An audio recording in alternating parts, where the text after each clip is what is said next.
Alright. I think my throat is like feeling a little better. Alright, so hey, it's me, Kind of Music. I'm back. We're just gonna continue on with Mega Man 5 since we're like pretty much almost done with all the stage bosses, because after that we have to go through the Wily, well, not the Wily Castle, it's the Blues Fortress, then the Wily Castle. And we're, yeah, like I said, we're pretty much nearing the end of the game, essentially. So yeah, after that we get to 6. I'm curious how far I'm gonna get through 6, because I know 6 has some interesting secrets that does require me to find specific power-ups, and then you need to go back to those stages to get those power-ups and such. Like, I wonder how fast I'm gonna do it, because I kind of vaguely remember where most of the things are for Mega Man 6. For 5, it's just like, you know, find the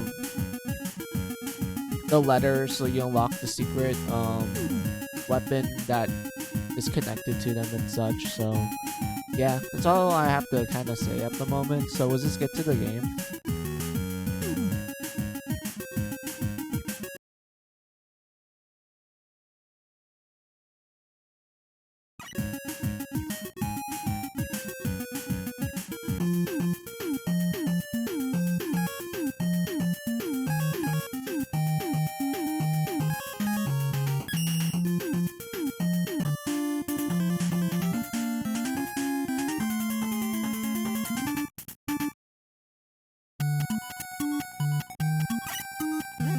I do like the gimmick of Starman stage. It's pretty much like a water stage. It's like zero gravity, essentially. And this does apply to his boss room. And I always thought that was pretty cool. So that means it's... well, I think it makes the platforming pretty... I wouldn't call it easy. It's like more like you have to get used to the zero gravity. But it is really fun to take advantage of.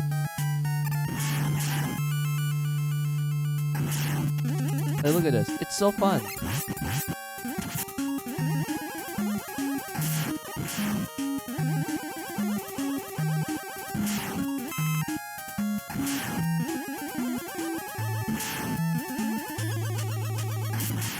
I'm kind of surprised that they actually allowed the charge shot to like go through walls. Because I think in later Mega Man games they kind of nerfed it so it can't do that.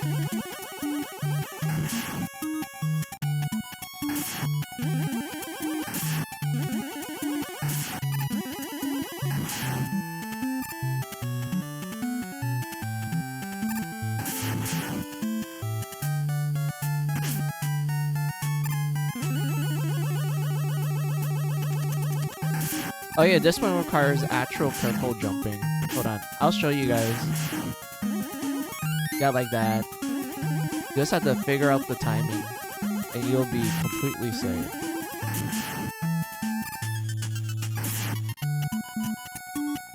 Hold on.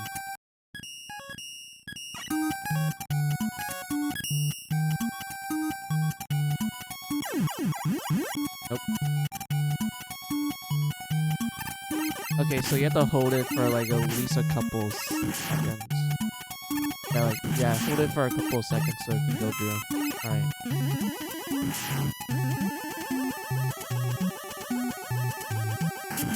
Oh, not these guys.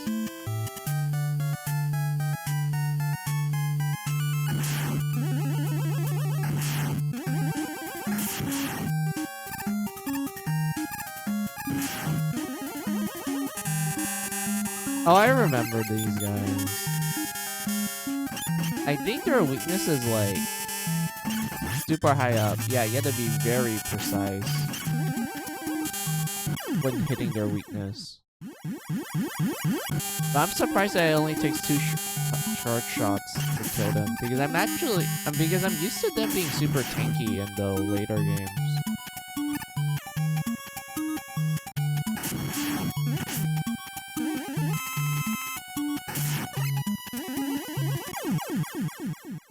I don't mind getting that game over. They'll pop me here. Yeah, that's fine. I'm kind of surprised that I don't see any E-tanks. Because I'm used to, like, Vi giving you, like, access to E-tanks pretty often. I guess we just look for Eddie.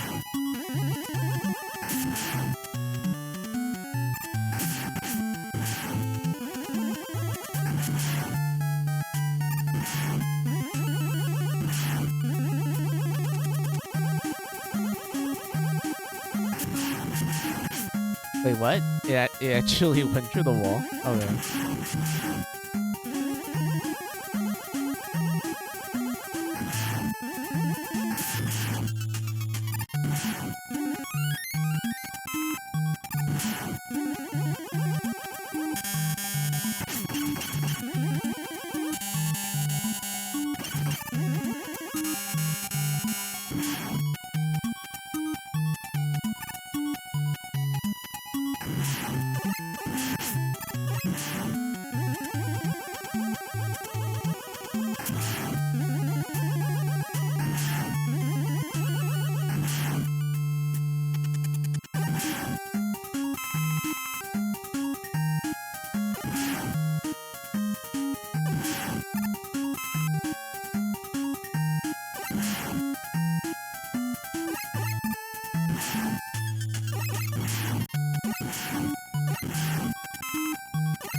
I lost all that HP? Seriously?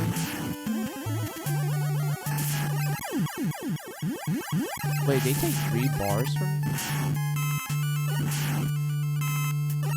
Oh, no wonder I lost so much HP.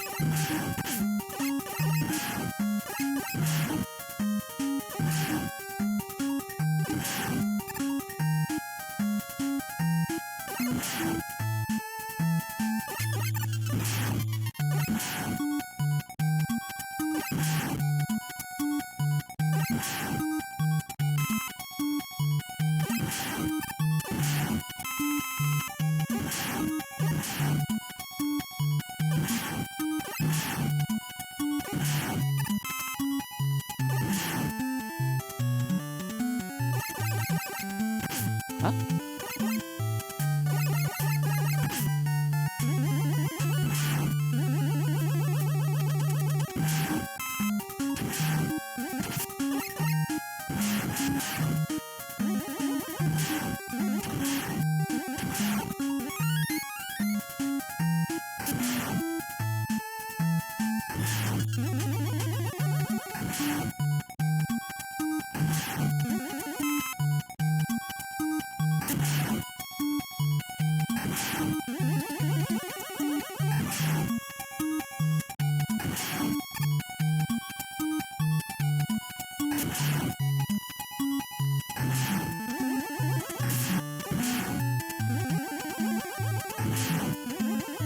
Huh.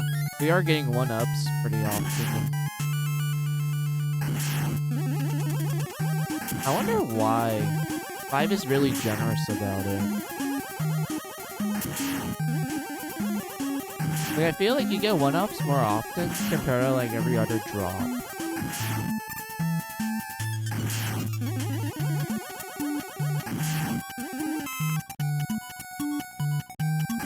Because I honestly prefer if I get health back than like a 1-up.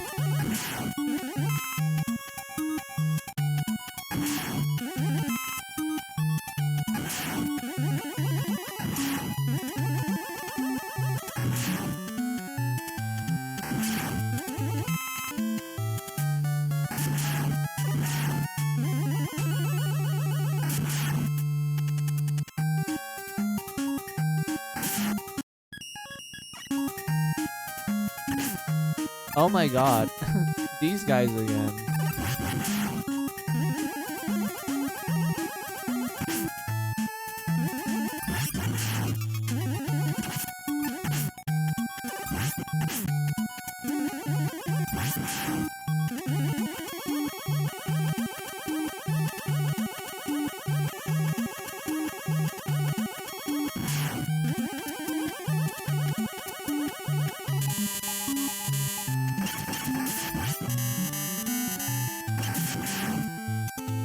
There we go.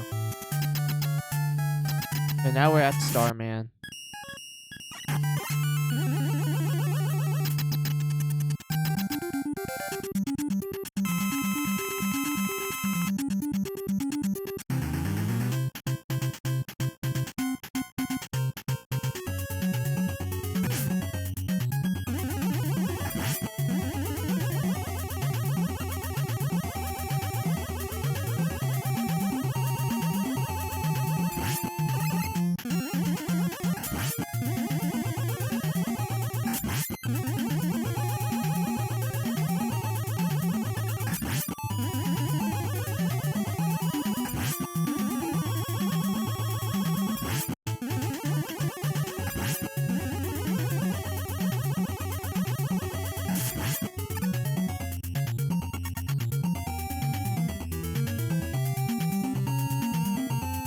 There you go. Yeah, Starman is pathetically easy. That's why people suggest starting with him or with Gyro Man, because those two are pretty easy to figure out their patterns. You can also do Charge Man too. But to be honest with you, I feel like when it comes to Mega Man 5, you can honestly beat all the bosses with just the Charge Shot. You don't really need their weapons, to be honest.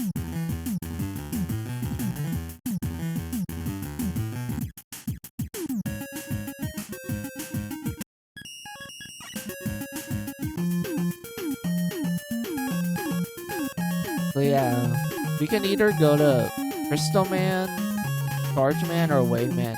Honestly, Crystal Man is kind of weird to me. He kind of reminds me of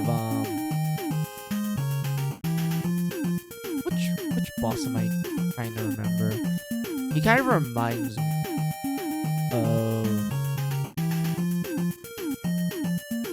not Gemini Man. There was another boss that likes to jump while shooting. I think it was like Quick Man. Yeah, kind of like Quick Man. He has like multiple projectiles and he likes to jump and then shoot. Because of that, I can't really get his patterns down because you're kind of busy focusing on avoiding his attacks rather than like trying to defend. Well, yeah, you're trying to dodge his attacks more often than like doing damage to him. I know that his weakness is Gyro Man's weapon, and it does do a lot of damage to him, but you have to time it just right in order to actually land it on him.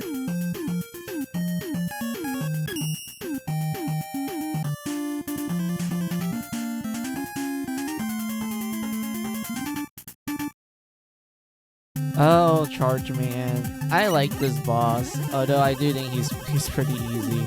But I love his design. And his stage. It's pretty cool.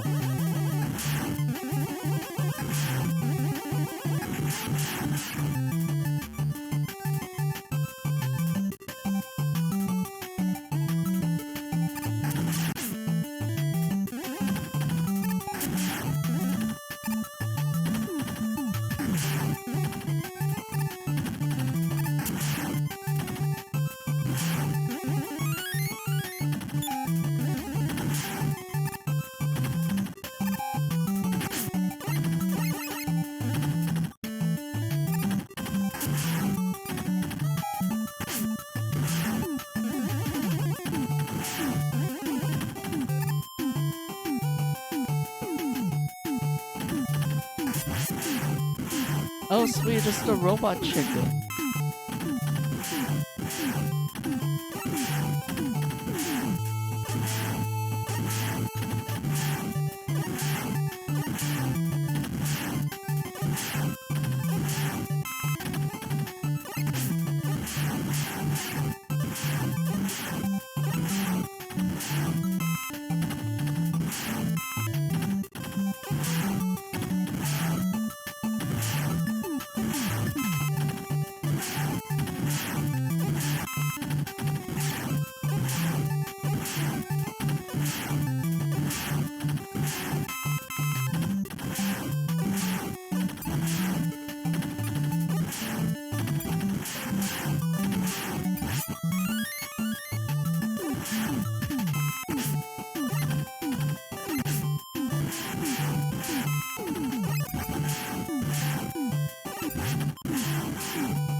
There we go.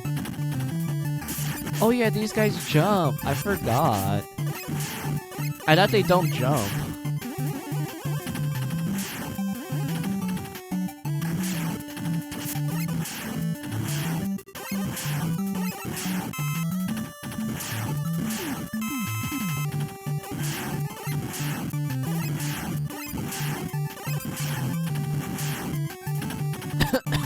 Sorry, I had to cough.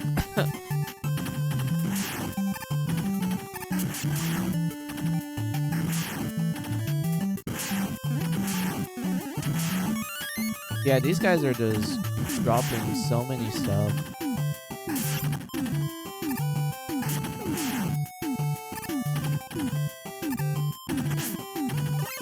Are you kidding me? Come on.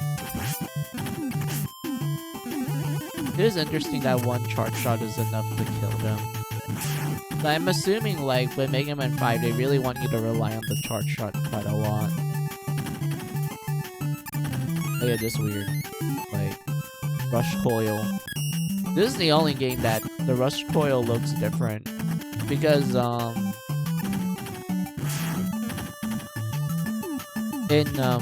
don't think 6 had the Rush Coil. I know 7 has it, but it acts like how it was like back in Dream. 5 is the only game where the Rush Coil is like different from usual. And they never return back to it ever again.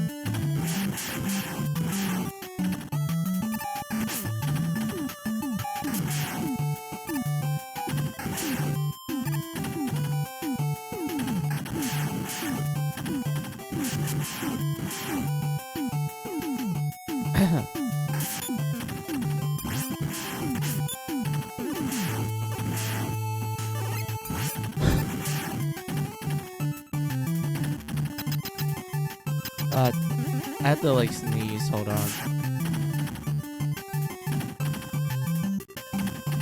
Alright, we're at the boss.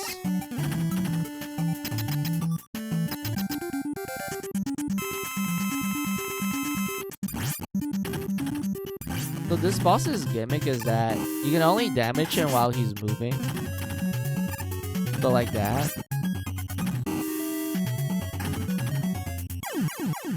You just have to time your jumps properly and everything.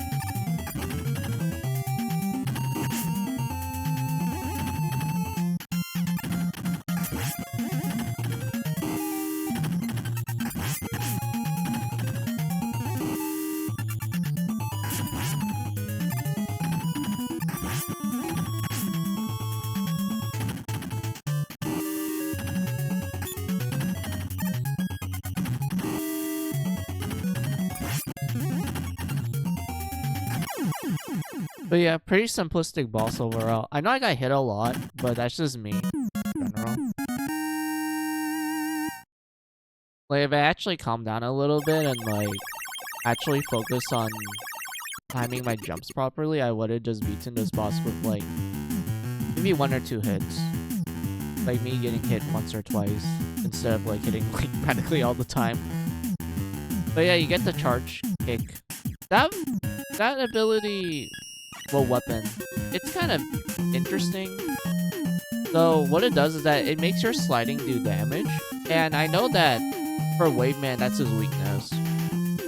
But I don't remember if it gives you like iframes, because I know it gives you iframes for like one specific boss in the game when you use the charge kick on him. But I do know that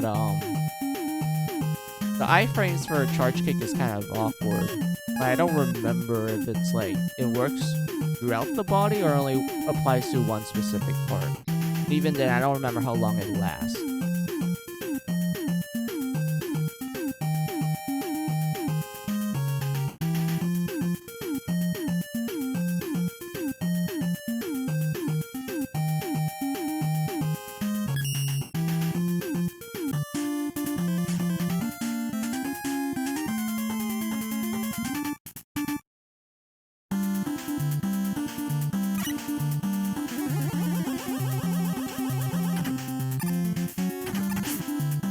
Oh yeah, there was like gas. Like in the cracks, gas will sometimes appear.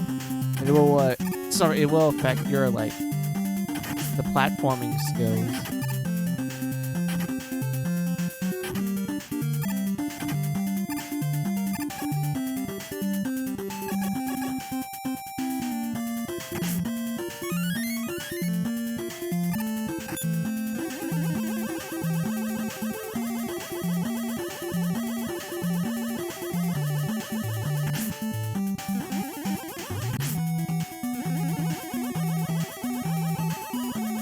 Oh, this part. So, you have to get on these bubbles.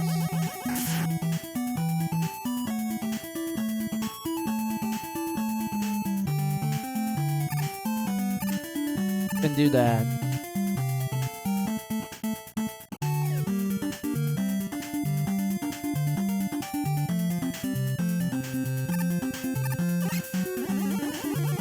Very fun puzzle. I like this one. It was pretty interesting. Kind of short-lived, but it was interesting. And then you get to the iconic part of this level here, the water racer.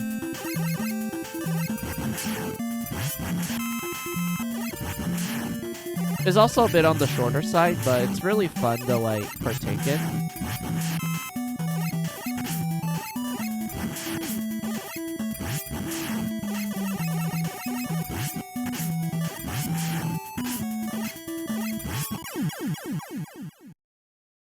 I don't mind losing a life there, because I remember, like, I did kind of struggle with this when I was younger. And I'm kind of understanding why. But still, I do think this is fun. It's like a fun little distraction.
Where does it reset you?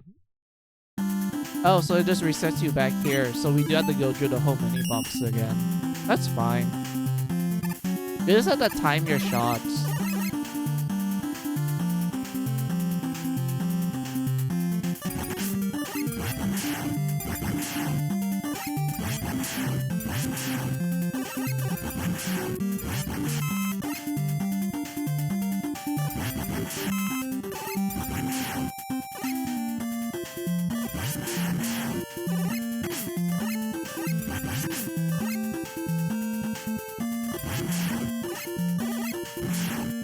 Yeah, this is all you have to do. Just time your shots.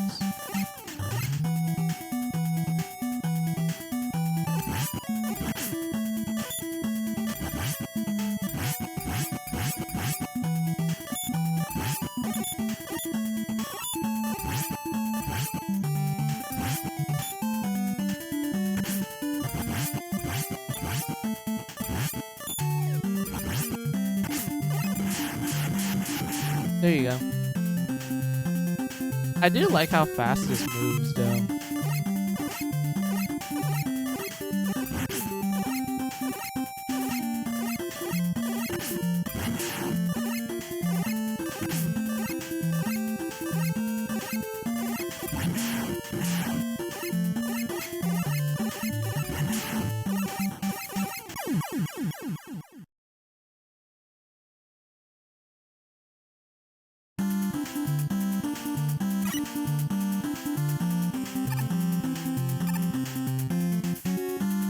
Because I'm so used to, like, these type of rides being a bit slow to response, but I do like how this is a lot faster.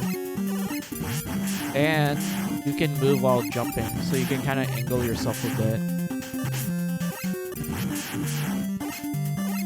Oh yeah, we can just do short hops. Yeah, that works.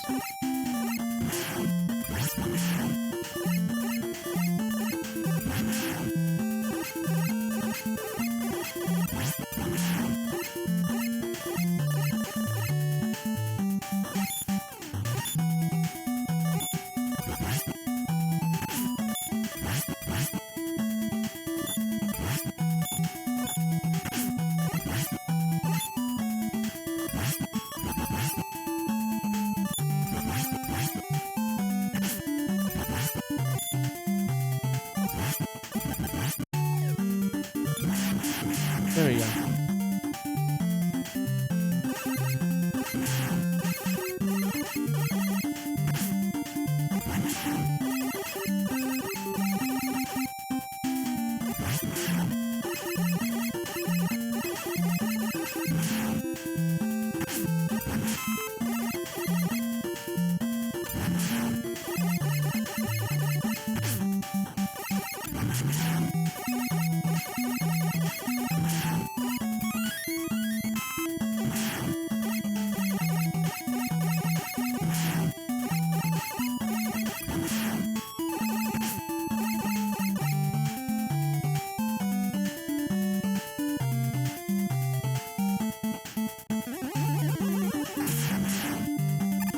that was funny. Anyway. Yeah, we're almost done. We almost got all of the letters. And we're gonna unlock the secret weapon that's associated with the letters. So yeah, Wave Man, you can either do his weakness or you can just use the charge shot on him. But I'll show you what he does.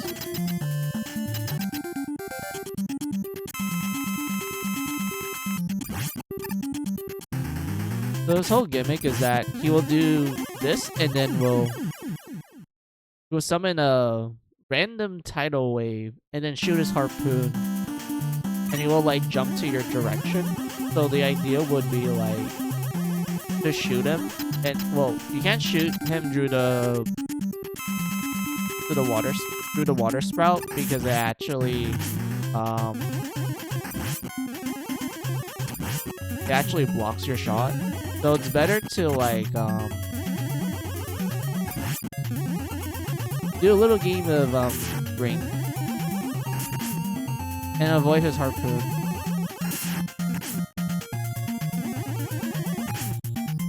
You can only jump over the harpoon. You can't dash under it. So you just have to time it properly. With the charge kick, you could just like button mash your way through. I can show you how.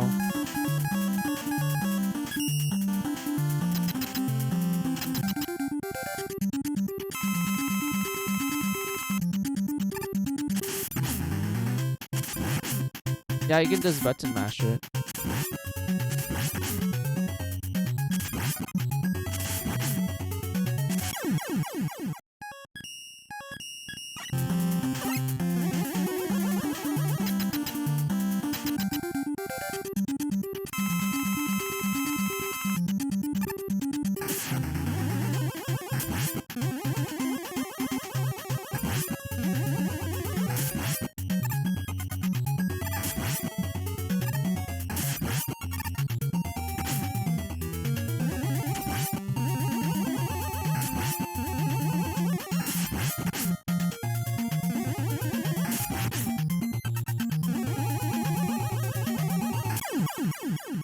There you go.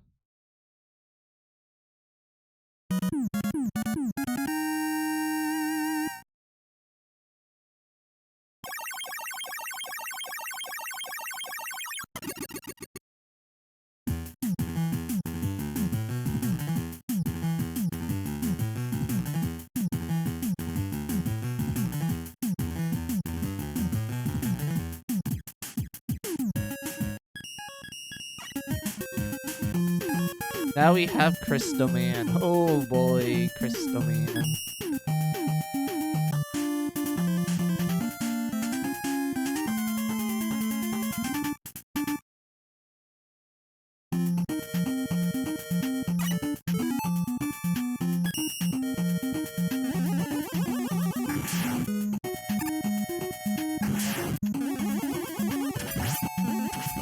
You could destroy the head first. I think the head does die from one hit from the charge shot. Yeah, it does. It's so weird to me. Like, the charge shot seems to be really kind of broken in this game. Like, you don't have to hold the charge that much for it to come.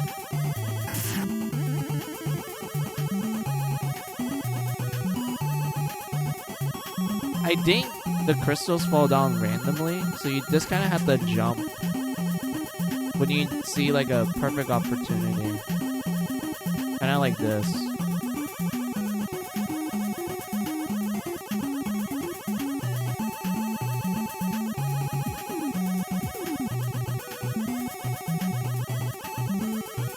Yeah, it's kind of... Yeah, the crystals are... I remember people said that it's completely random, like it doesn't follow a specific pattern, so it's just best to go quick as you can.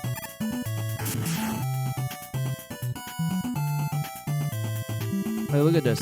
It doesn't... See? Look, it doesn't really follow a pattern.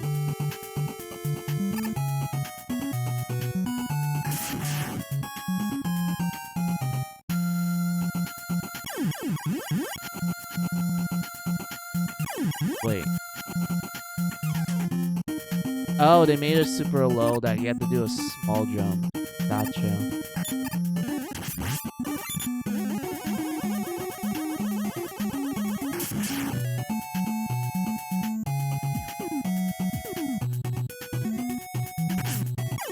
Yeah, see? It's completely random. You never know when to jump.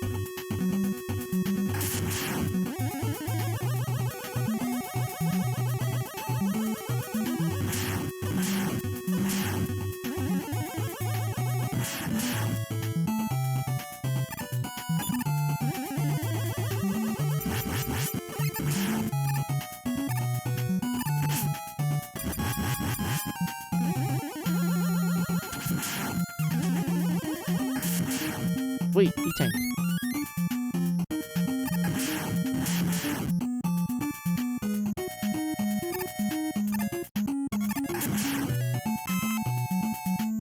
Oh, that's an M-tank. Those ones are pretty rare. M-tanks are weapon tanks. You use them to restore your weapon points.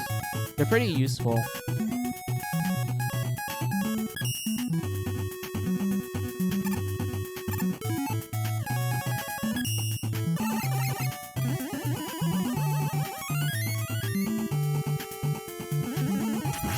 I wonder if there's another location where you can, like, technically farm it. Or maybe you can get them from Eddie.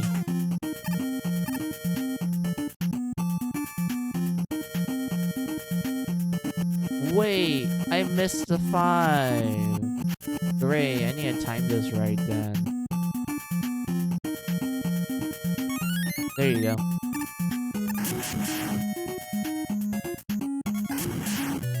Because I don't want to, like, restart the whole stage again.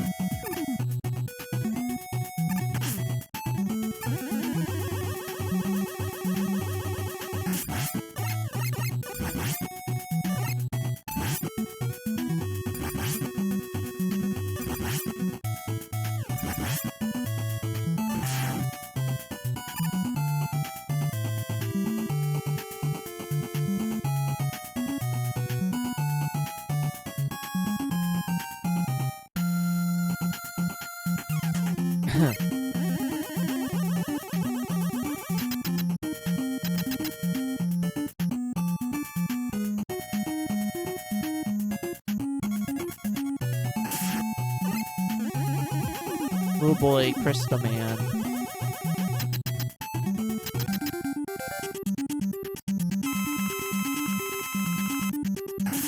So yeah, his gimmick is that he jumps when he shoots.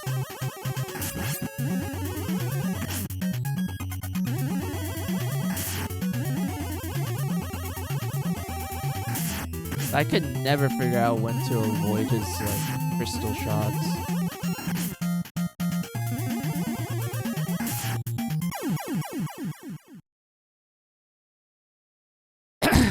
Like, it's really hard for me to figure out his pattern.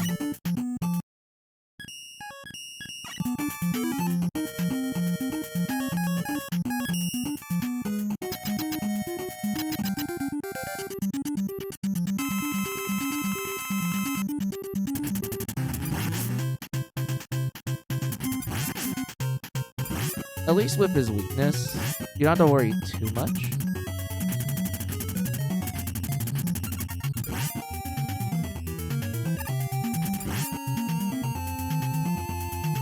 Wait, how did I avoid that? There you go.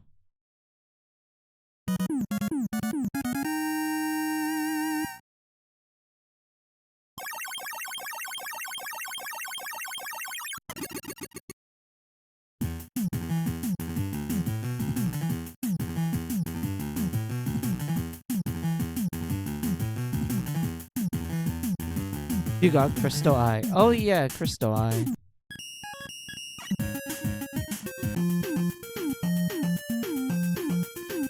I know Crystal Eye is good, technically, because of like how it has a ricochet effect. And it's pretty useful against Napalm Man and like certain bosses as well. But I think it's more effective as like chip damage for like enemies later on in the game.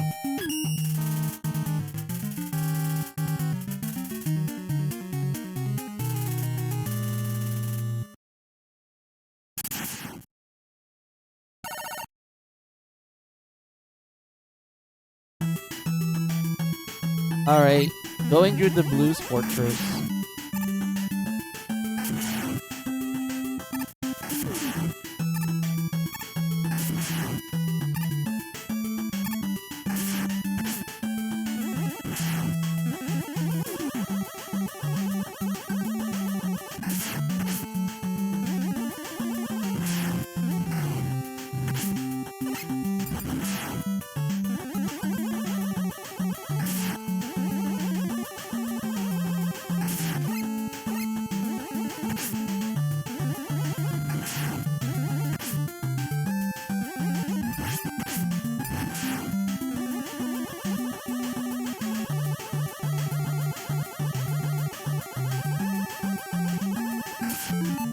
Oh yeah, since we got all the Mega Man letters, we unlock Beat.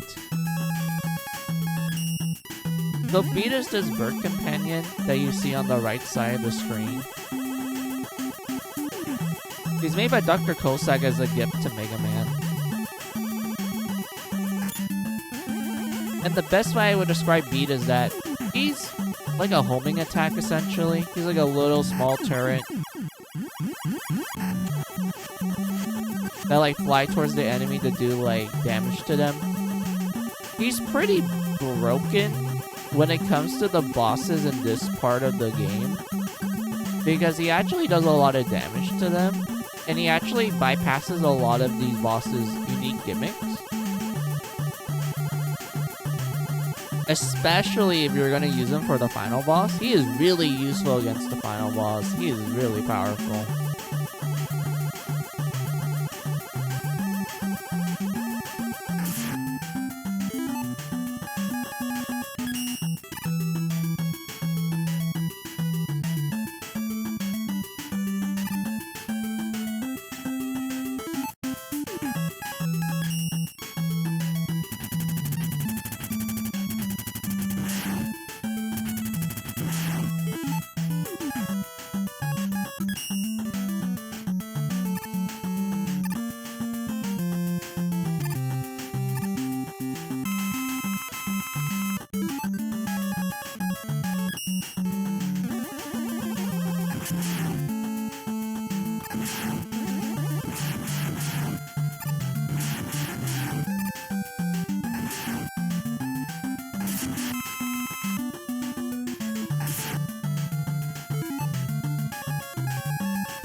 Wait, what?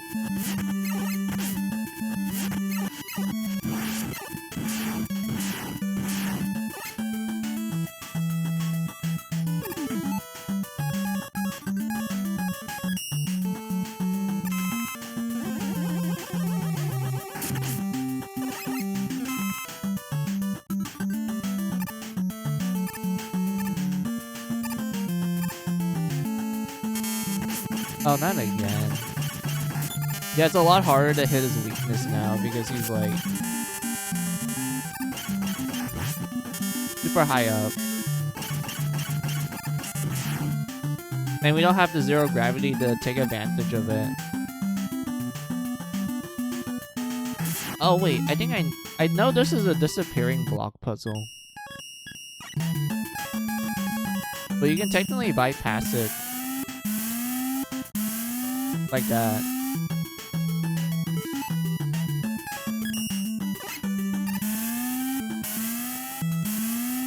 No, my super arrow ammo.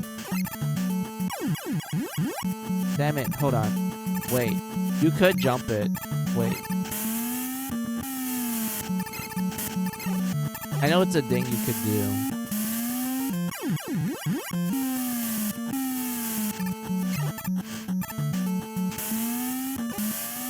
Yeah, like that.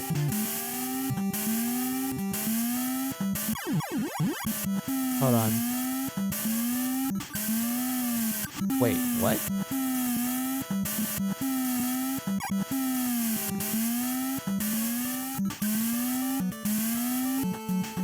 I guess that's how you would vaguely do it. I kind of fucked that up, so...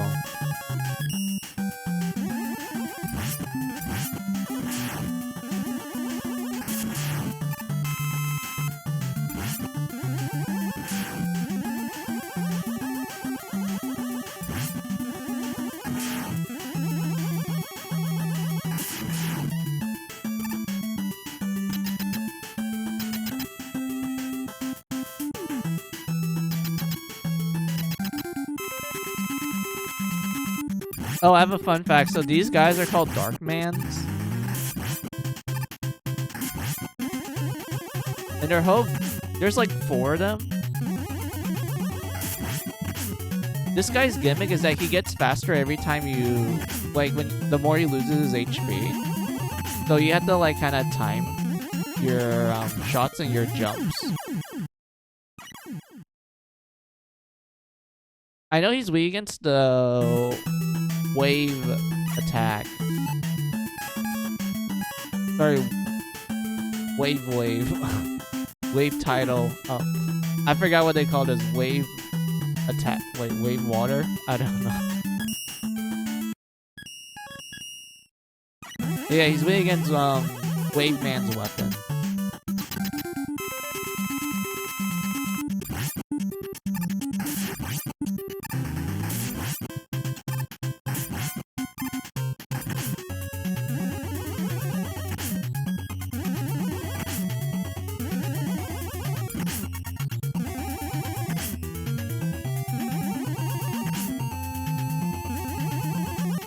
I forgot how I did this before with just like the Mega Buster. Because I remember I was able to do this pretty easily with just the Mega Buster.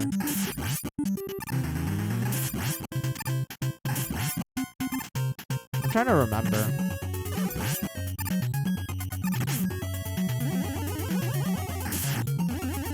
Was I just doing that? Just making little shots like this? I don't think I did, because I have to like avoid his rush.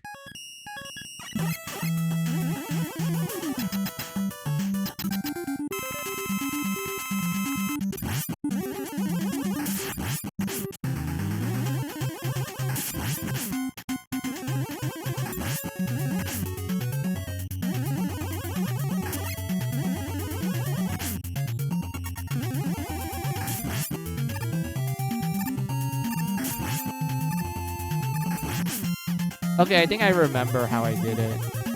So I shot him while he shot me. Like, I remember, like, I had to time my shot so he wouldn't, like, do a sudden, like, shoot. Like this, kind of.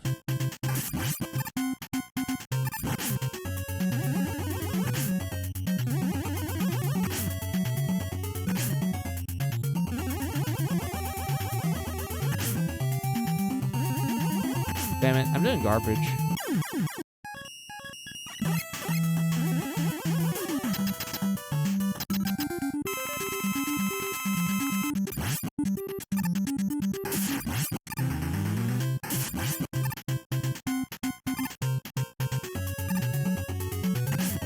I'm trying to figure out the right angle to jump over him.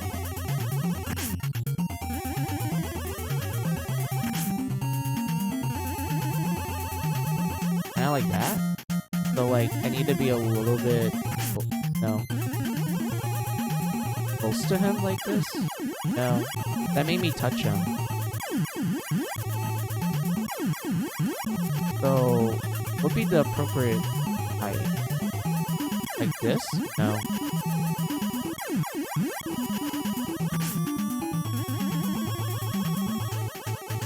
Something like that, I guess.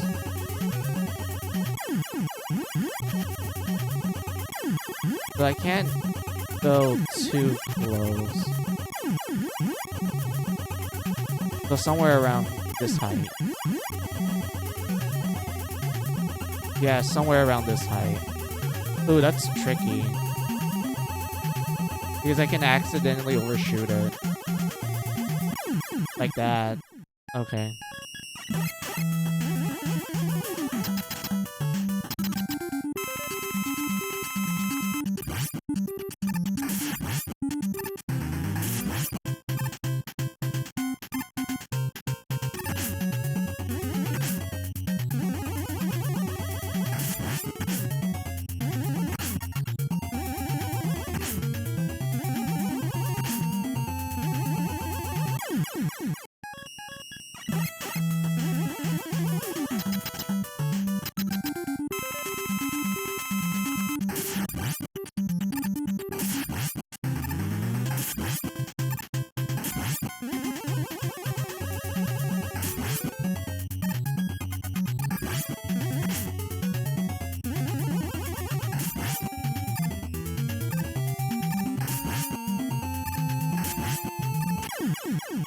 Okay, I did it. Damn, I really do have to, like, time the jump properly. I was surprised I was able to avoid some of it, but got hit twice.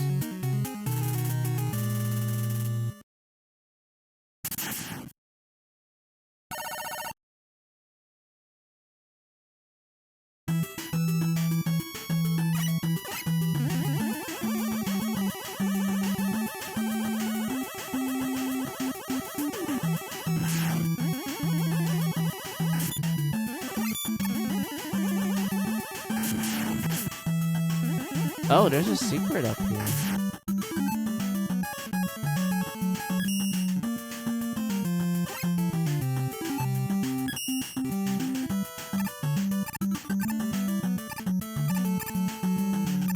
Huh? That's it? Really?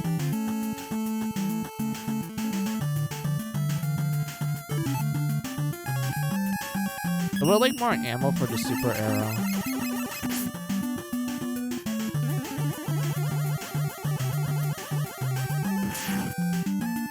Wait, that was ammo. God damn it.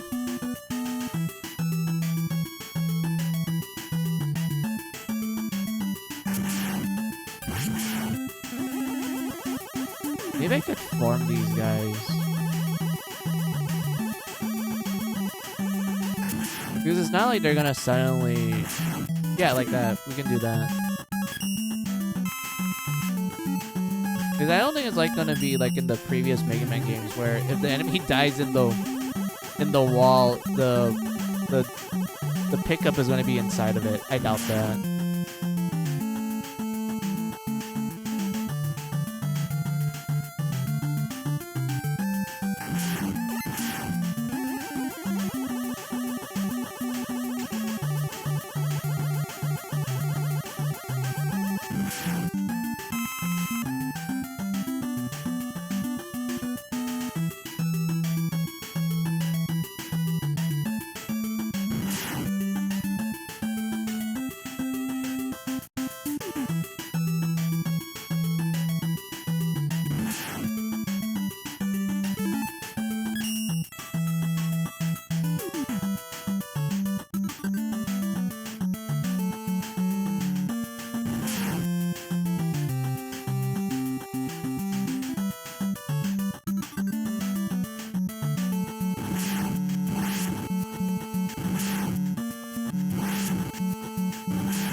I do find it interesting that it always resets the pickups when you rewind it like this. I think it's mostly because that's how the NES worked. Because I know there were some NES RPG games I played where you can actually do this. And it always resets like the drops you get in battle.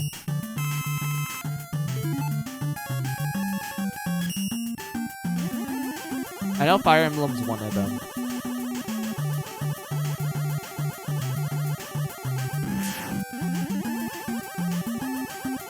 Yeah, like you can like reset your save to like re-roll for your stats when you level up in Fire Emblem. Yeah, for both Fire Emblem 1 and Fire Emblem Gaiden / Echoes. Well, Gaiden, not Echoes. That's the 3DS remake.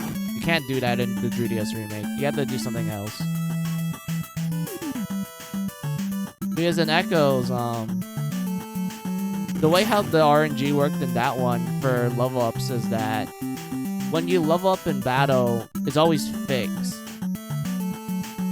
But they always reset it when you go to a different battle. So let's say like in one battle, you gotta level up.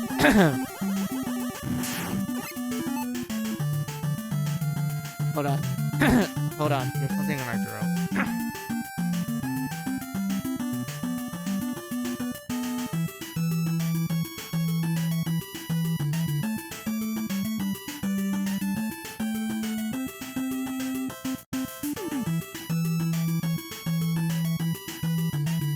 Alright, I think I cleared it out. So, in Echoes, when you level up in battle, yeah, like I said, so let's say in one battle, you level up, you only get like 1 stat point. You're like, well, I don't like that, so I'm just going to use the turn wheel to go back in time and just exit out the battle. You know, to re-roll essentially. And I know like Echoes introduced the whole like you have the turn wheel to like go back a previous turn essentially. But even if you did that, they still fix the RNG from your level up. So even if you're like, oh, let me do a different action to like reset it and such, it won't do that. It's fixed. So what you have to do is that you need to exit out the battle, get into another battle.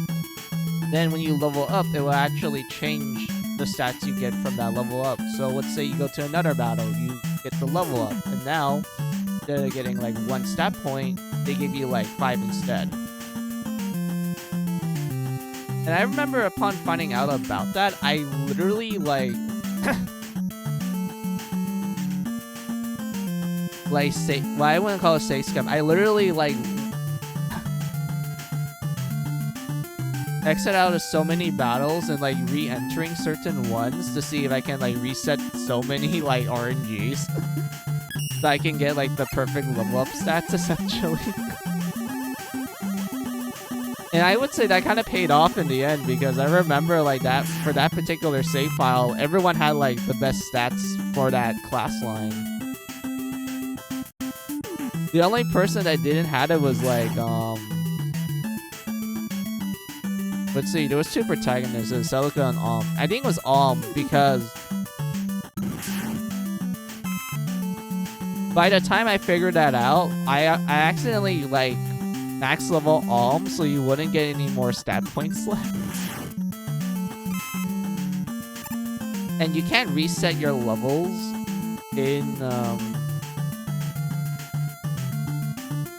Gaiden / Echoes. The only time you can do that is through the villager like grinding loop where you make a so you have a villager, you make him go through the mercenary class line, get him all the way to Dread Fighter, and the game will let you reset him back to villager. So upon that, people like literally started to grind their villagers to like the max. It's really easy to cap levels in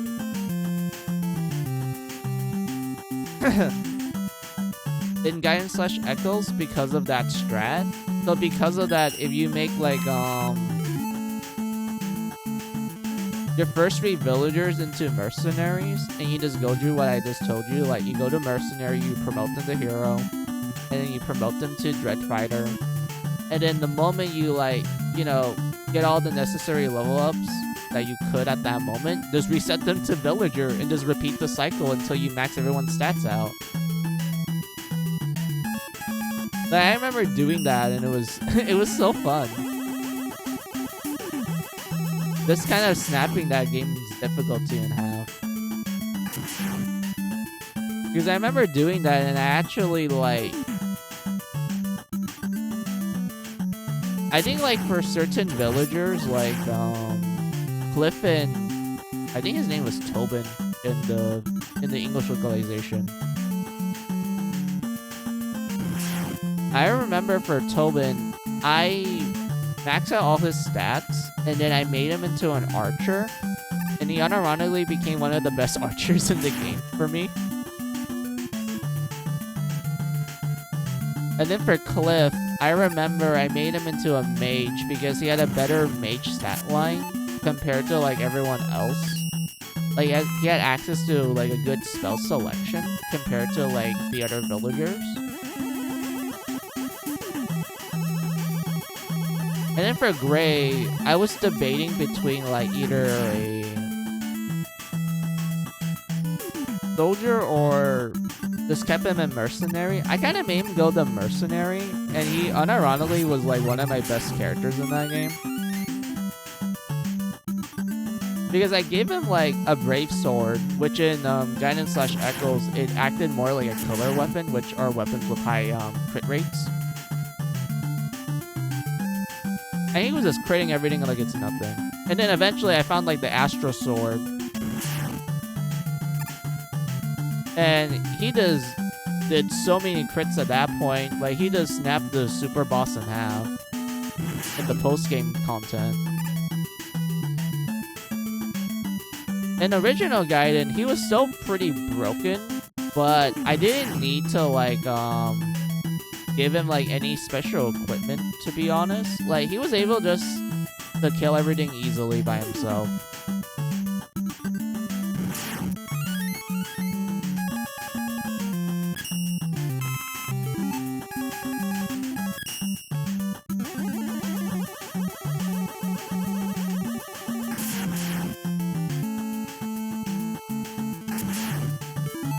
I know Celica also has access to a lot of mercenary/villager classes.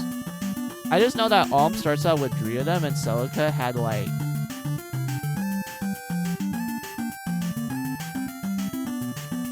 technically, let me count properly. You have Saber, you have Kuri, you have Atlas, who's a villager. You have Jesse, and then you have Dean if you pick him.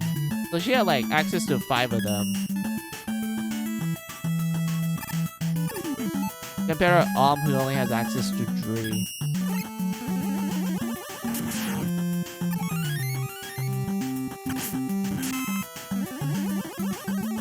But even then, it's like...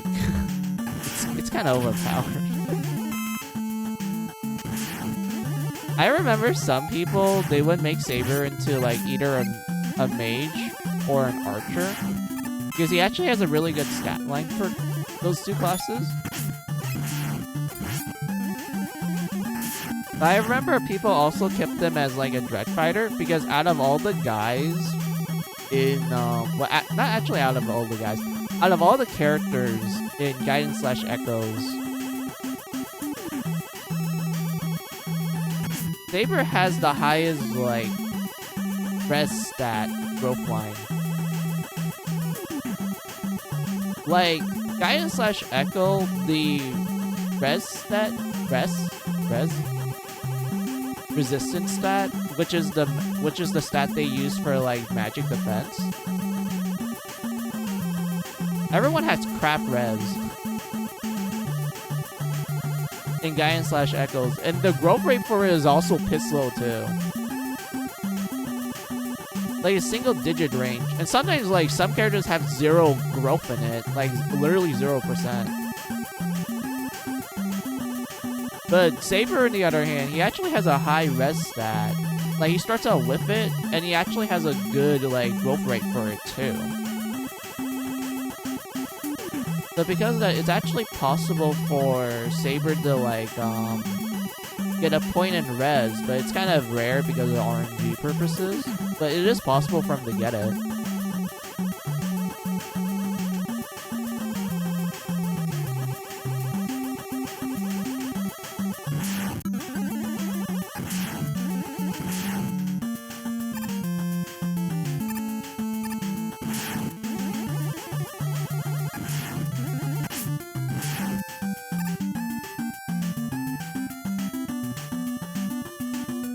Not only that, but I remember Dread Fighters in the original Gaiden, they have like, I think they give you like, yeah, they give you like 20 points in res when you promote into one. So because of that, it's actually really beneficial to have a Dread Fighter tank on like the mages, because magic hits really hard in Gaiden / Echoes, especially in Echoes. Like, magic is an absolute beast to deal with.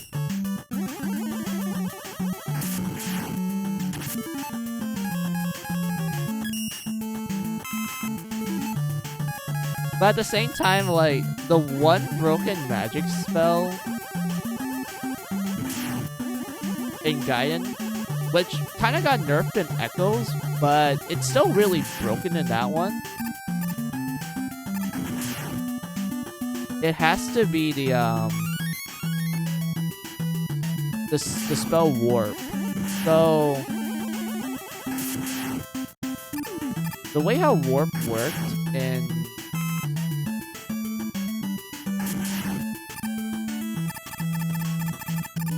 actually, no, I need to explain how magic works in Gaiden / Echo, so it kind of makes sense. So in Gaiden / Echoes, the way how magic works is that magic doesn't have a durability because they don't use tomes in that game. Instead, they take like your HP in order to cast the spell.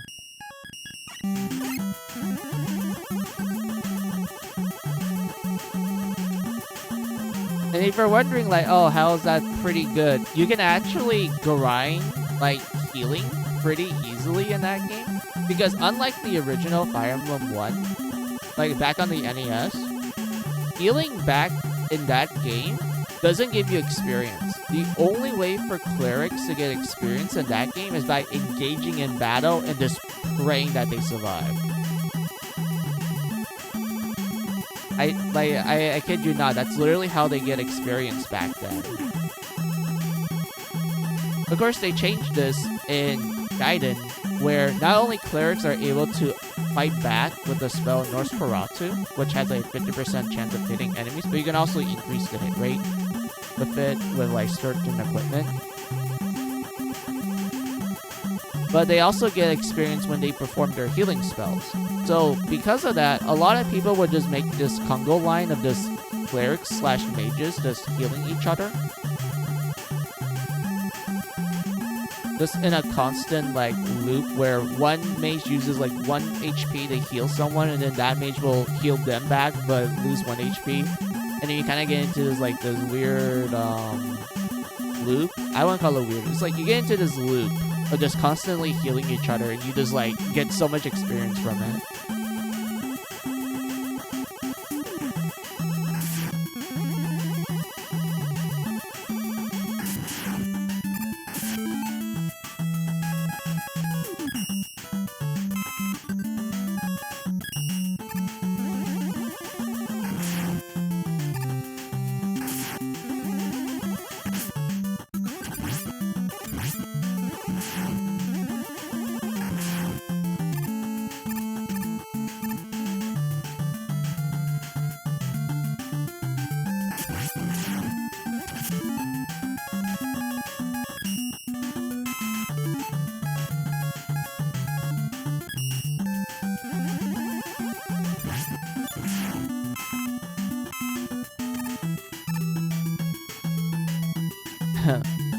Got my drill.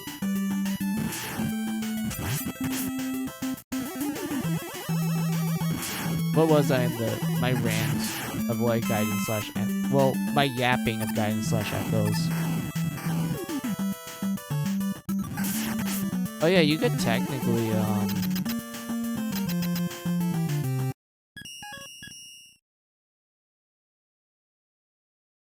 let's see. I remember like in Gaiden, certain enemies drop certain equipment. Like there's an actual like equipment drop system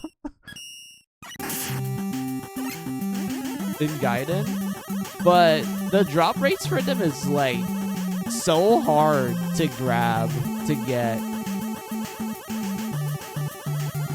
Like I remember the Angel Ring, which is mind-numbingly broken. Because what it does is that not only increases your luck to like the max amount, which is 40, it also gives you +1 in your level ups. So by having the Angel Ring and you also doing save scumming when you level up, because in Gaiden for the NES, it actually resets the RNG every time you save scum. It's not fixed like in the later games. Even if you were to save scum in those ones. So in Gaiden back in the NES, you can actually save scum to get like the ideal level ups. And if you combine that with the Angel Ring, it's really easy for you to like, you know, save scum until you get the right level ups, and then you get, you know, +2 in those stats, and you just end up like kind of maxing it out if you like go full hard on the grinding, which I kind of did back when I played Gaiden. And I remember like one of the early, well, technically there's 2 ways of you getting it. The first way is by getting it through the bandit enemies, which are the beginner enemies in the game. But the drop rate for them is 0.1%. You have to literally pray to the gods that you're gonna get that drop rate. And I remember getting it after like literally 2 hours of grinding. I made all my villagers did all of the work. I didn't want everyone else who don't have access to the villager class like do the battling, because I wanted to like keep them really low level so I can use the Angel Ring on them. It's like I like grinded so hard just to get the Angel Ring, and the moment I did that, I gave it to my other characters. And their stats started to soar after I did some save scumming. That's like one way you can get the Angel Ring. The second way is actually through a character from Celica's side. It's one of the Pegasus Knights from the Marth games. I think her name was Katria. So yeah, she starts with an Angel Ring. And if you were to play the game on the I think it's called easy mode, but the only thing they did in that mode was it lets the 2 armies trade with each other, and you just get ×2 experience.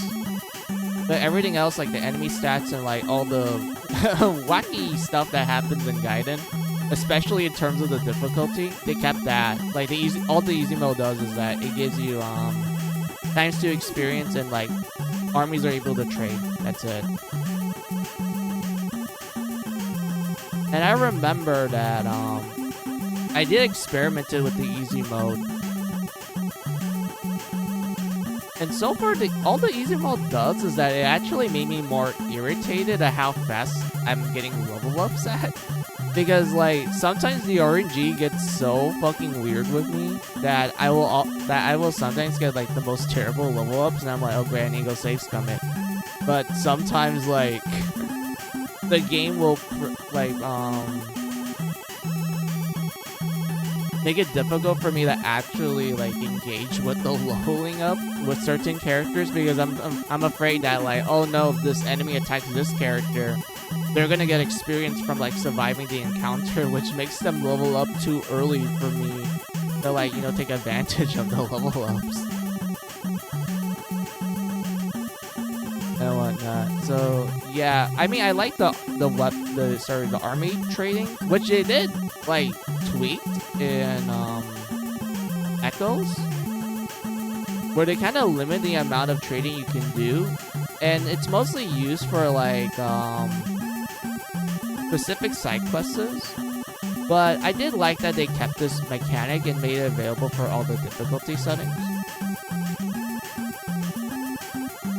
So yeah, I remember with Katria's Angel Ring, I started to like level grind hard with that, and honestly, I'm so glad that I really restrained myself from leveling up Celica's side, because I really wanted her to get like all the best stats. So I'm so glad that Katria starts out with an Angel Ring.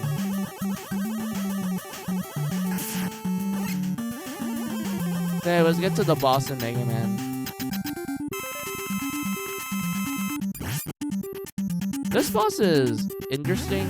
You have to time your shots so it goes like through the portal. Sorry, not portal, shield. So this boss has a shield. And the idea is that you're supposed to time your shots.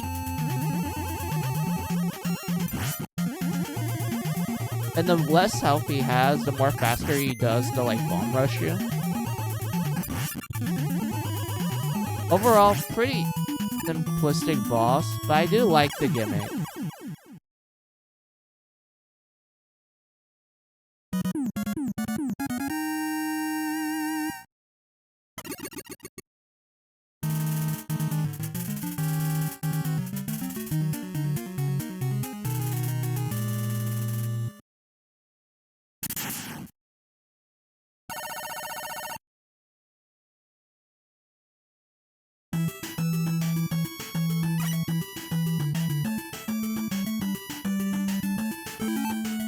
Pause. I need to do something real quick. Family called. I'll be right back.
Oh, shoot. I forgot. My bad. I'm back.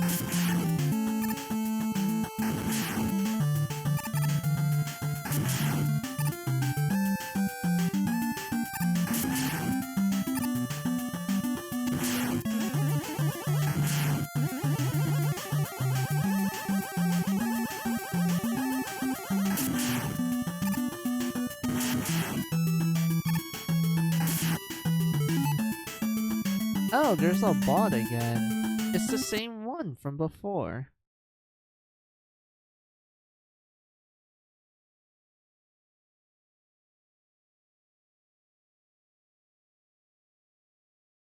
And so many bots.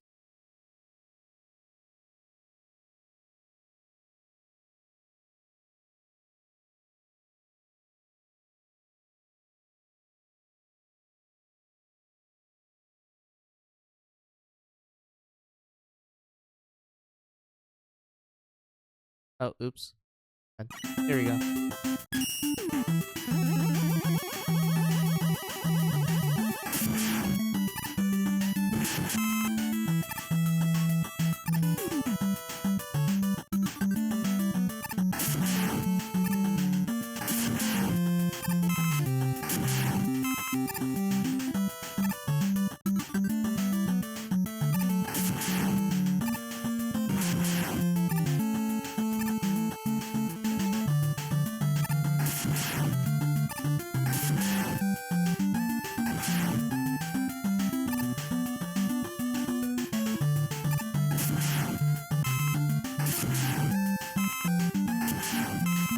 And we're getting lucky.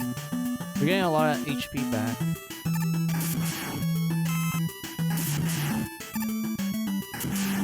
I wonder if we can just rush coil this instead of taking the platforms.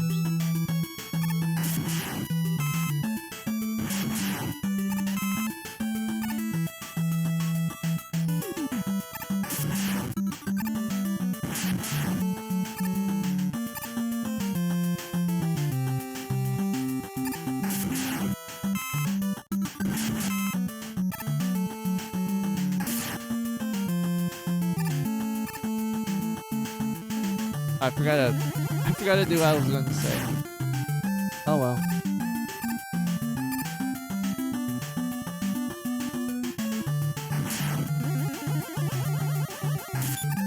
Are you kidding me? Come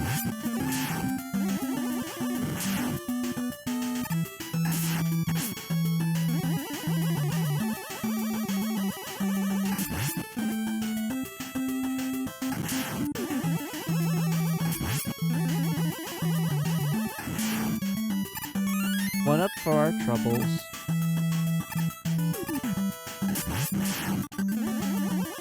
Jump.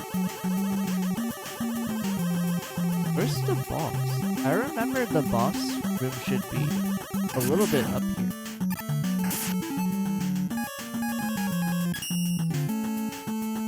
Maybe it's a little longer than I remembered.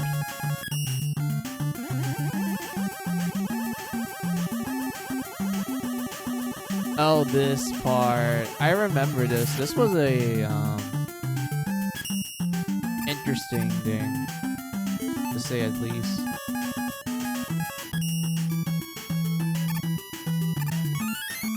No, I wanted to get the E-Tank. Hold on. Wait, what? There you go.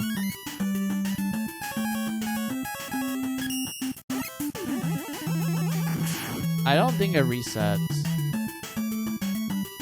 Because we're at a point where it won't reset unless we die. I mean, it's kind of worth it for the E-Tank, to be honest.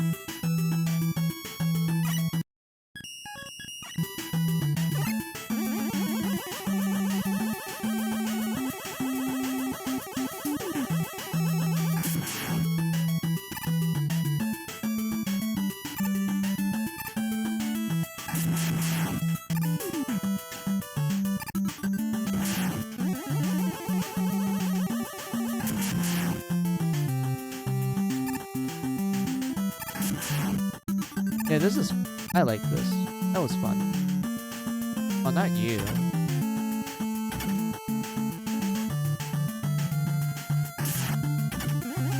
It's better to avoid him.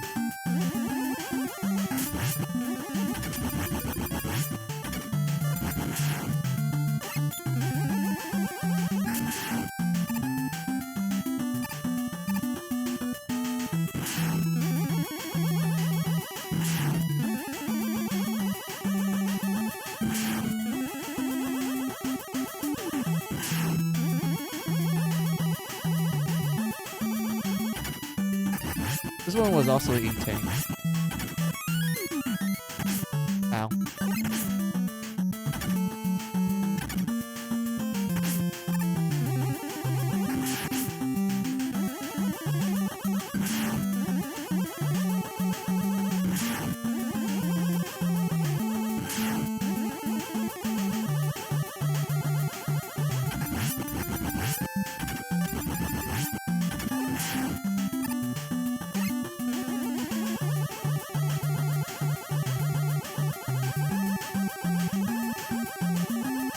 I wonder if they made this spot like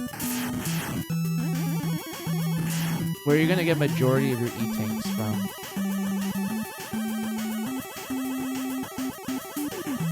Because to me it's kind of strange that there's not a lot of E-tanks in the regular stages, but there's actually pretty a lot in the Photoman Fortress, Blues Fortress, and also Dr. Wily's castle.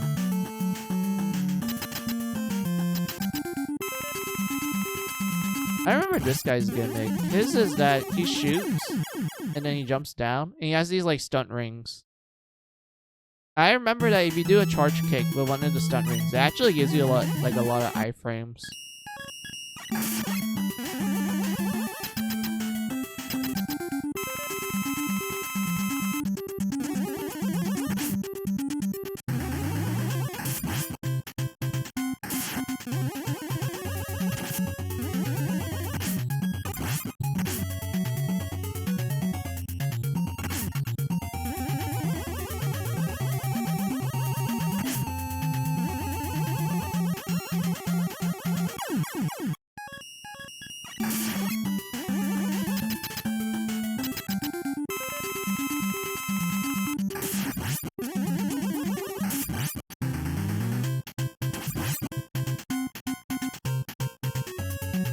How would you avoid this?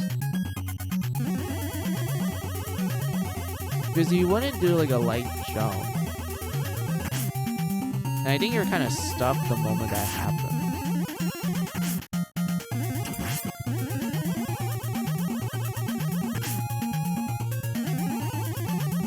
Kind of like that?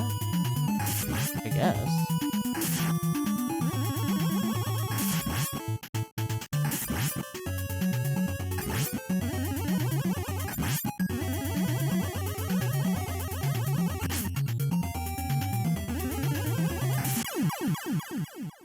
That was kind of crap. I'm still trying to figure that one out.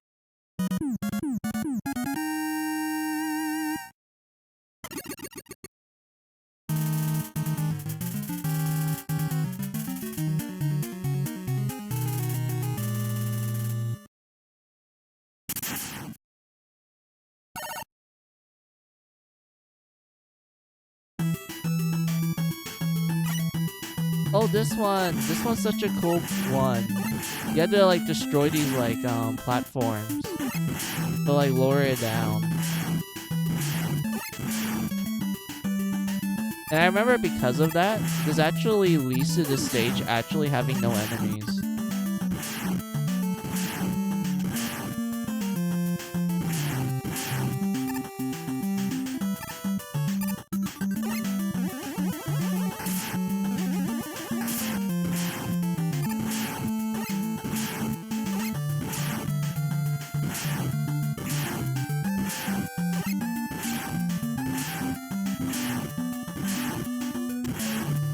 Yeah, this was an interesting stage because, like, there's no, like, this is technically your checkpoint. Because once you walk into that room, you're gonna fight the boss.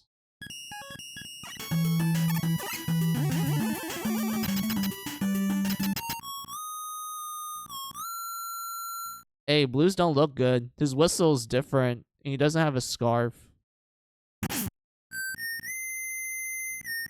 Now that's the correct whistle.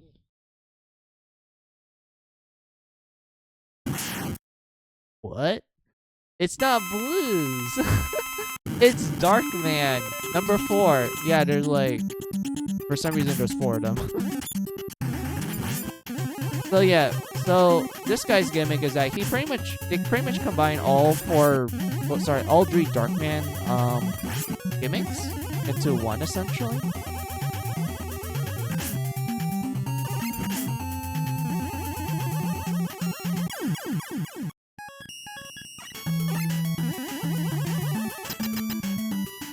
I know most people would use Beat to beat Darkman 4, but I'd rather save him for the final boss because I feel like he's more useful there. I know you can technically recharge Beat's like weapon energy because he is considered a weapon and the capsules do work for him. But I'd rather save him for like something else, to be honest.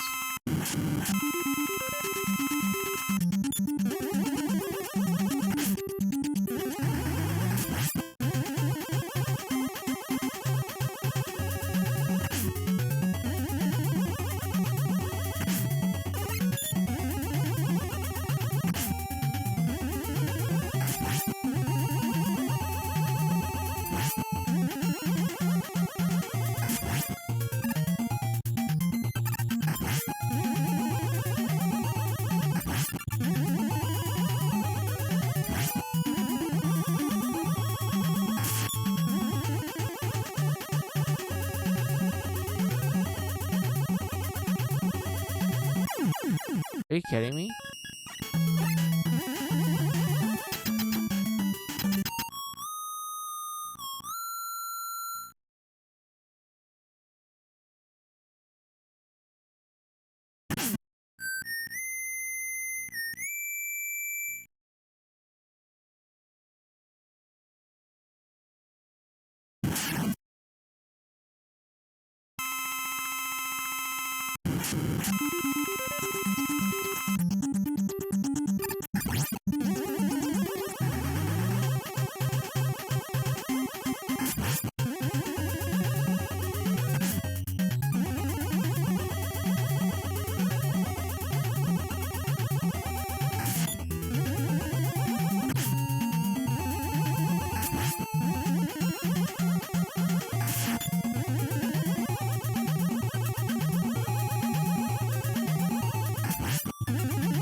There we go.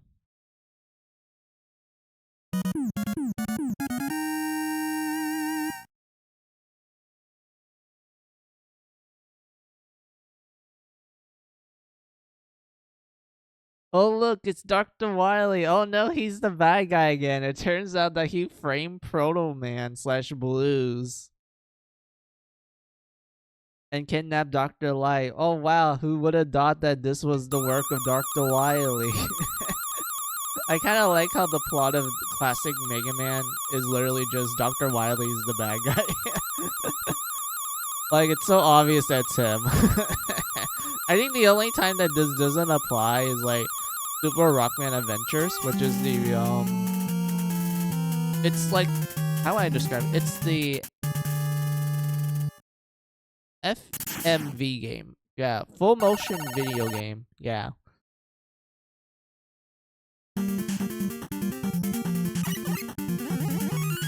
That's like the only time he wasn't necessarily the bad guy in that one.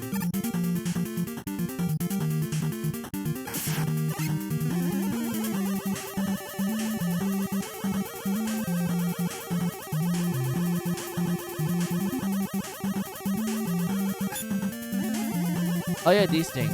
So these things are actually weak against beat. But like I said, we're saving beat for something else. And we got ourselves a 1-up. Sorry, 1-up.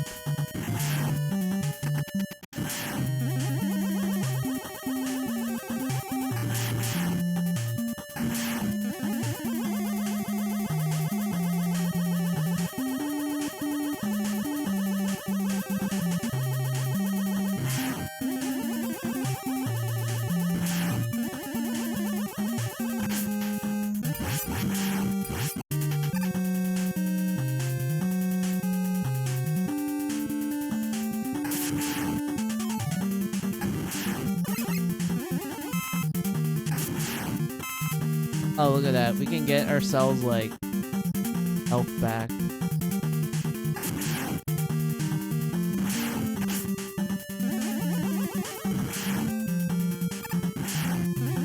Oh.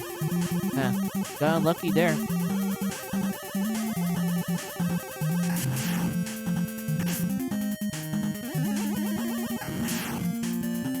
Oh, come on. How do you give me a weapon up, but not a health up?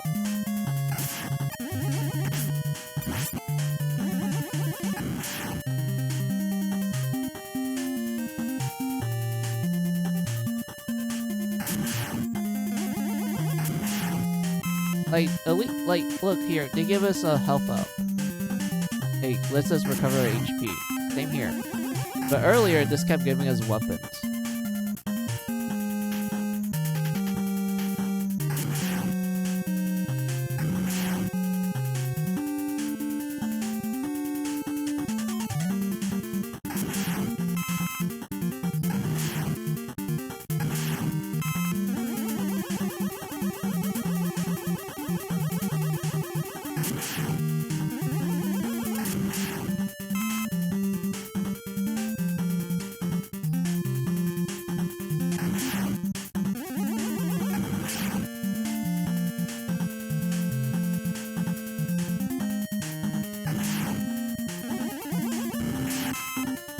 There we go. This one, probably the coil. Yeah. Oh no, not this. Hold on.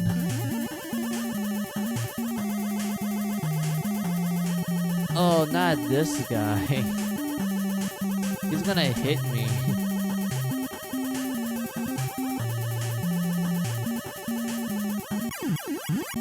Wait. Oh, you have to do a small jump. Okay. Same here. Same case goes to here too. So you have to do small jump.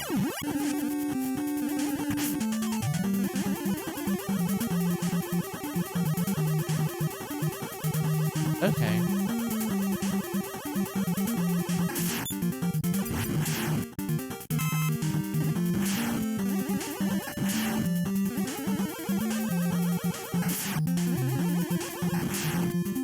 Wait, what?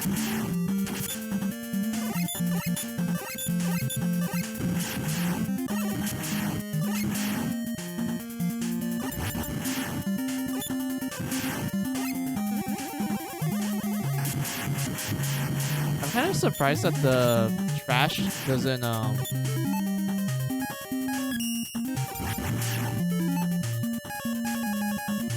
like, instantly die from the charge shot. Like, it doesn't pal through it. So I guess it just registers one hit no matter what.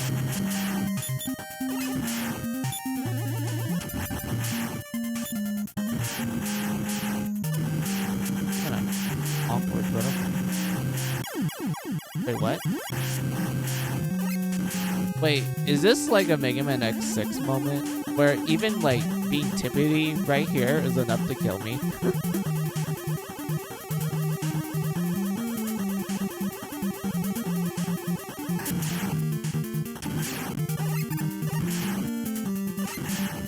I don't know, I should be laughing or I should be frustrated because I remember that from Mega Man X6.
There we go.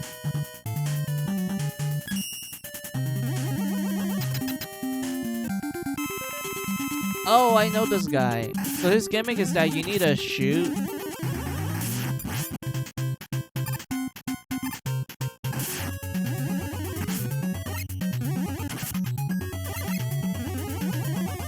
You gotta shoot him while he's like... while these things are like activated. And you have to like time your jumps essentially.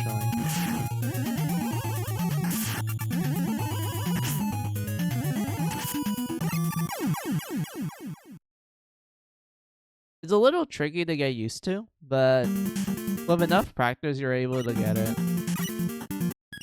I know he's weak against the crystal ball, and it's better to, like, shoot him with the crystal ball instead of waiting for the little projectiles that, like, split from the crystal ball to hit him. Yeah, I need to figure out the time of the jump. It's a little awkward for me because of these little things that he summons.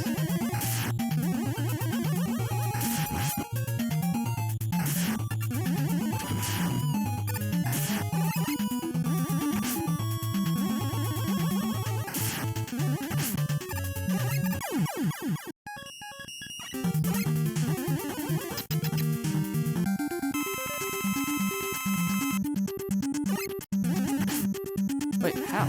I literally jump at the right time.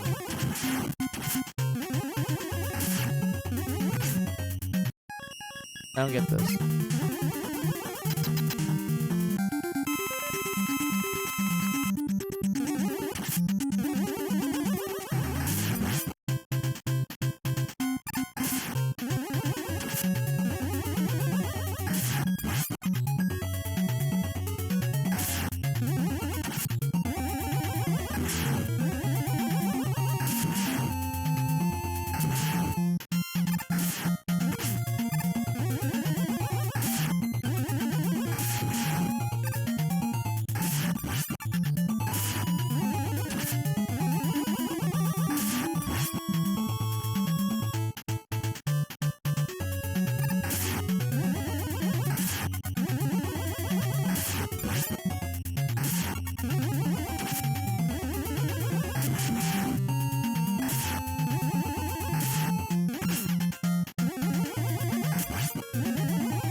There we go.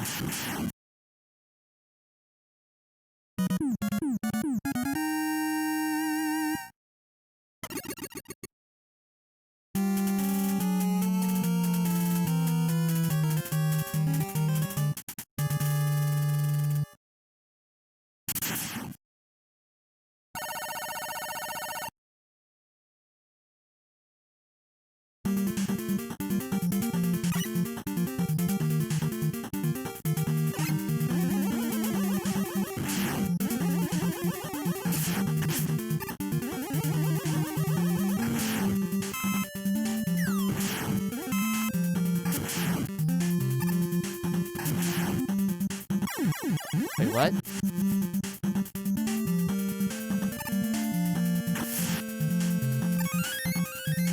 Better eat. Okay, I have a feeling that they literally designed the final stages to have E-tanks everywhere.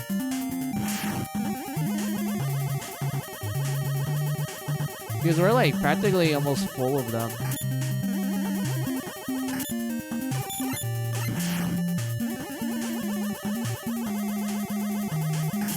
Oh, I get this. Gonna do a...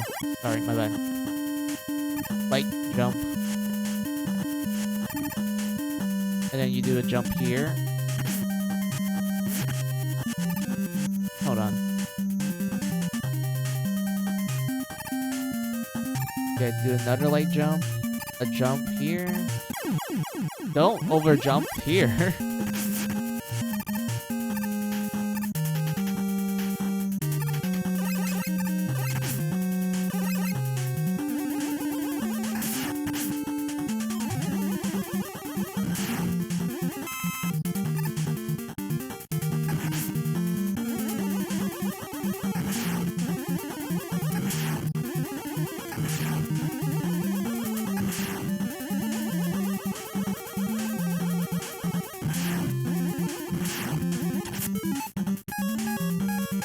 All of it's full. Oh.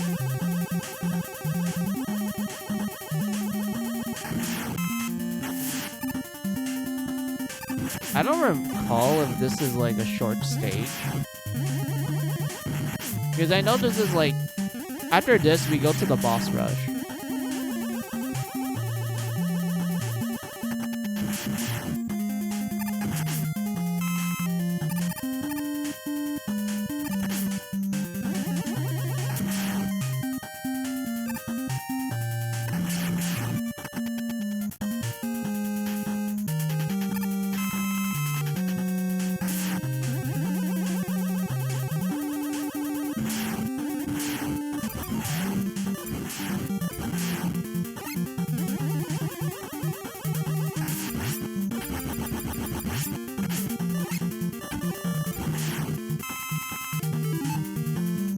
Wait, do we need a super arrow for this? Probably. Oh man, that was kind of a waste though.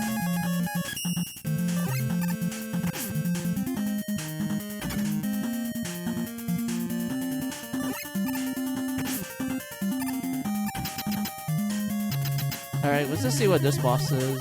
And I don't mind wasting a life here since we have a lot. Oh, I kind of remember this guy now. So the idea is that you're supposed to shoot him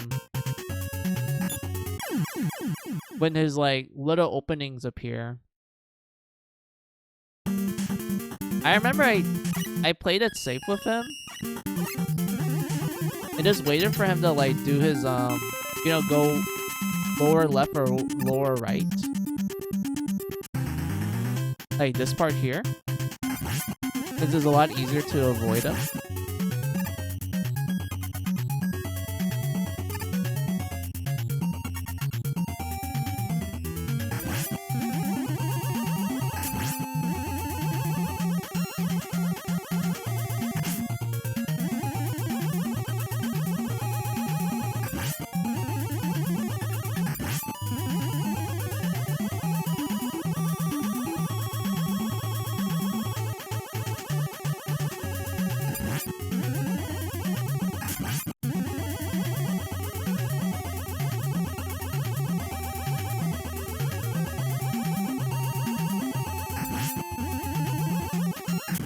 There you go.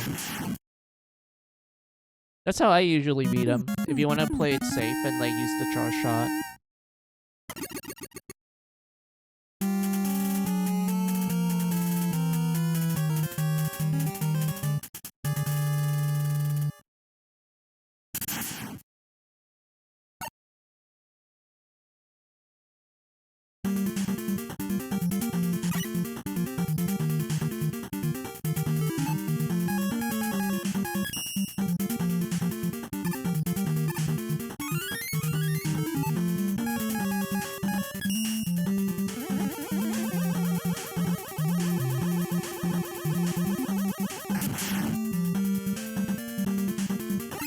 And this is the boss rush. Oh boy. Hey, Gravity Man. Love fighting this guy.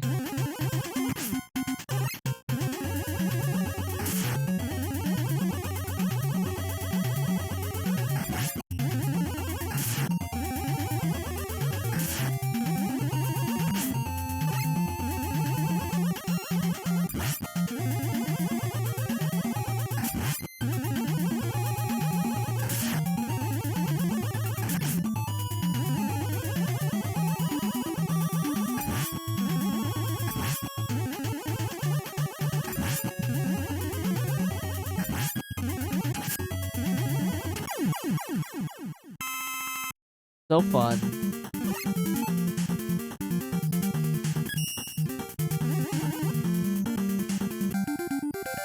Oh, great wave, man. Alright.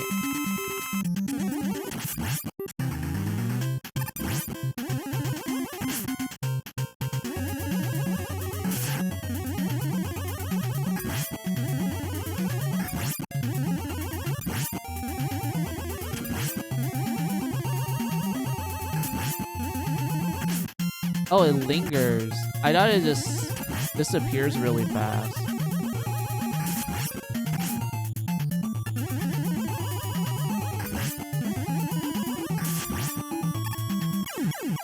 There you go.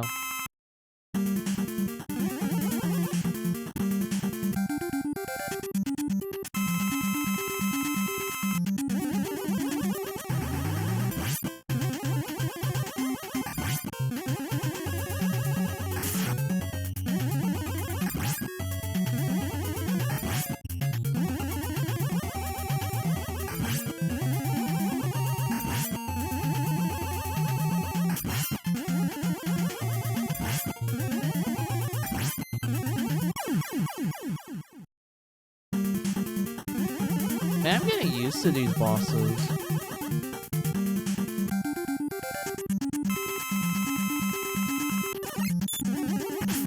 Nope, I got hit.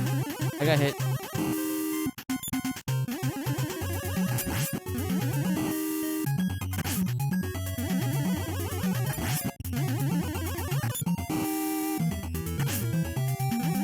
Wait, how did I get hit by that? I was like far away enough.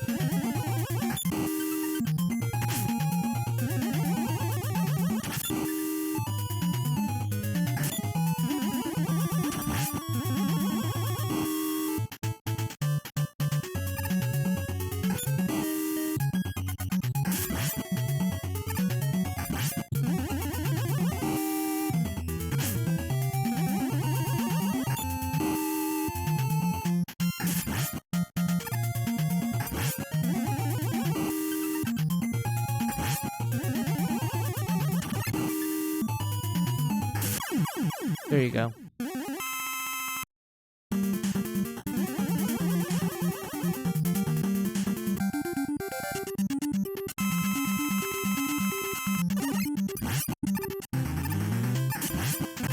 Ow.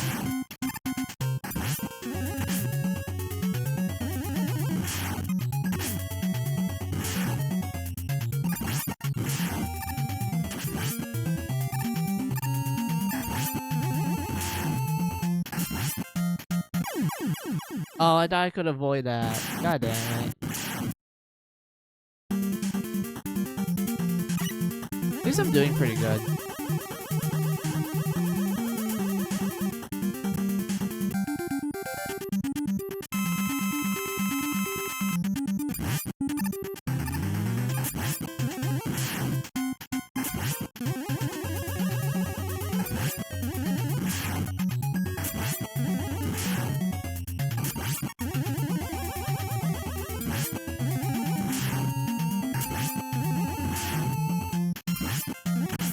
Damn it, I got too close.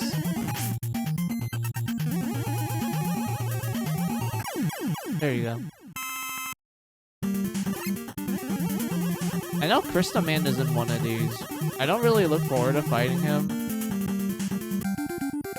because he's still the one boss I can't figure out the patterns for.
Oh boy.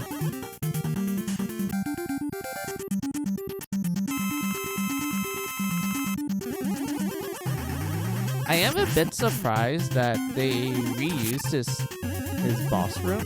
Well, actually, they reuse all the boss rooms. Because I thought they're gonna make them all fight in like a unique environment. But I guess not.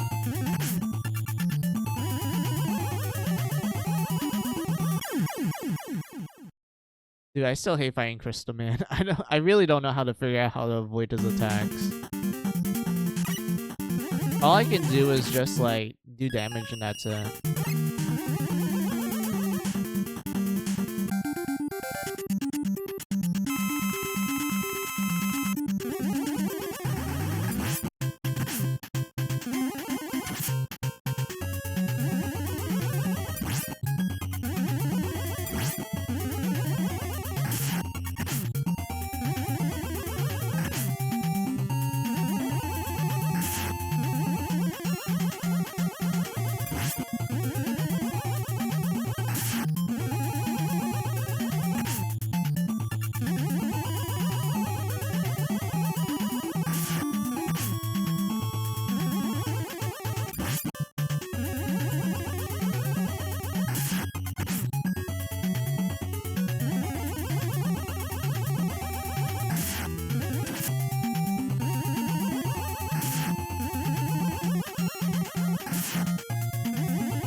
This should be Dr. Wily.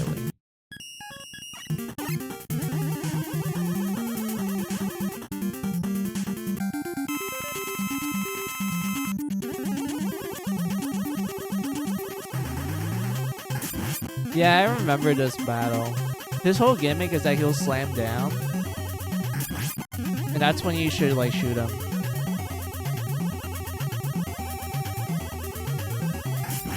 But don't touch the spikes because that will instant kill you. In classic Mega Man fashion.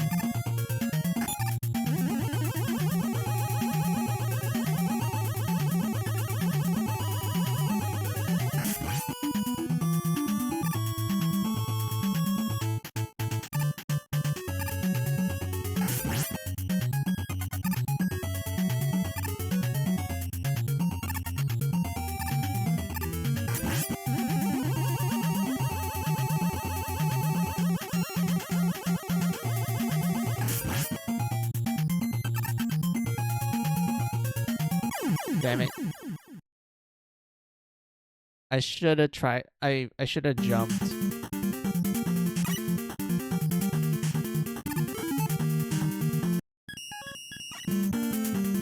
Four lives. Alright.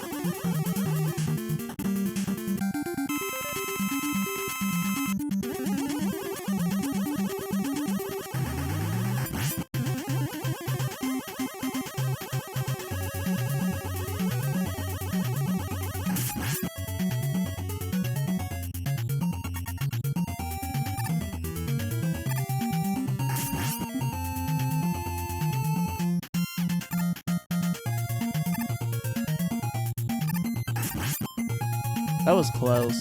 I almost touched the spikes.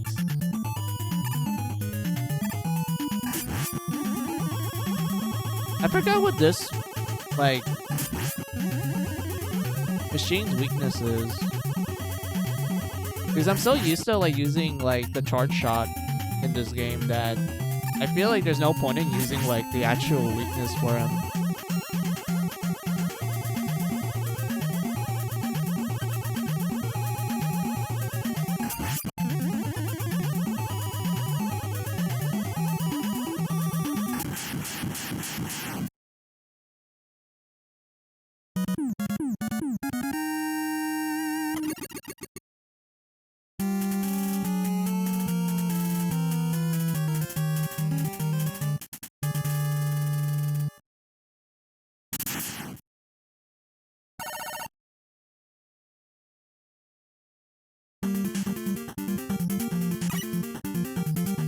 time is it right now? Oh, it's been 2 hours. I forgot to do my BRB break. Wait, hold on.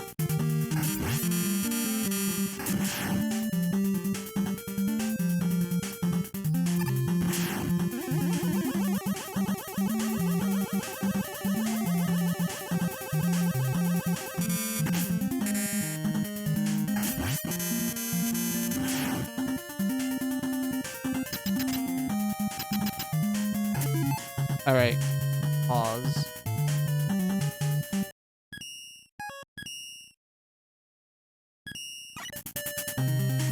So I'm gonna do a BRB break because it's been 2 hours.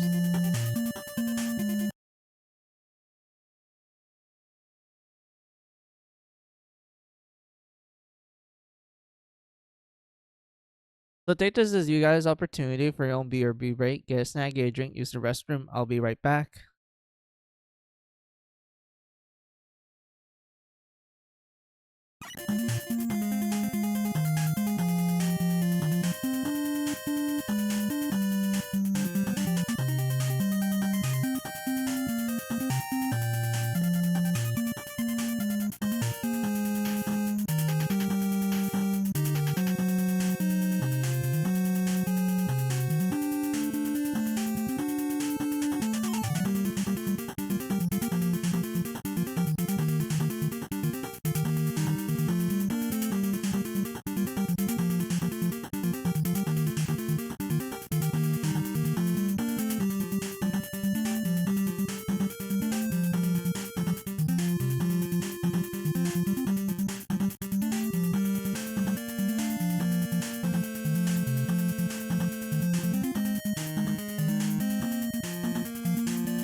Alright, I'm back.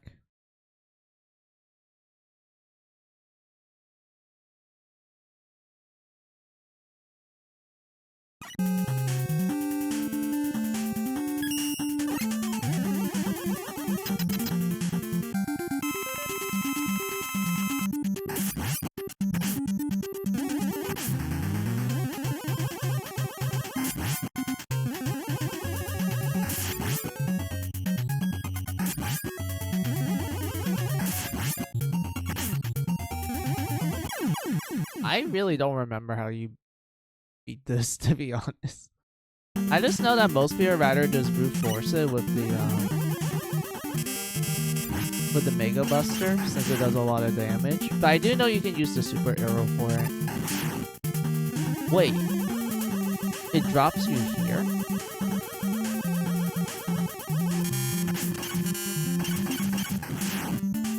I thought it would put a checkpoint here, because this is where you normally would have it.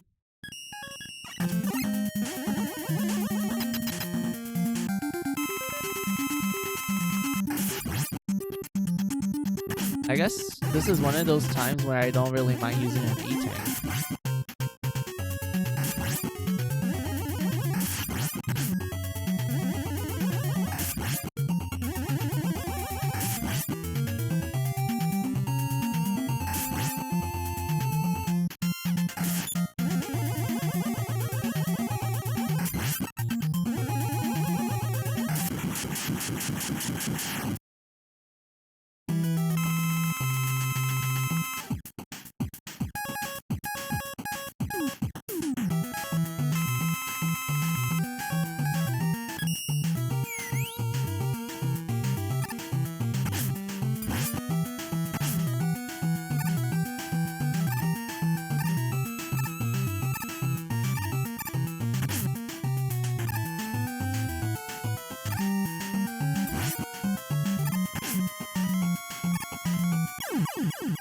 Wait, what?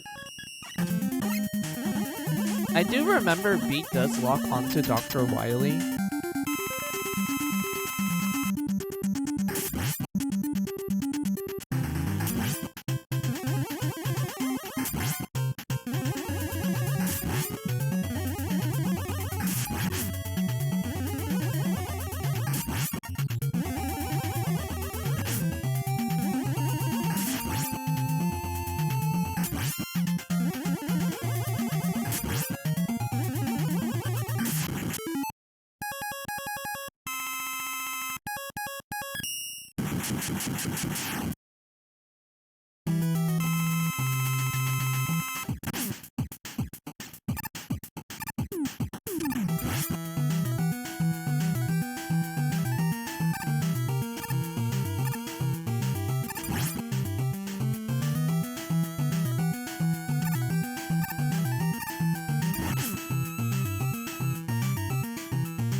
I don't get it. It's supposed to, like, auto-home.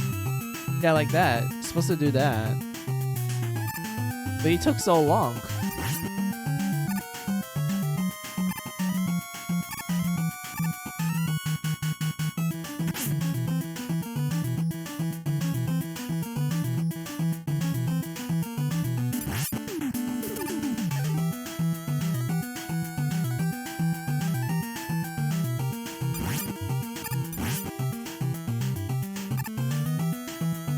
Kinda weird.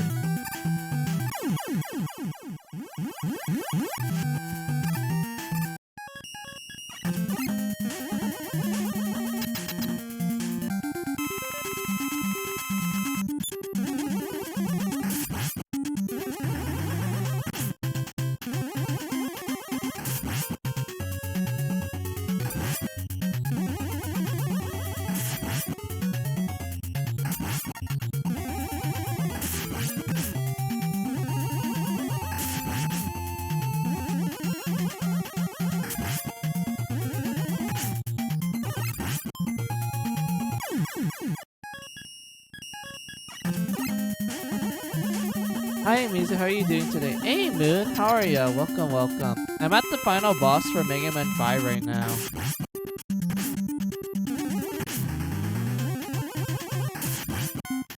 Let me give you a shout out after I finish this phase of the boss. Hold on.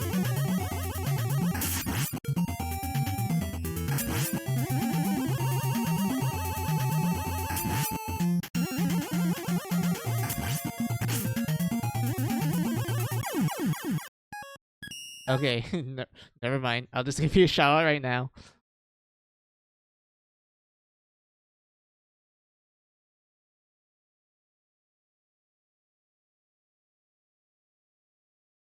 There you go. I'm okay. I'm currently at work on my break. It's been a crazy day so far. Really? I'm assuming it's because like Thanksgiving's coming up, so I'm assuming your work is gonna make you do some, I guess, a lot of things before the break comes.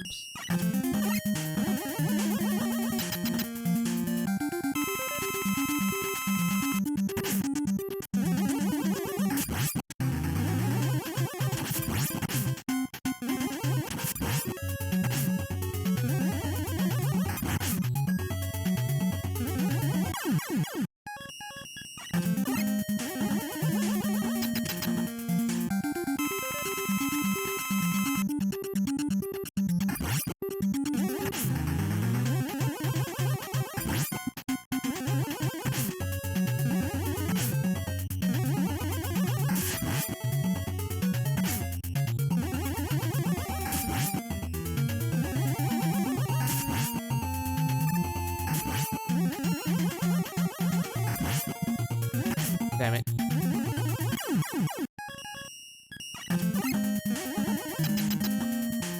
Well, I hope work goes well for you. Like, you mentioned it's crazy, but I hope it, like, goes well enough that nothing too dramatic happens. Damn it.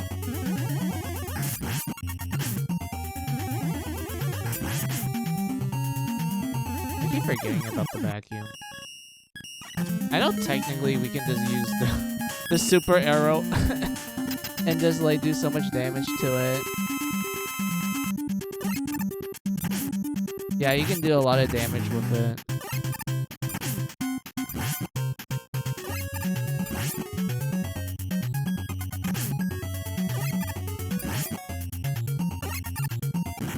There you go.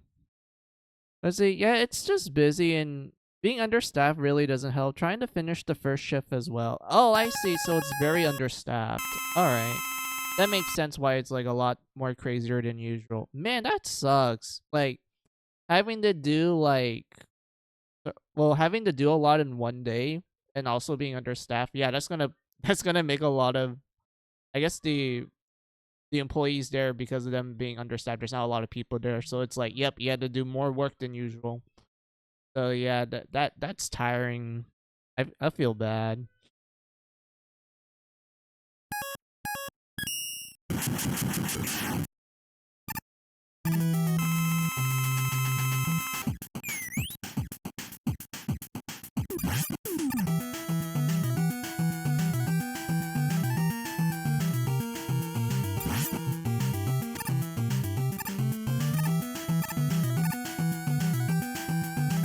Where's Beat? Where's my bird Beat?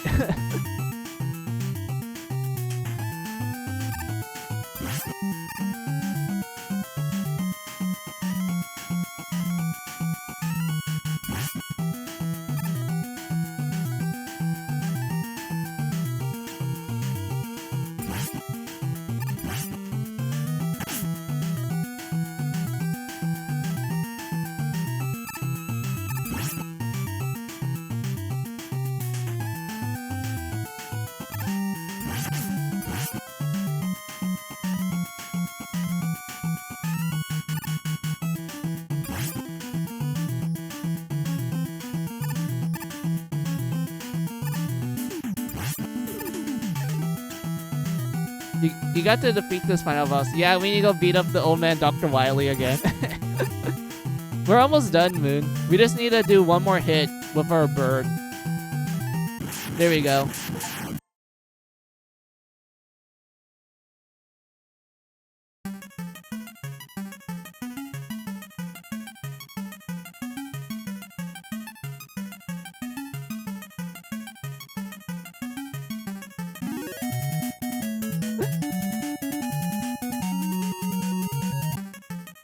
Yay, we did it. We beat Dr. Wily for the 5th time.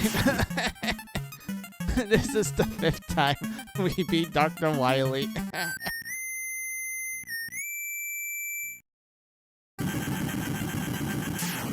Nice, good job, yep.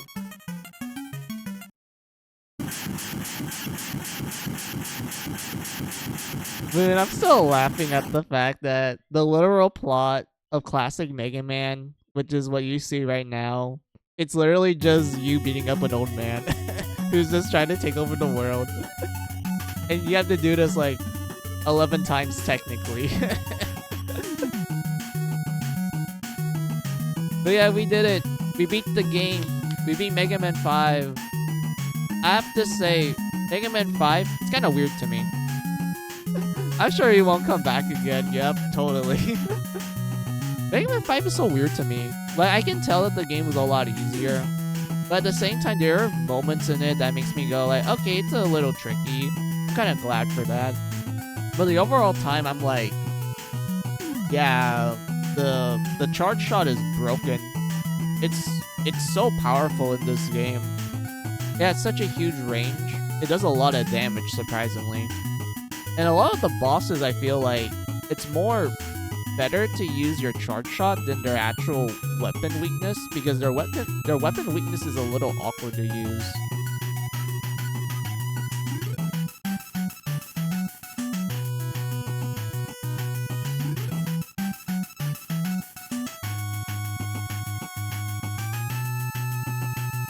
But yeah, outside of that, I did like the overall experience. I did like a lot of the gimmicks of the levels. I feel like each level actually did stood out to me to the point where I'm like, yeah, I remember doing this and that. That was fun. And I kind of like how more fine-tuned the movement feels, because I do feel like Mega Man at this point does feel like a lot more snappier in terms of like you doing like the jumps and like the slides and such. So overall, I would say 5 is a pretty good game, despite them not really adding too much to it. But I do like the feelness of like just moving around and jumping. It does feel a lot more responsive and it does feel nice.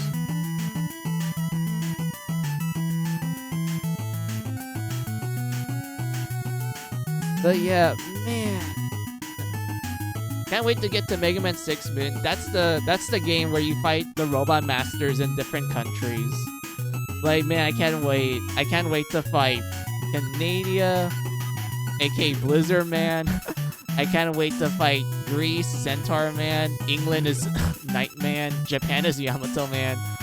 Tomahawk Man is good old USA Moon. That's right, good old USA. We got Tomahawk Man.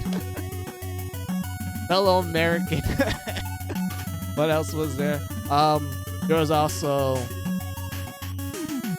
Brazil with Plant Man. Although, for the longest time, I thought his name was Flower Man, but his name was actually Plant Man.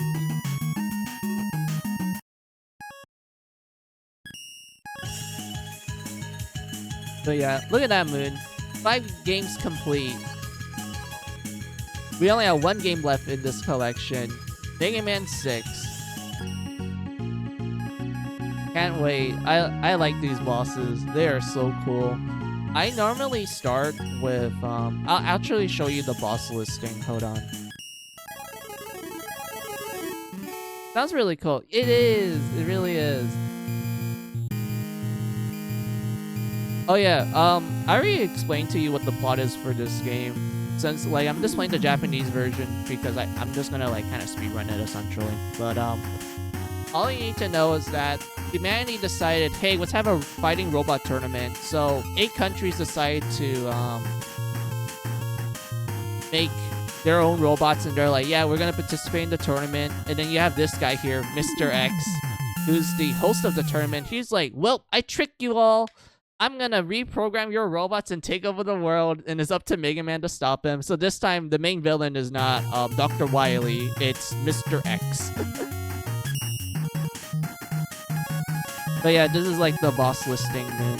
You got Blizzard Man, Canadian, Wind Man, Chinese, Flame Man, Middle Eastern. I think, yeah, he's implied to be around there. They don't specify which country.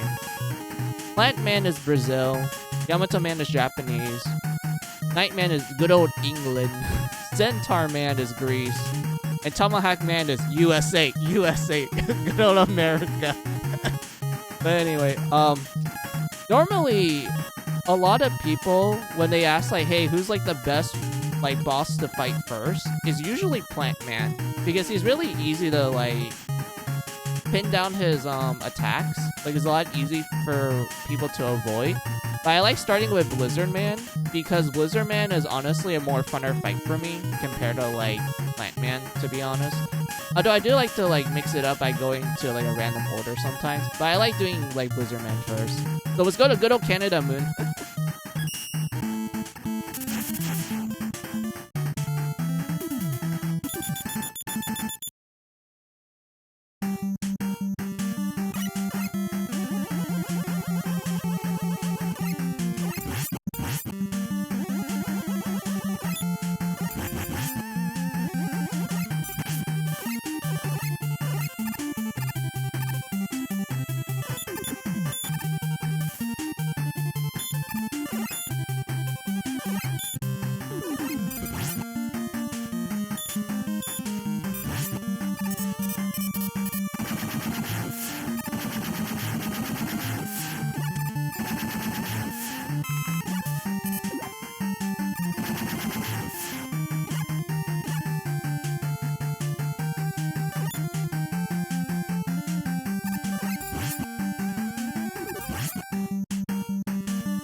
Oh, hell no. Wait.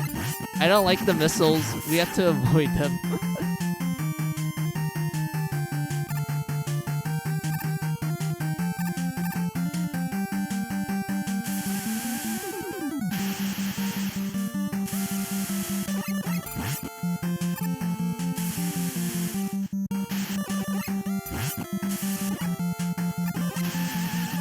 Oh, yeah. We can't really... There we go.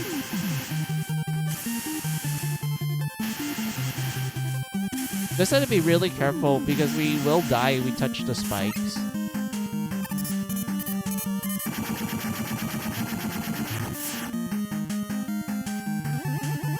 But yeah, Moon, isn't Canada so fun? Slippery ice. There's a bunch of there's a bunch of squids for some reason. There's those bombs everywhere that they use as platforms. Good old Canada.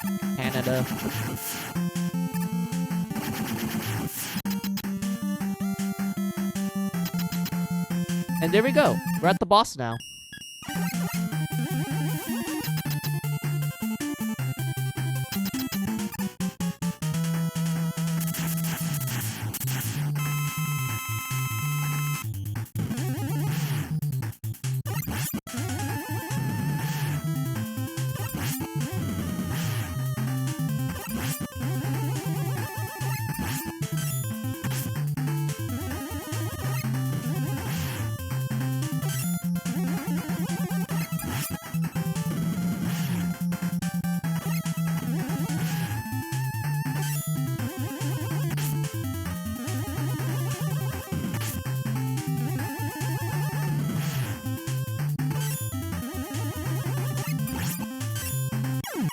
Oh.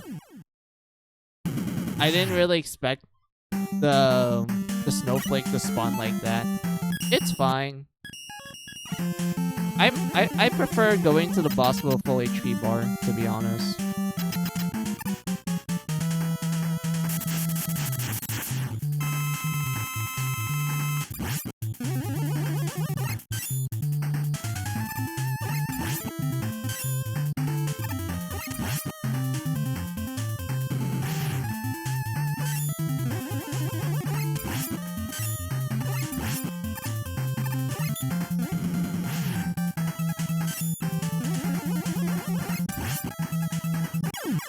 There we go. Canada looks nice and cold. Yep, it does. Good old Canada. Good old Canada.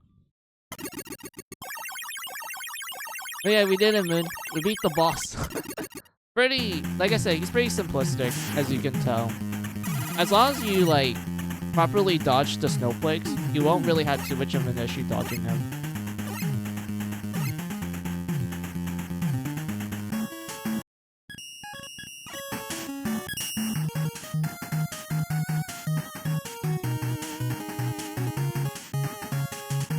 But yeah, we beat good old Blizzard Man. Next, we can either go to Plant Man or Tomahawk Man or Flame Man if you want to go in a random order. I know Centaur Man isn't that difficult to fight if you like space yourself properly from its attacks. Tomahawk Man is kind of in the same ballpark too. Same case with Yamato Man, but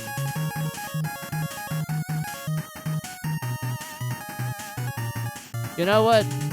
You know what, Moon? Let's go visit good old USA. USA. Let's go to USA. Let's go.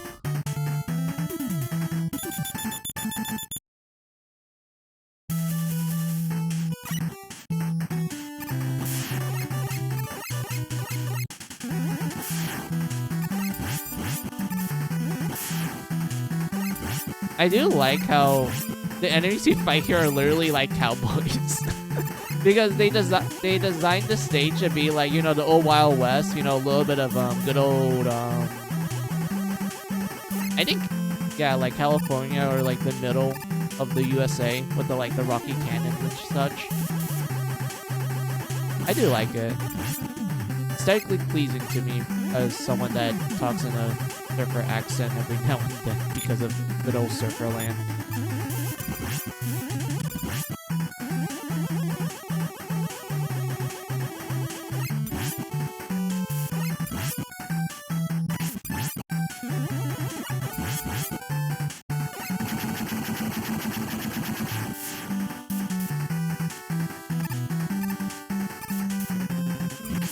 Oh yeah, these enemies. Is this better to like rapid fire them?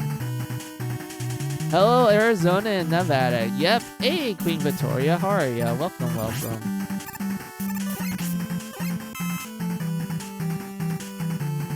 How are ya? Hey, Eddie.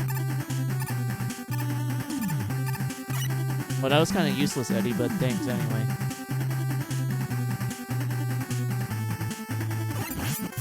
Oh yeah, these spider guys.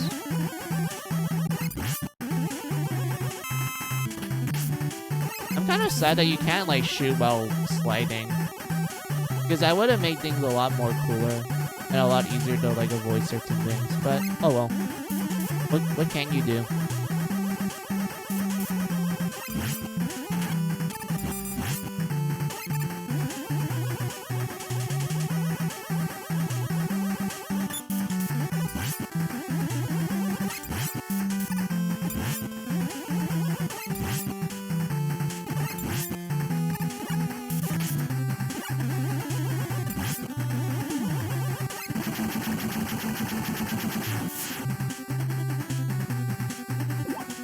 I know if you take the bottom path, you do get, like, the letter B.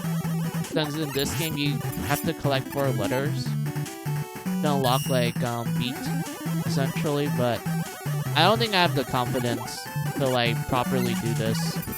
I'll probably revisit this stage later.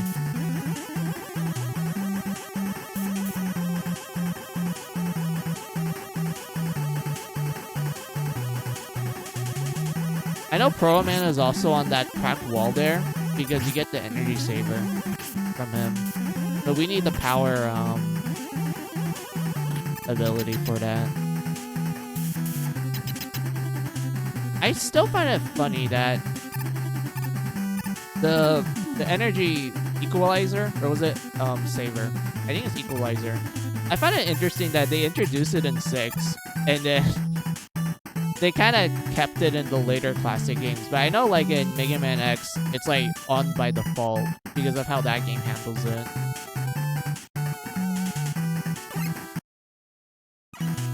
I think we're good. I need to get back to work, so I'll be lurking. No problem, Moon. I hope work goes... I know you describe it as chaotic, but I do hope that it actually goes well. It won't go too chaotic as before, and, like, you know, you're able to finish everything up pretty early. You're able to, like, get into your Thanksgiving break and such. I do hope, like, everything goes well for you. So, yeah, I do appreciate the lyric and you just, you know, taking your break time just to interact with me for a bit. I do appreciate it a lot.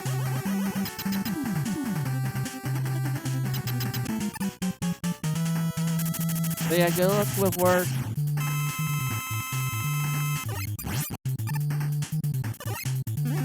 God damn it, I keep forgetting that. He does short hops.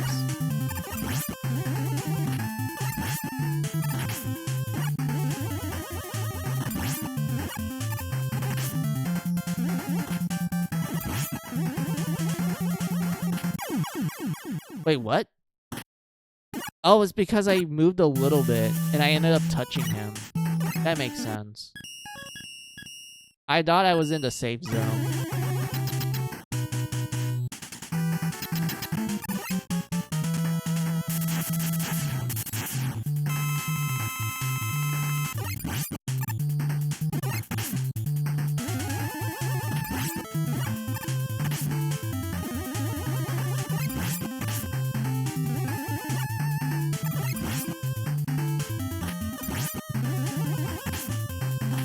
I could never figure out how to, like, make him do long jumps instead of short jumps like that. But at least we were able to beat him. Dun, dun.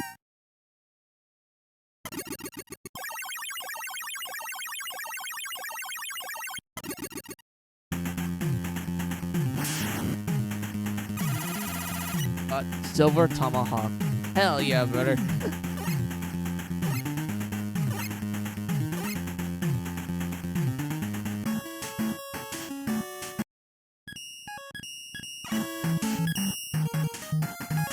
Let's see, after that...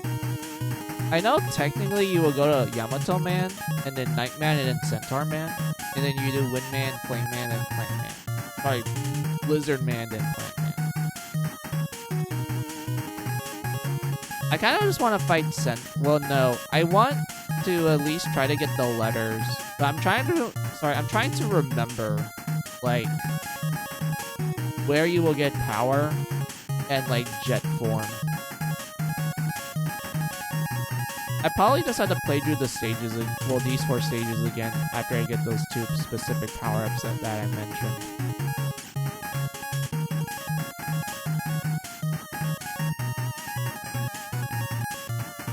I mean, we could technically do Windman because he's not that too much of an issue.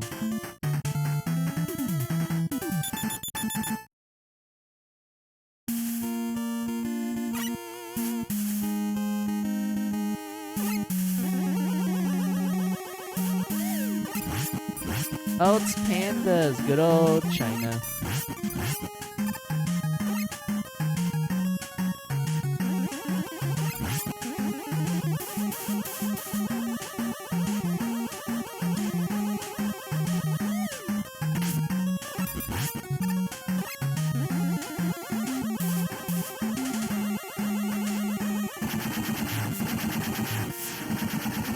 There we go.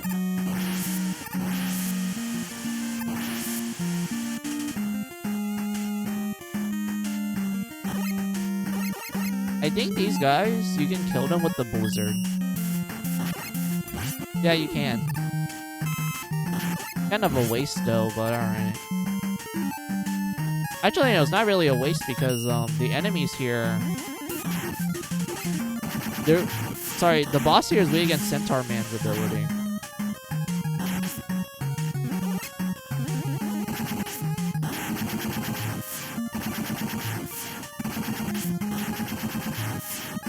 I keep forgetting you lose the charge.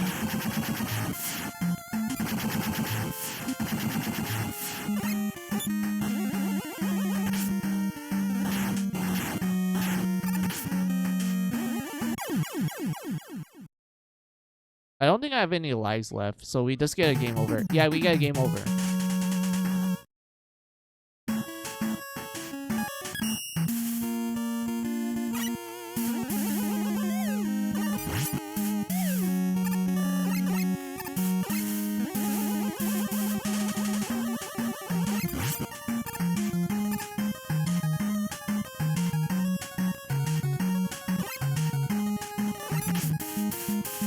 There we go.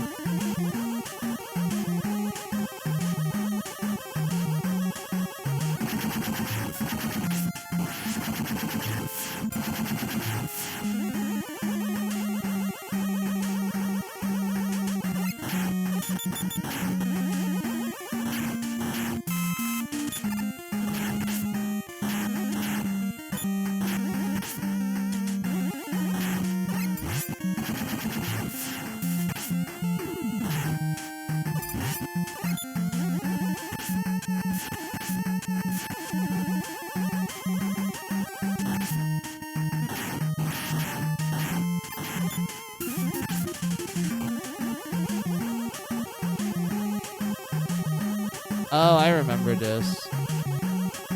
I remember there was a cool puzzle with this later on in the game. At least they're like a shortcut. Oh, there's an E-tank up here. I can't grab it.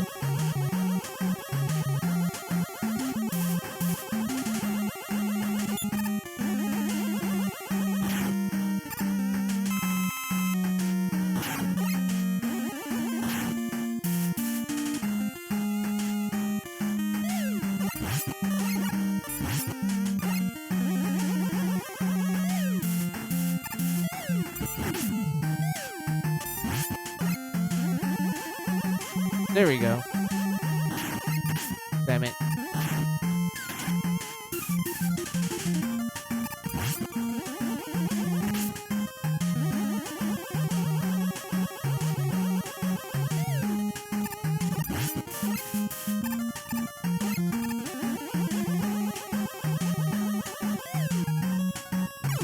Wait, what?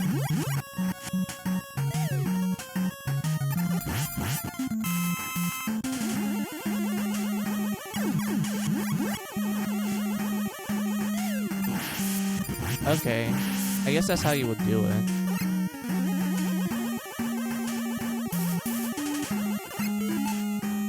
Oh yeah, we don't have the rush coil. Because the whole gimmick of 6 was that there's like the jet adapter and the power adapter. Where Mega Man transforms by combining with Rush.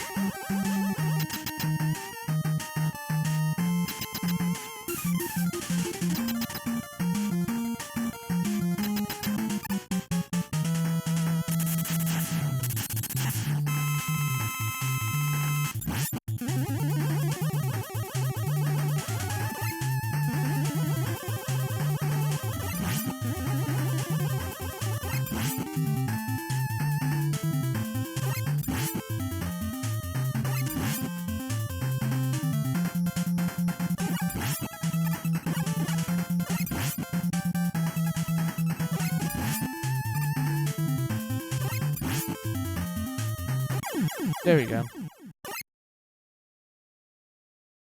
Yeah, Win-Win's pretty easy too.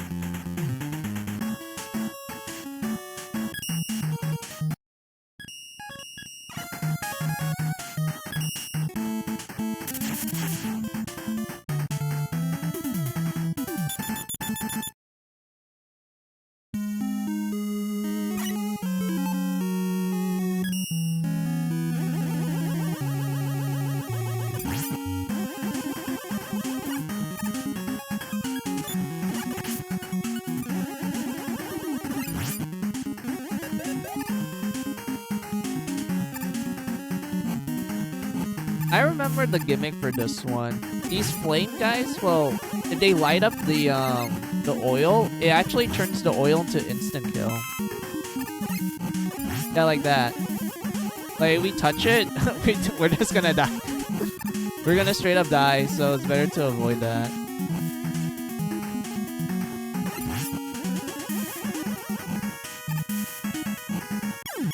Yeah, see, look. So you instantly die when you touch that. So it's best to avoid it or kill them as fast as you can.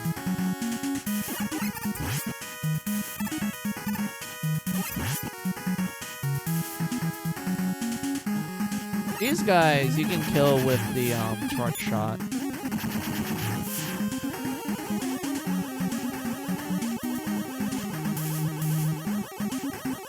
Thank you, my dude.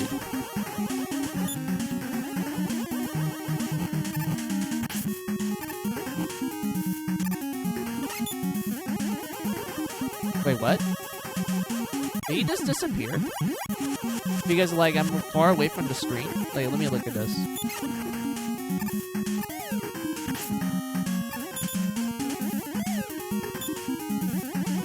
Yeah, so he disappeared because I was off screen.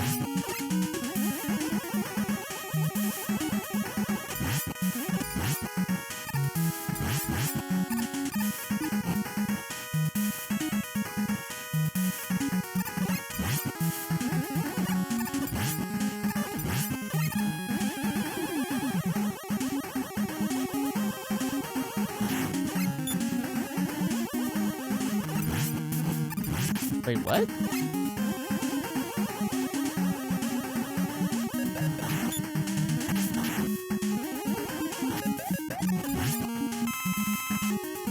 That was so close. I thought I was gonna die.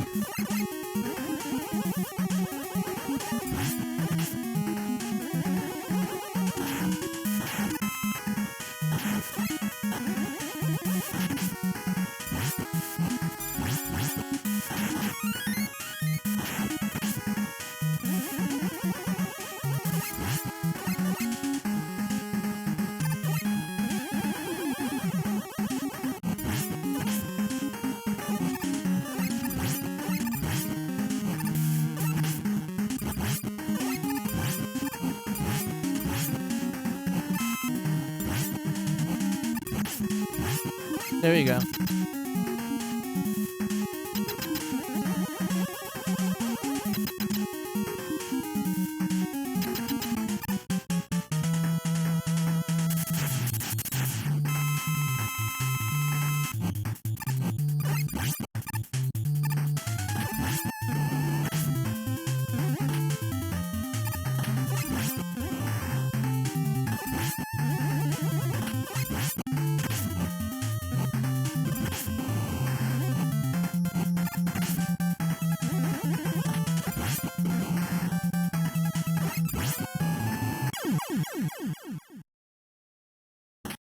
Oh yeah, Flame Man. I forgot to explain. So he has two attacks. One is that he shoots 3 fireballs at you. That's pretty easy to avoid. But he will sometimes follow it up with the fire pillar ground, where he follows like a specific pattern for it. It's best to like remember the distance of the fire pillars, so you're able to like kind of be at the sweet spot to avoid it.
There we go.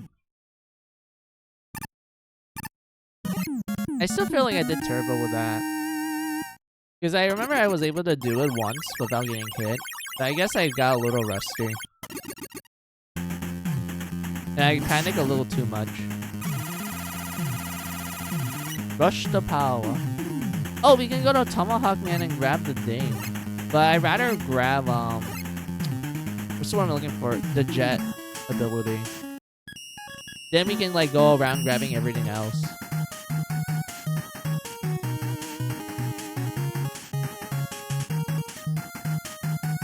Hold on, I need to crack my fingers because like it's getting a little cramped.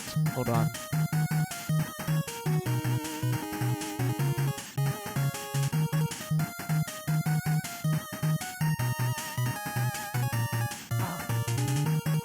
Oh my god, it feels so much better. Ah.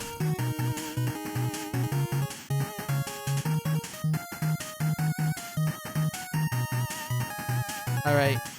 Let's do Plant Man next.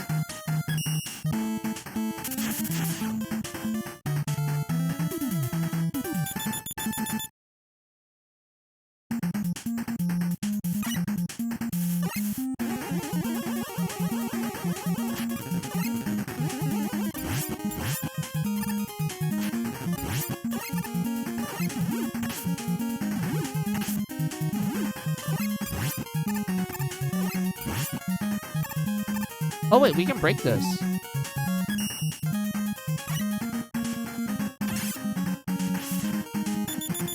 Power Rockman.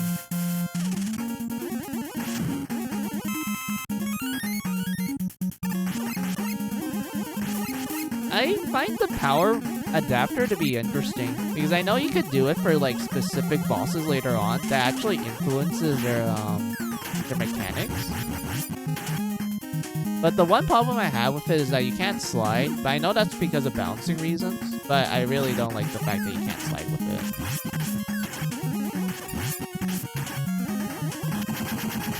it. But it does so much damage though. Like that one, like it literally two-shot that guy.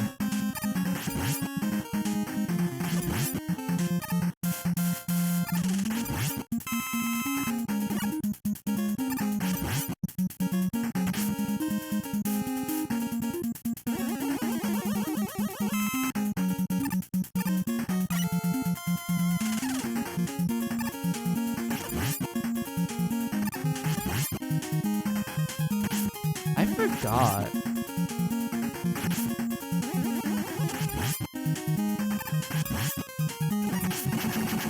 Yeah, this one took like 7 hits. Damn, dude. Like, Charge Shot will take a lot longer.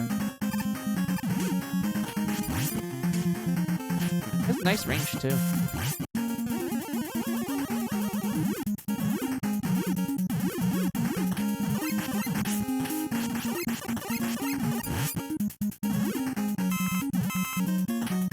I think you have to slide for it to work. Like, that's how the platforms work. I think you have to slide to, like, go higher.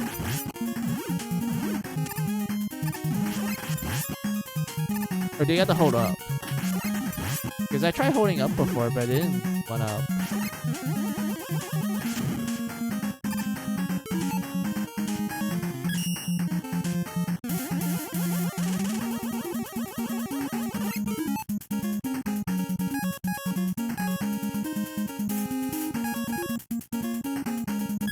Wait, let's see if rapid firing it works.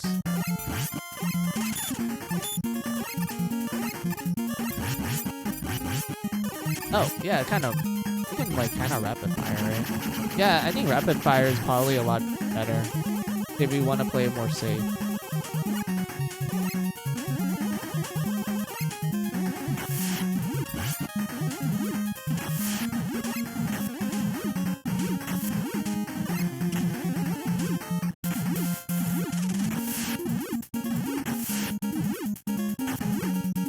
Oh, you have to hold the jump.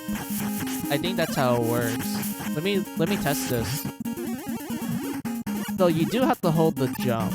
I thought it was like sliding for the longest time.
Where's the fish?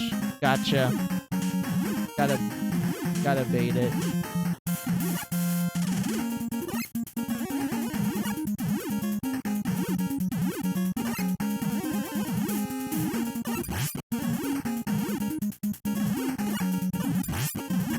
Ow.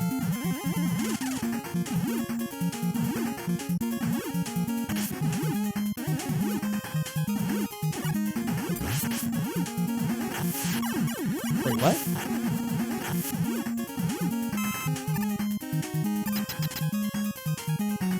I guess that's fine.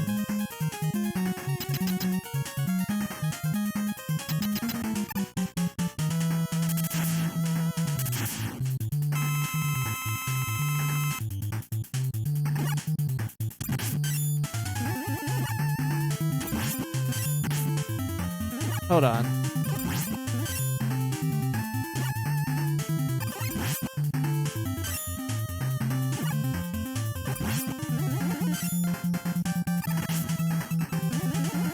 I keep pressing the wrong button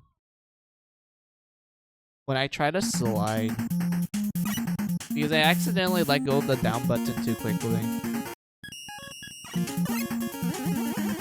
But yeah, Playman's pretty easy. Like I said before at the start of us getting into this game.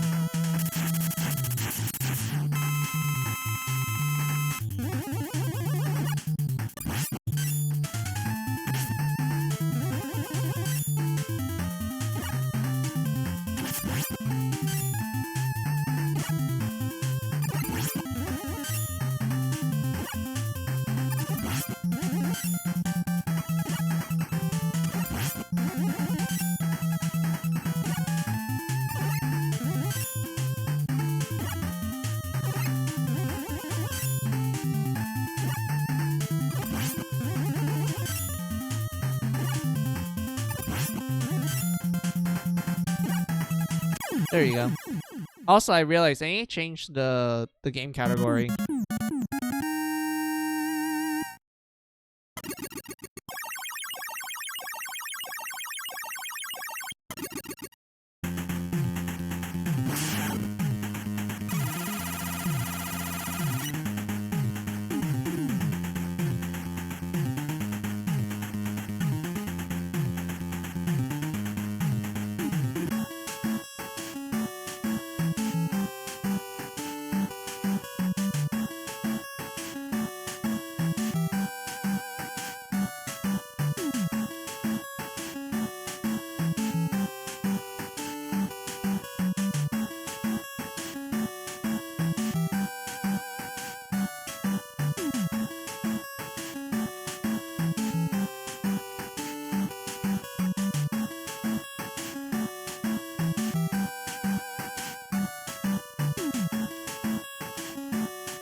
Alright, that should work. Alright. Let's save. Let's go to Tomahawk Man and get all the stuff here.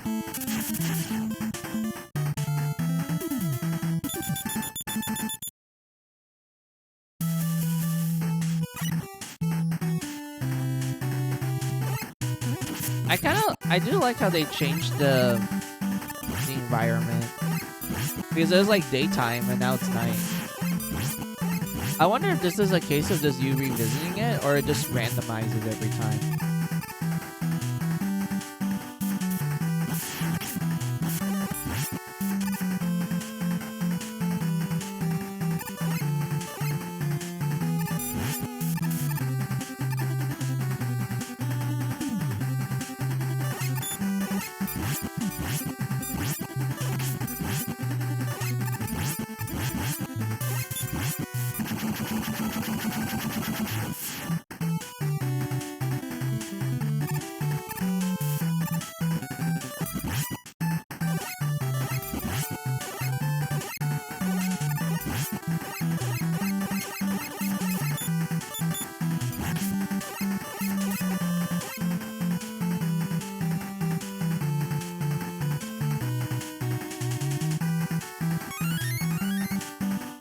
Wait, what do we got? That was a 1-up. Okay. I was kind of hoping for an E-tank, but okay. Oh, it's daytime here.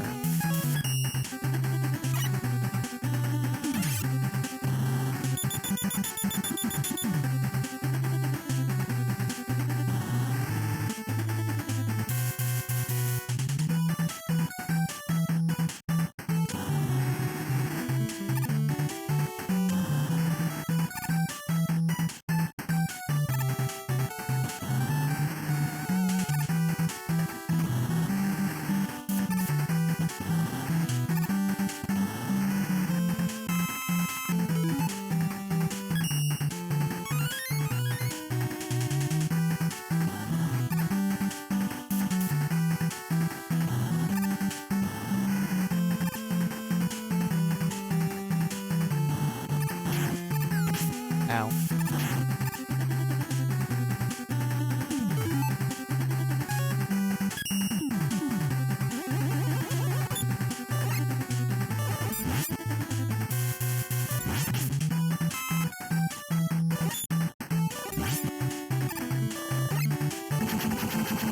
There we go.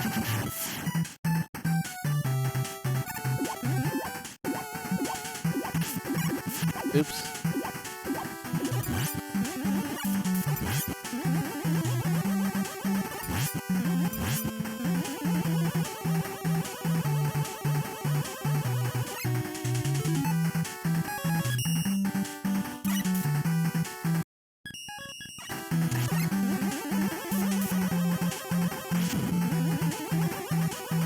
There we go.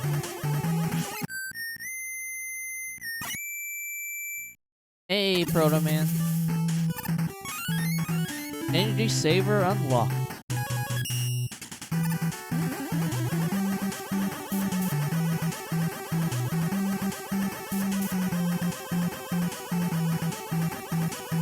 And then we're gonna take this path here to get the letter B.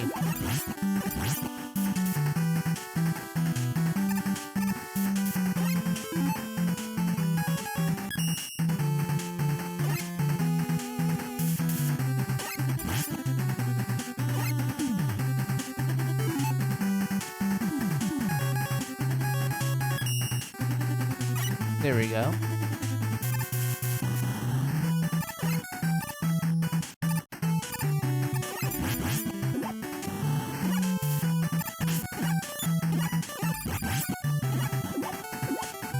There you go.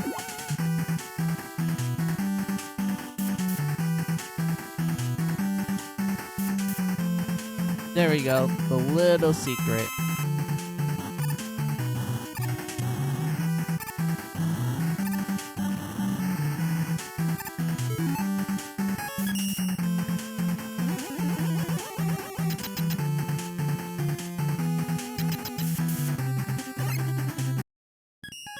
Vape here, and then we're gonna get the letter B.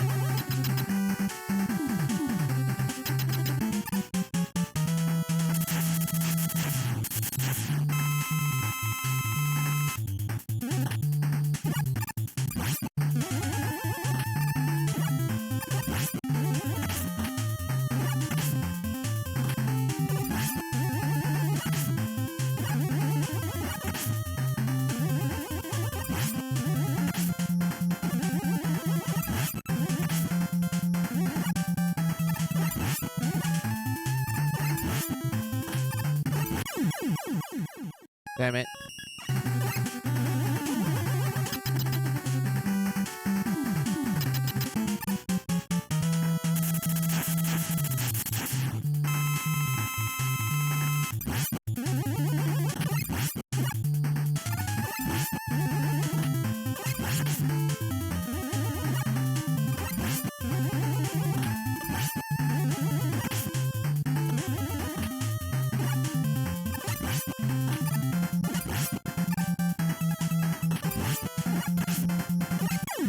There we go.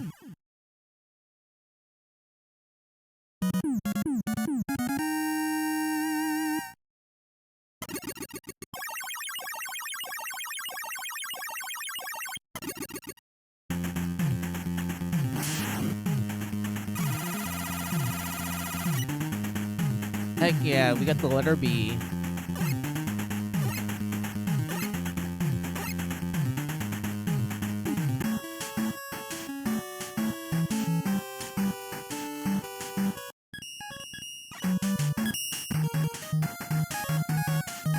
Alright. Now we can just go in any direction from here. I know Nightman, most people prefer fighting him with his weakness, because if you want to use the Mega Buster for him, you have to actually time your shots properly. Sensor Man, I feel like he's easy. Like, you don't really need his weakness for him. Yeah, same case with Yamato Man. I feel like these two, compared to Nightman, they're a lot easier with the Mega Buster. Because Nightman, you do need to, like, actually properly time your shots.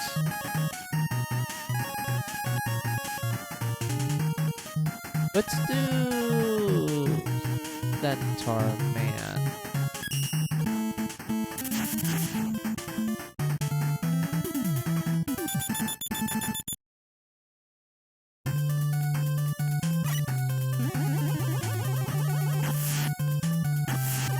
Time for good old Grease.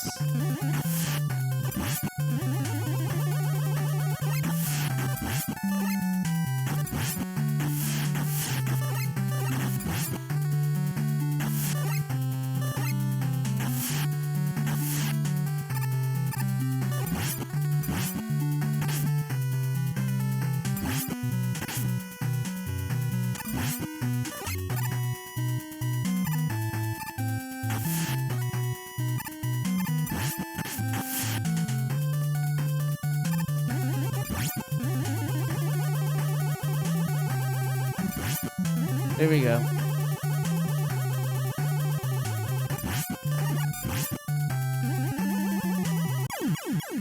Wait, what?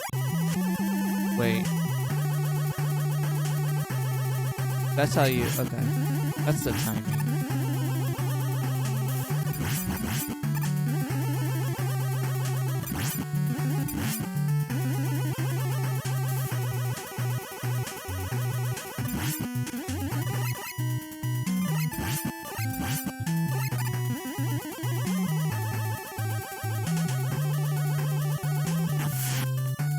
Oh, I remember this. This one was kind of weird. I do like how it's a subversion to the like, it's kind of like a different take of the water, like, platforming. I still don't understand, like, the logic for it, to be honest.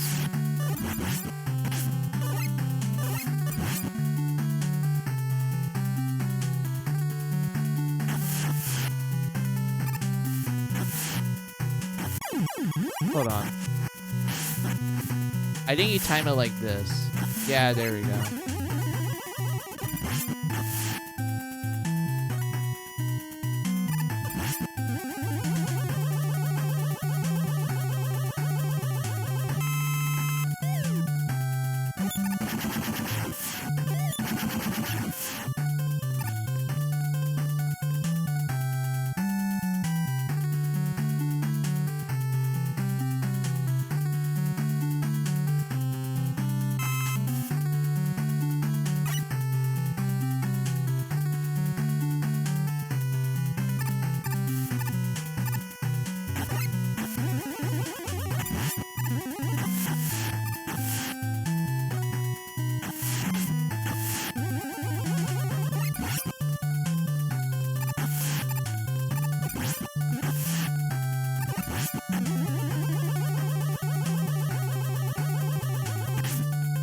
There we go.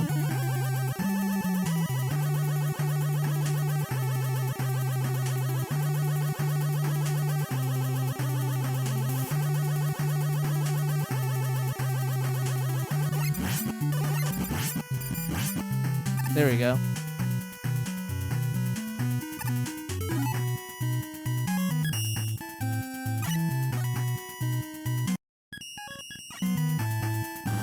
Yeah, we just go across here to get the next letter part.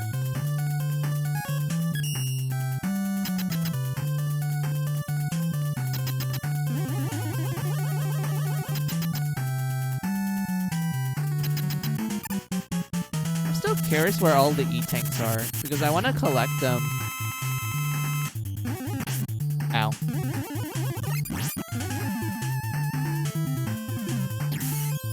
Oh fuck. Move, move. Damn it.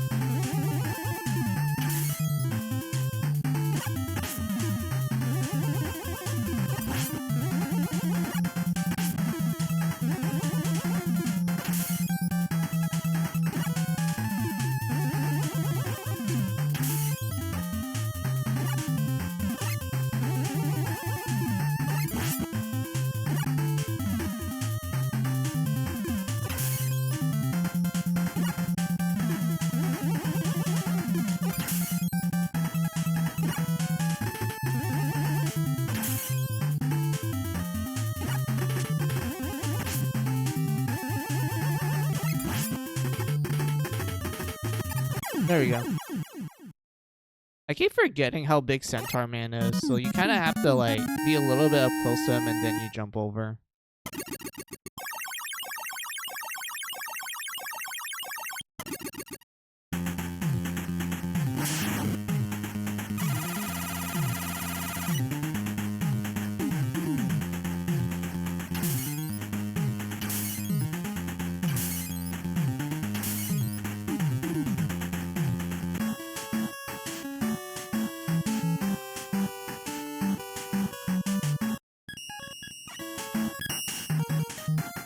There we go.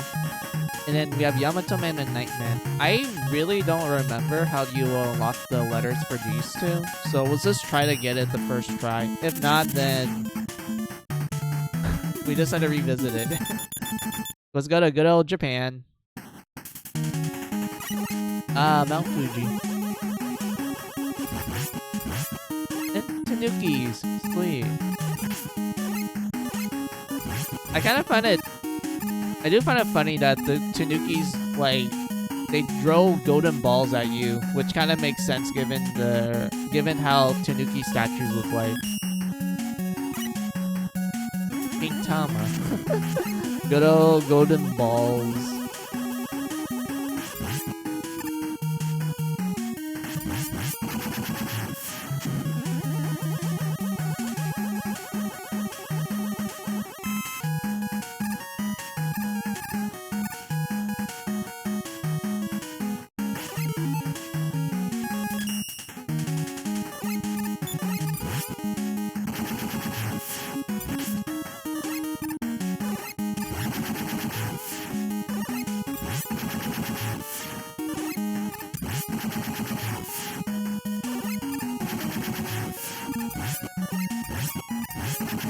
There we go. Ooh, an E-tank.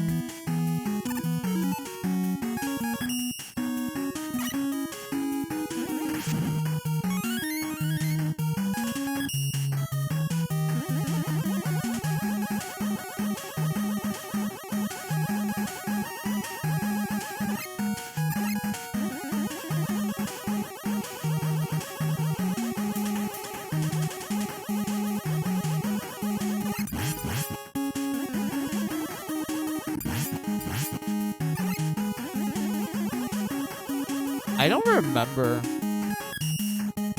if you had to take the top path to get the letter or not. Let's see. Let's just make a save here.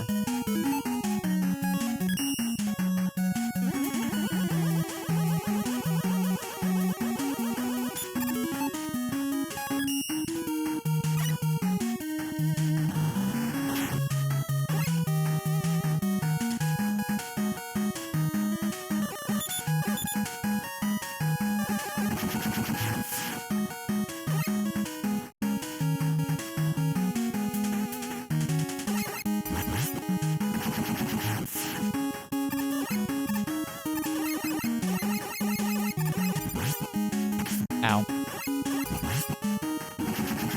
That was close.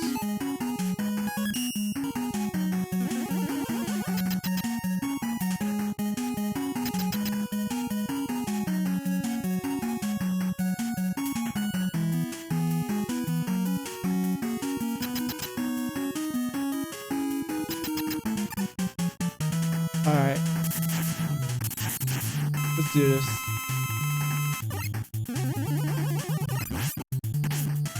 Ow.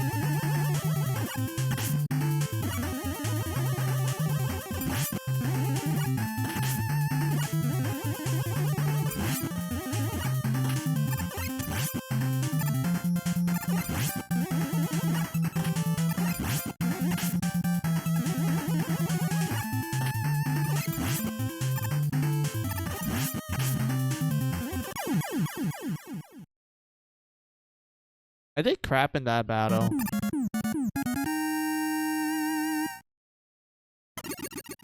I thought I could have done better. I could have done better, to be honest. I could have done better.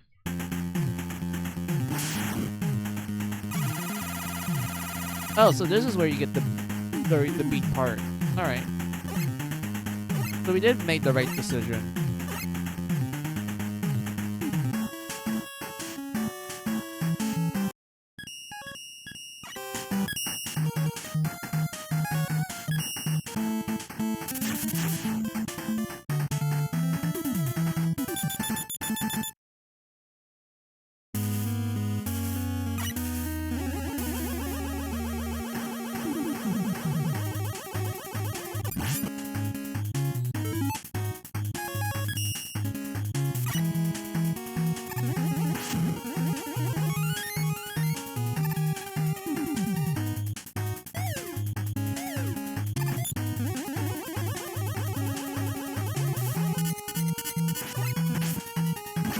Wait, what?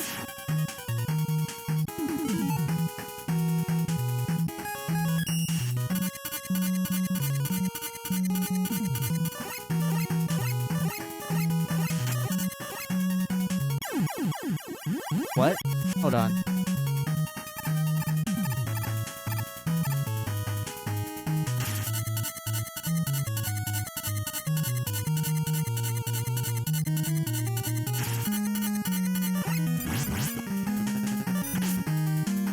Okay, I kind of get what's happening.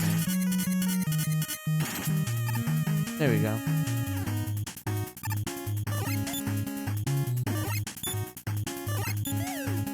So you can only shoot it through the main cannon there.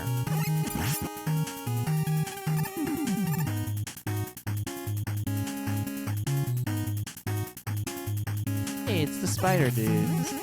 How are you, dude? I'm gonna move up. I think we can bypass this with the jet. Let me see. Kind of curious. Oh yeah, we can. We can bypass this with just the jet. That's so funny.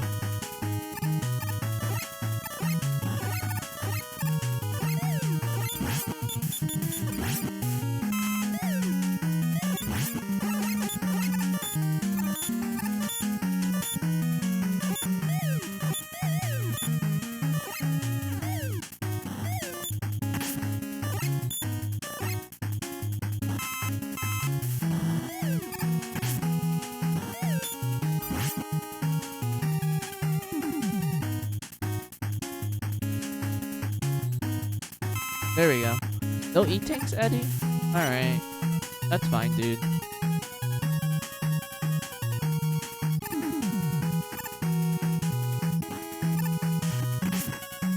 Oh yeah, these guys. I think it's like better just to like avoid them. Or to like attack them with a specific weapon.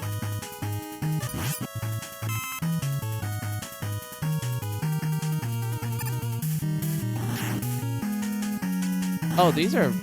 Oh, no. These are bouncing.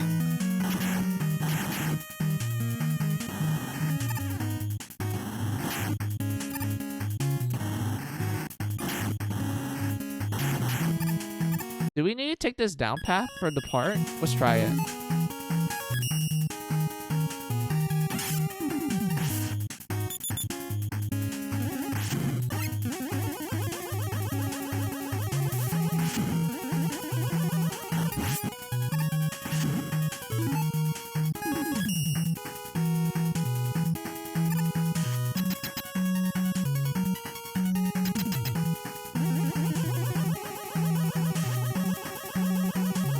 Alright, let's do this.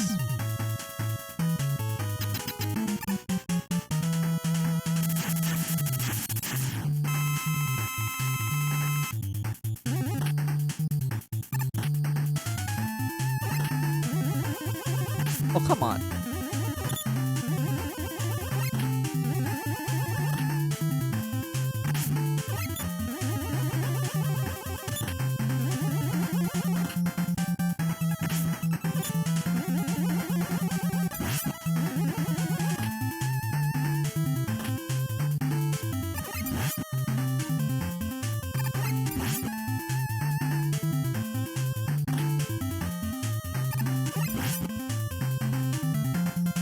Are you kidding me? Come on.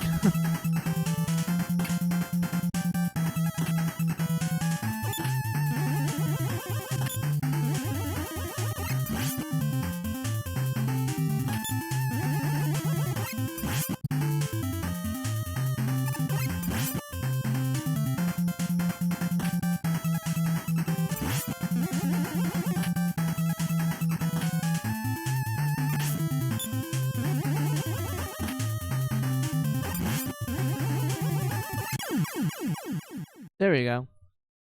Yeah, if you use his weakness, the Yamato Sphere, it actually goes through his shield, so it's a lot easier to kill him with his weakness. But I like using the charge shot to like kind of challenge myself.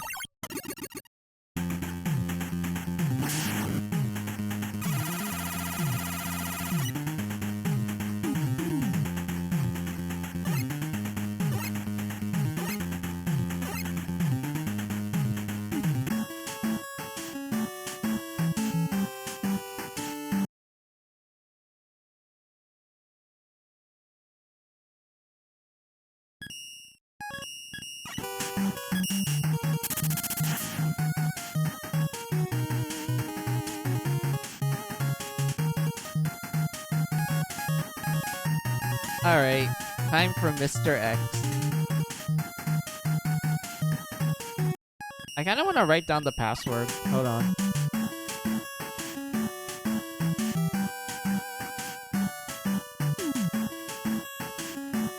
There we go.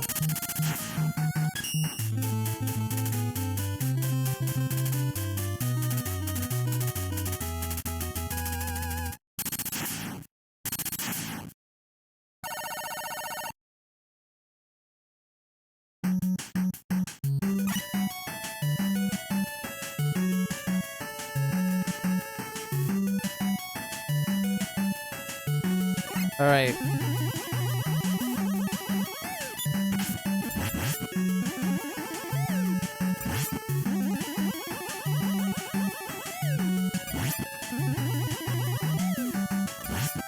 There we go.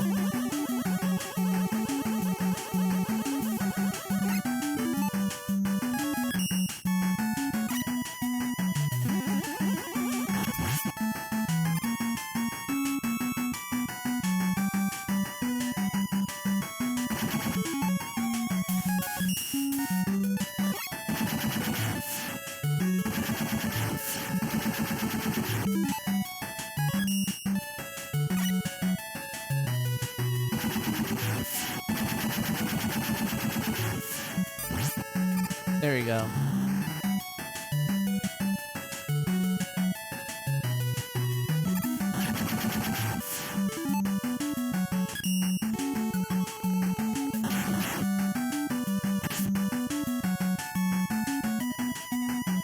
Oh, this is a cool like shortcut you can do, but I don't know if I'm able to do it correctly. Damn it. Because you have to do like a really short jump. Like that. And then you get to a nice secret here.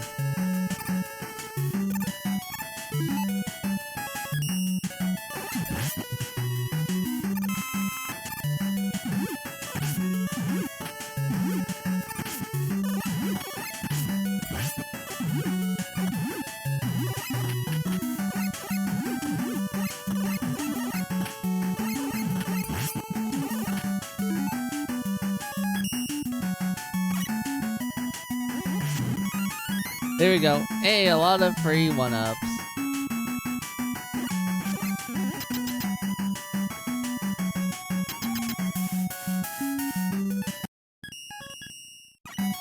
So this boss here, you can actually use two methods of beating him. One is with his weapon, but one is with the power adapter.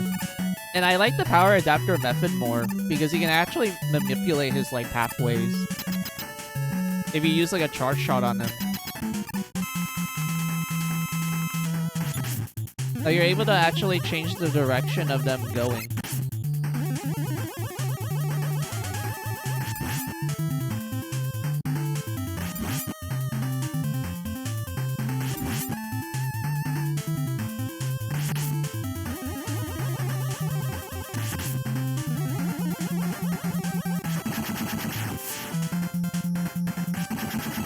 There we go.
There we go.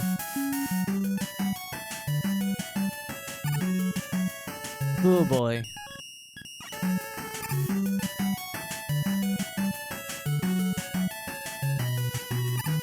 We need a jet for this.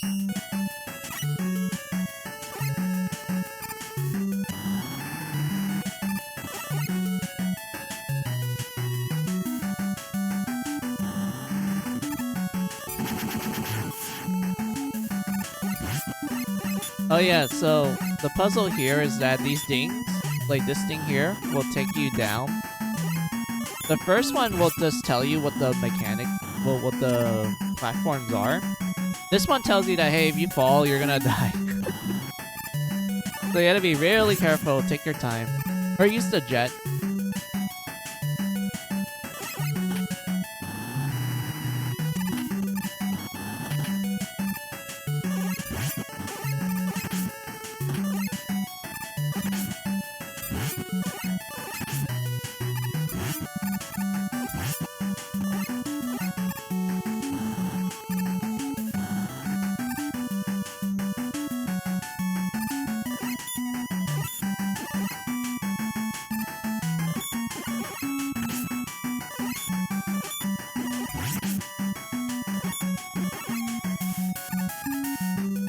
There we go.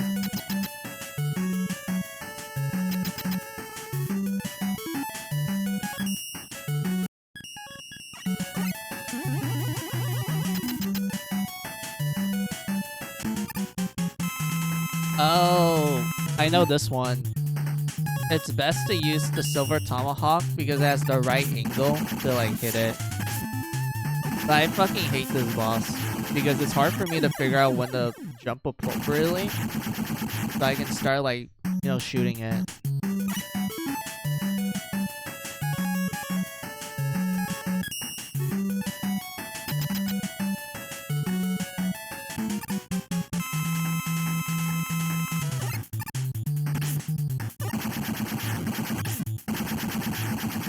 I know that the rocks do the most damage, so I'd rather just get hit by the pellets. Ow.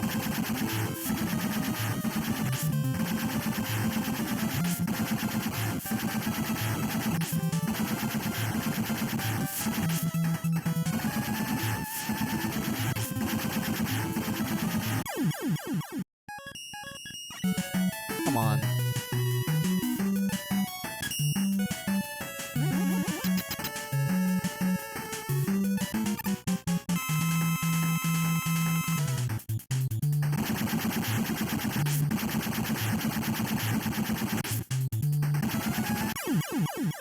Now let's restart that.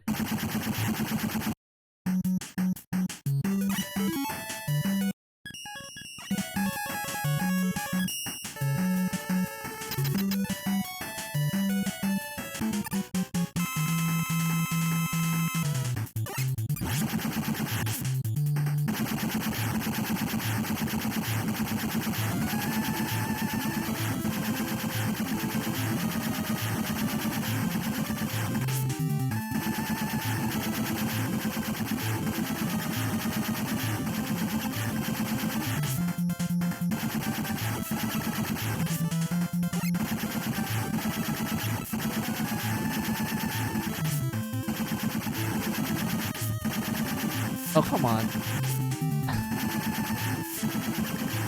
There we go. I still don't like this.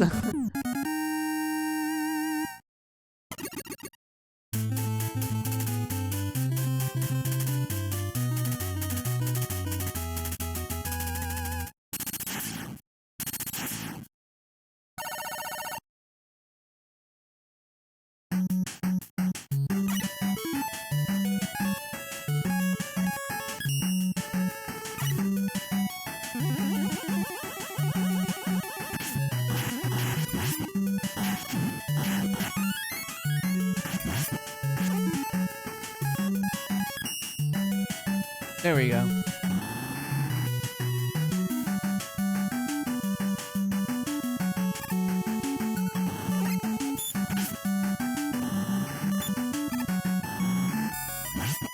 There we go. There's an E-tank there? Come on.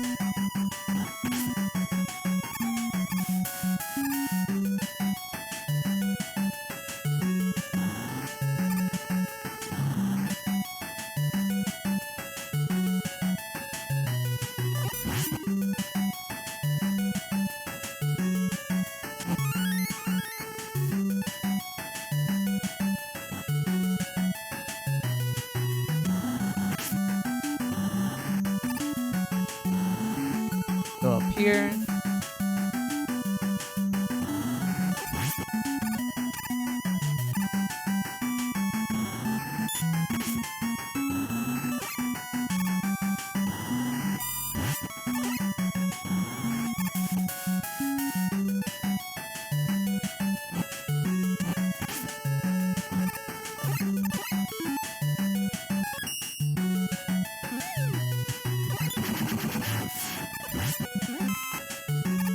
Oh, I know what's happening. So you stay on these platforms and it'll turret. I think we can jet it, to be honest. Let's try jetting it.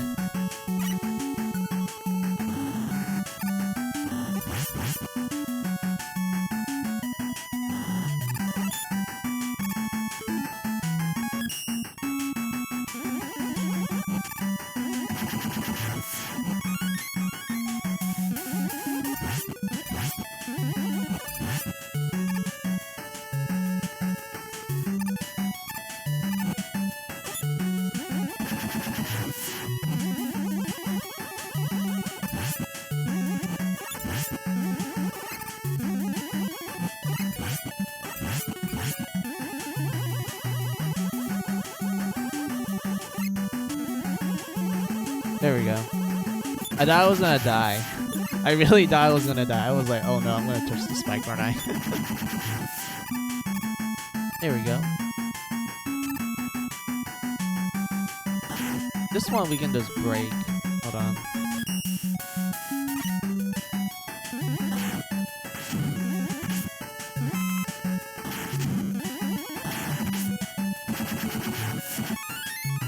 Sweet, E-tank.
I would like more ammo.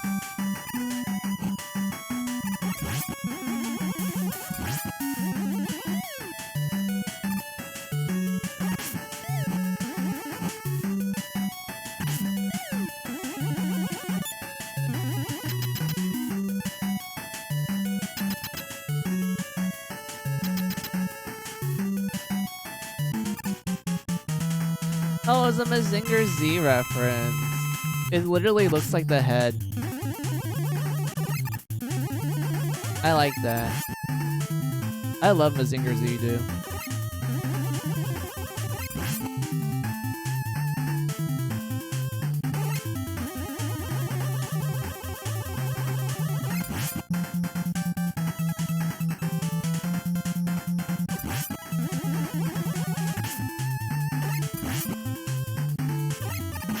There we go. Very easy boss overall. But I love the reference.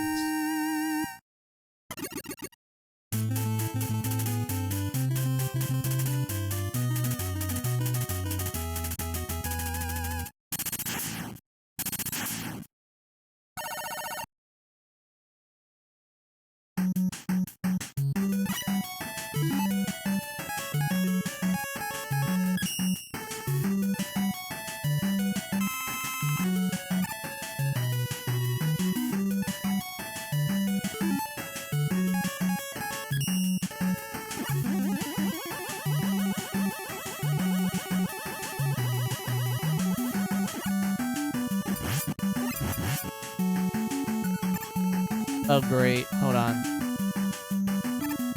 There we go. Small jumps. Like, really small jumps.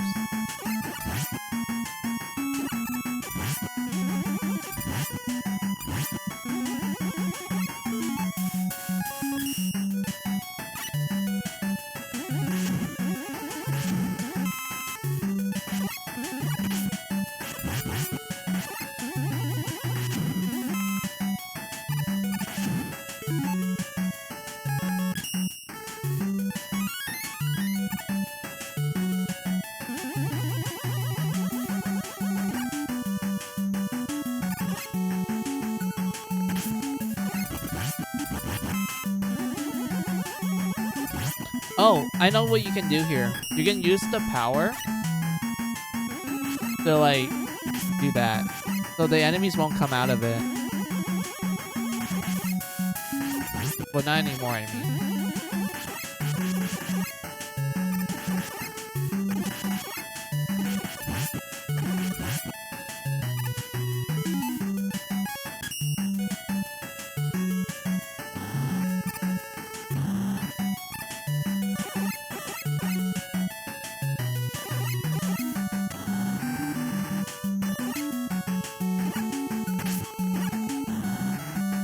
There we go.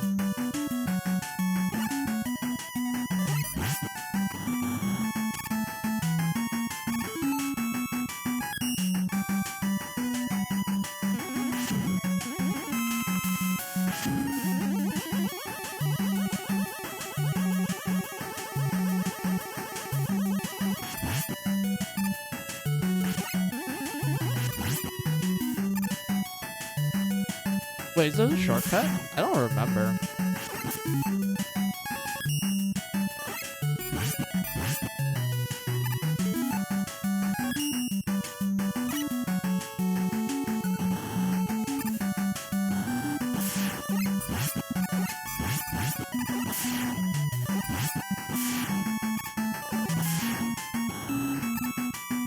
There we go.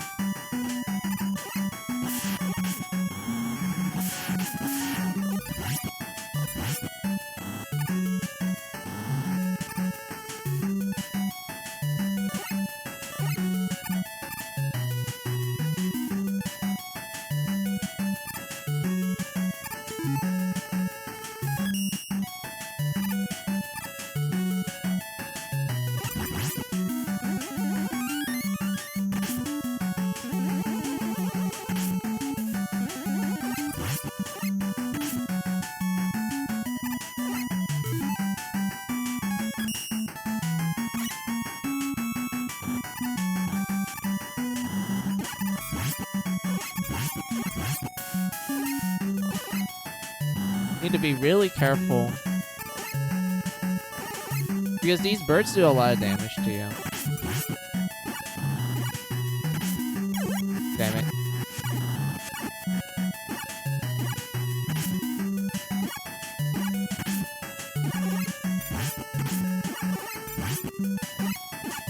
Oh, 1 up. Sweet. it literally spawned it the moment I grabbed the 1-up.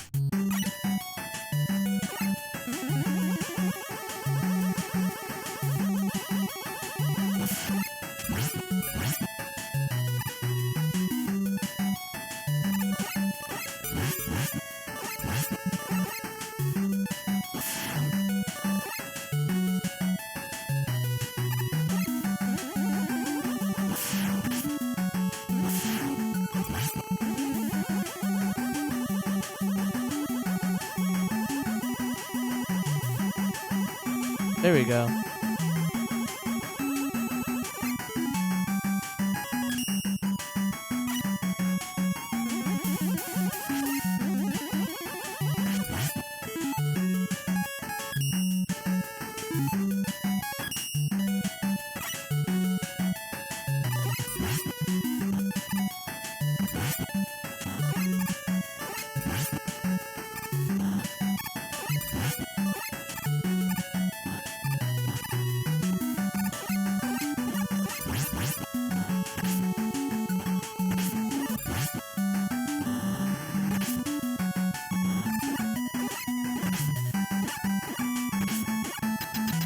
There we go. It's just better to avoid that.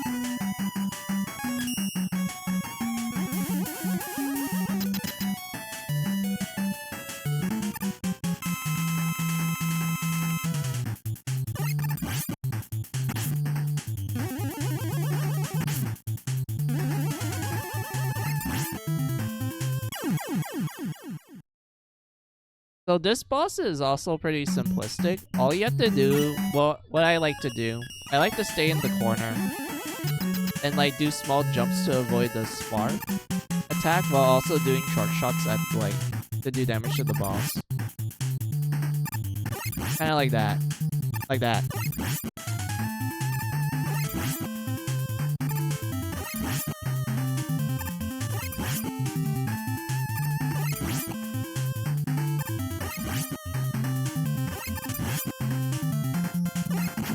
There you go. Pretty easy boss, not gonna lie.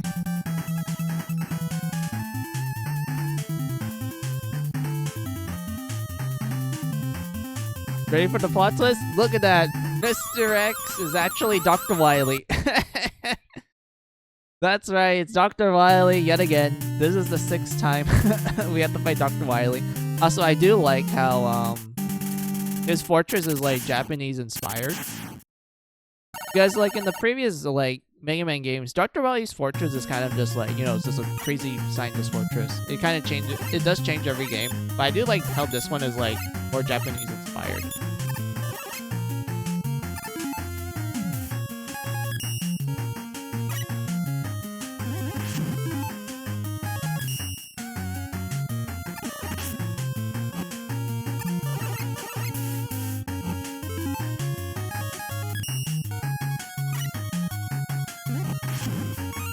Sweet, 1-up.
Wait a minute.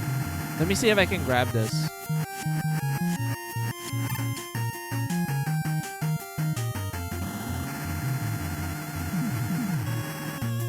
There we go.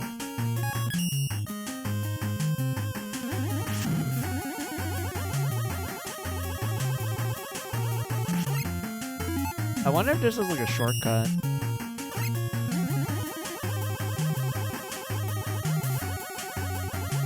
Wait, what?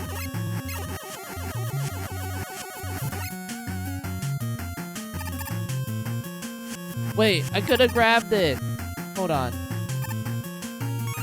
There we go.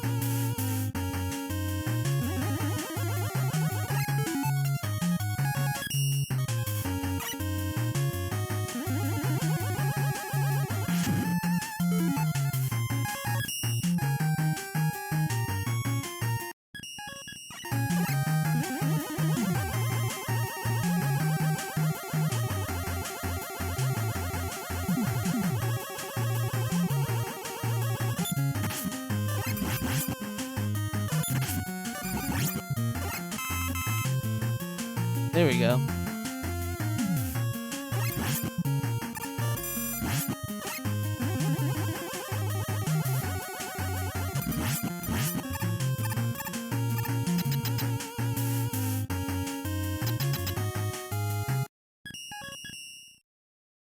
There we go. If I remember correctly, you could... This is one of the bosses that I mentioned that you can use the power adapter with to like do some funny stuff with it.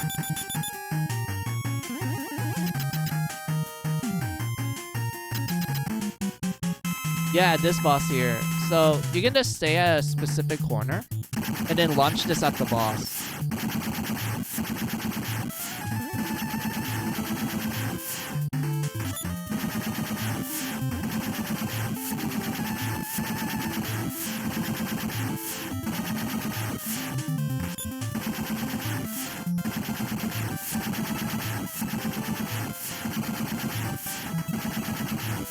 Yeah, you can just stand in this corner because like the fireballs actually won't hit you. And you can actually get into the rhythm of like hitting this properly. But not me. I don't have a good sense of rhythm.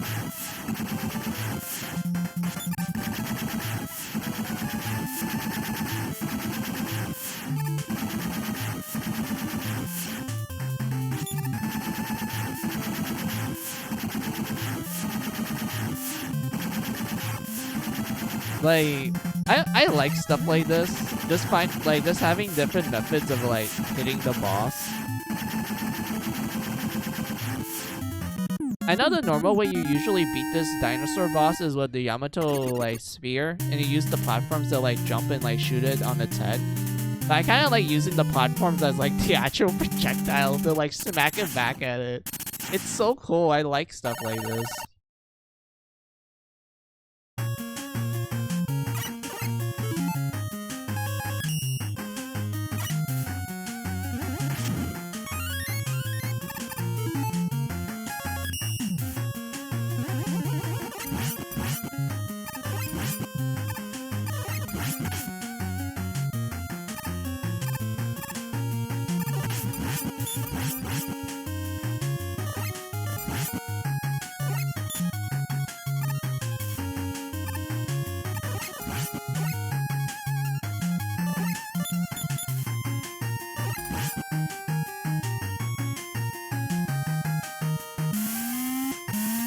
Wait, that's a shortcut. Hold on.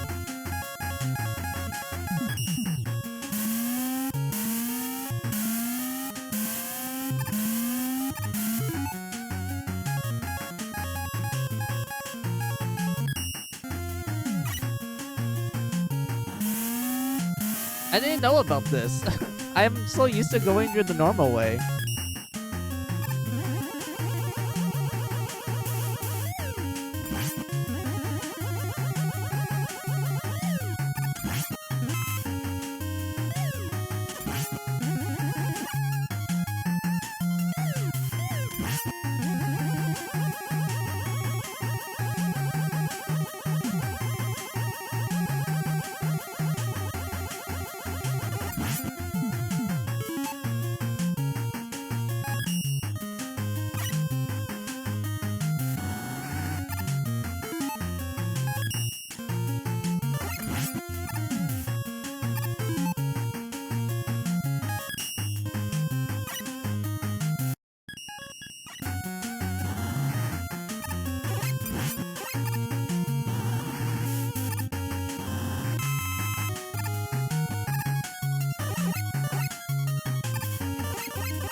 There we go.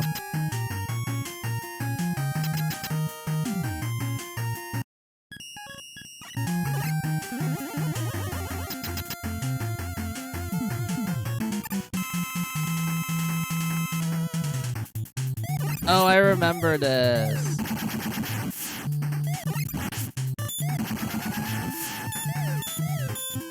I fucking hated this boss because it's better to like just kill it right away instead of just like, you know, just doing this. And I honestly don't remember what this thing was weak against, to be honest. I think it was weak against the Wooden Storm because it does a lot. I think it's because it's able to push it back quite a bit.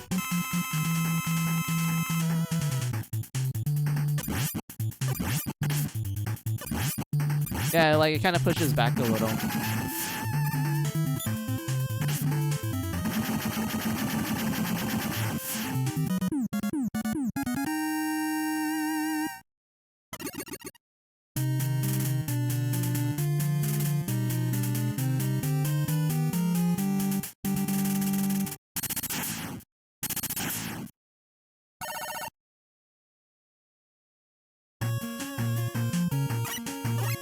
Hey, it's water. I forgot about this. Hold on. Let me grab this first.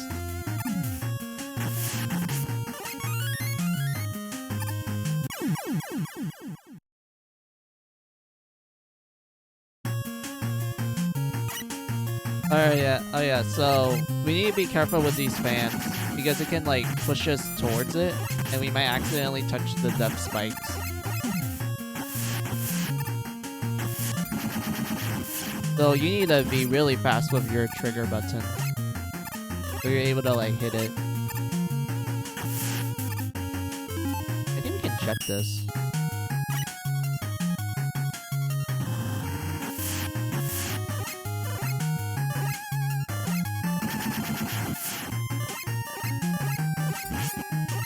Oh, 1-up, sweet. Okay. I would like help though, but 1-up's fine.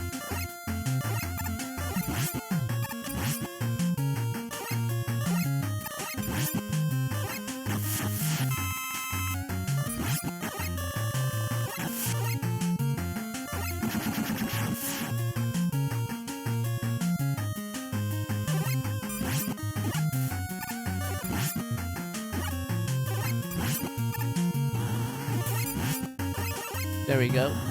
Move up. This should be the boss. Yeah, this is the boss rush. Alright. Oh boy.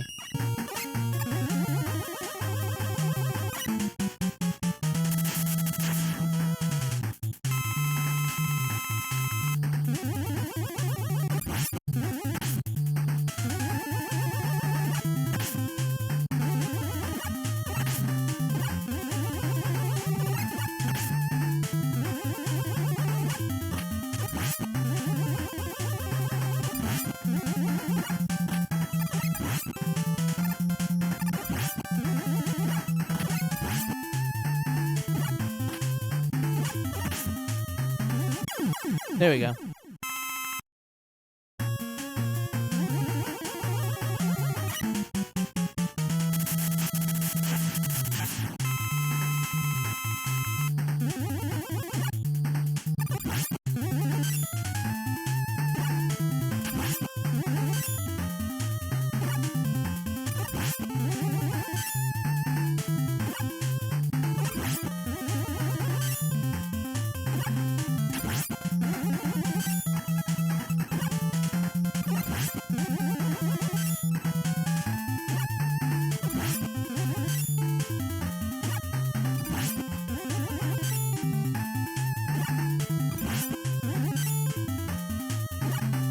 There we go.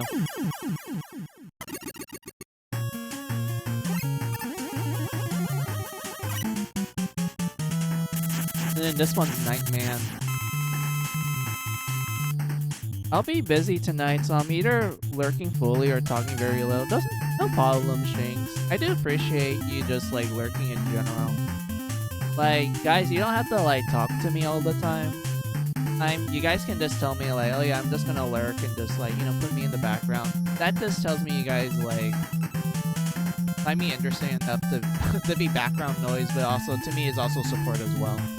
So I don't really mind that. I hope like what you need to do goes well, everything. So yeah.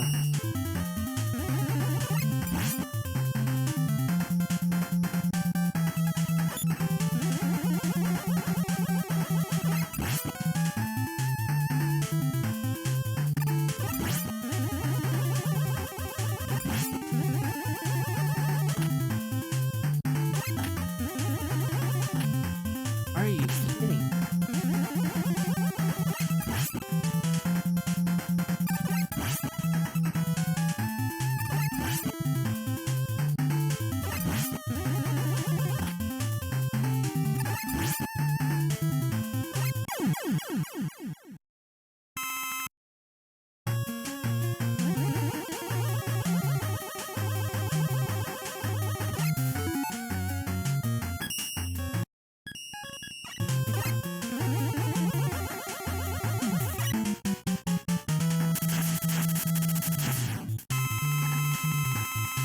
Pause. Hold on. I'm being called.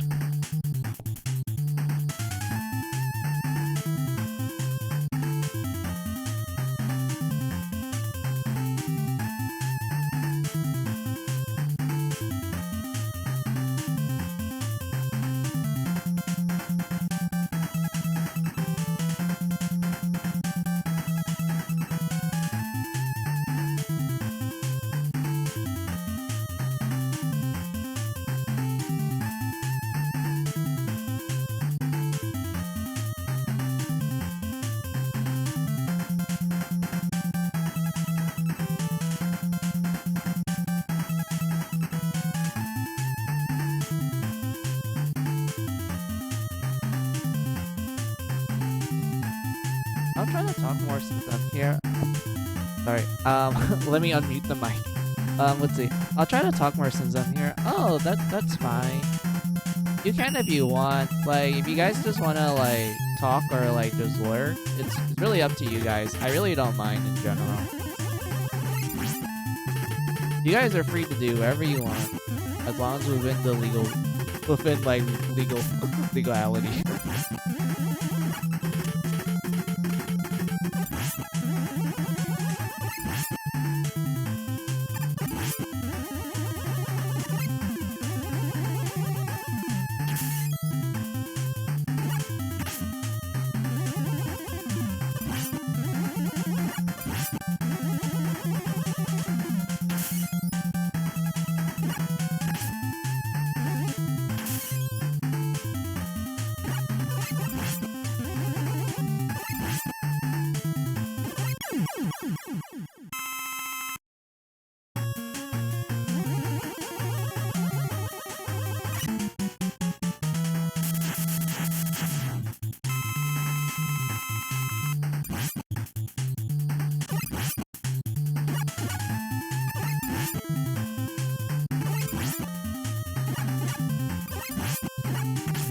Damn it.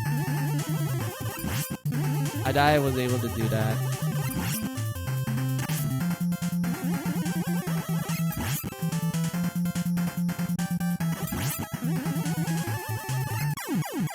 There we go. I still find it funny that Windman's also pretty easy. Granted, I did slip up near the end of it. Obviously, but I do want to talk. I guess you went through 1 to 5. I have. I did. You're correct.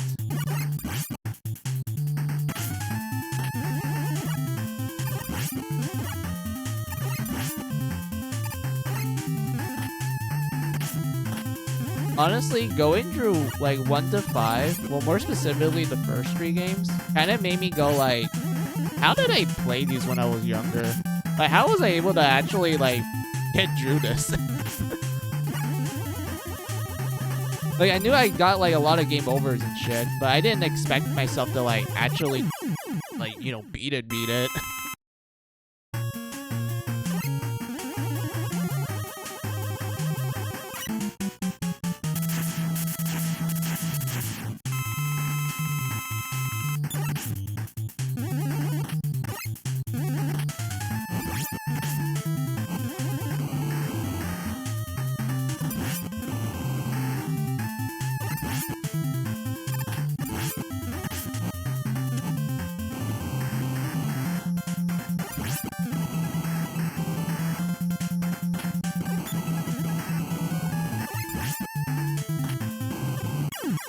Damn it.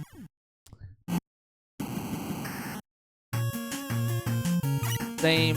So how would you rank them? I'll put 1. Well, since I'm doing like I only play like 1 to 6 at the moment right now. I mean, I already played the classic game a long time ago, but the one out of the ones I played, I'll place 1 around.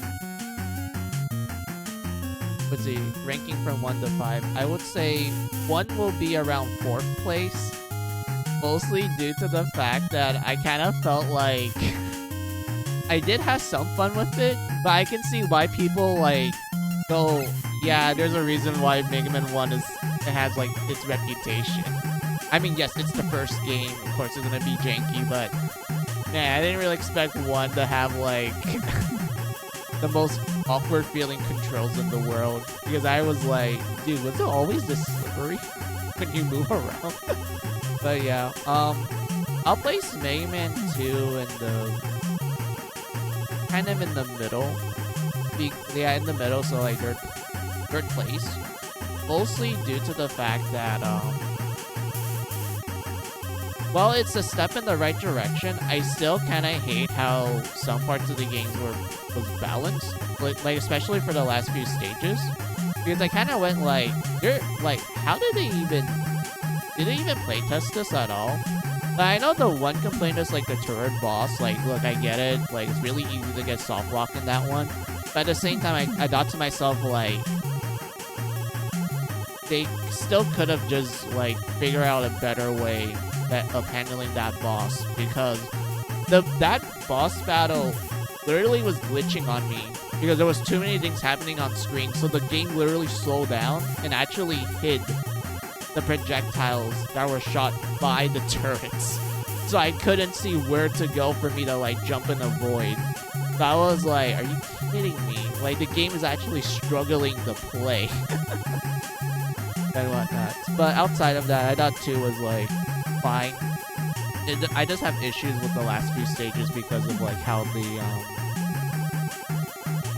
it just kind of slowed down a lot, and they made the bullets invisible because there's too many stuff happening on screen. So yeah, Mega Man 3, I'll place it in 2nd place because I really like it, despite it being incomplete. Like, it's incomplete. Like, you can tell that it was rushed out. But I still like a lot of mechanics that Dre introduced, and I love I love sliding. Sliding is so fun. I'm so glad that Dre introduced sliding, because it's so fun to like take advantage of and everything. And I did like a majority of the bosses in that one, and I did like some of their gimmicks for the most part. I think like one issue I had with Dre has to be I think it's like 2 specific Doc robot bosses, like Quickman and I wouldn't say Woodman. Woodman wasn't that much of an issue. I would say maybe Flame Man. I only have an issue with those 2 because I felt like they made the sprite too big, so it's a lot harder to avoid it and whatnot. So yeah, that's like my own. That's like kind of my only issue with Mega Man 3. I was like, hey, PT, how are you? Welcome, welcome. Oh yeah, you do stream. Let me give you a shout out.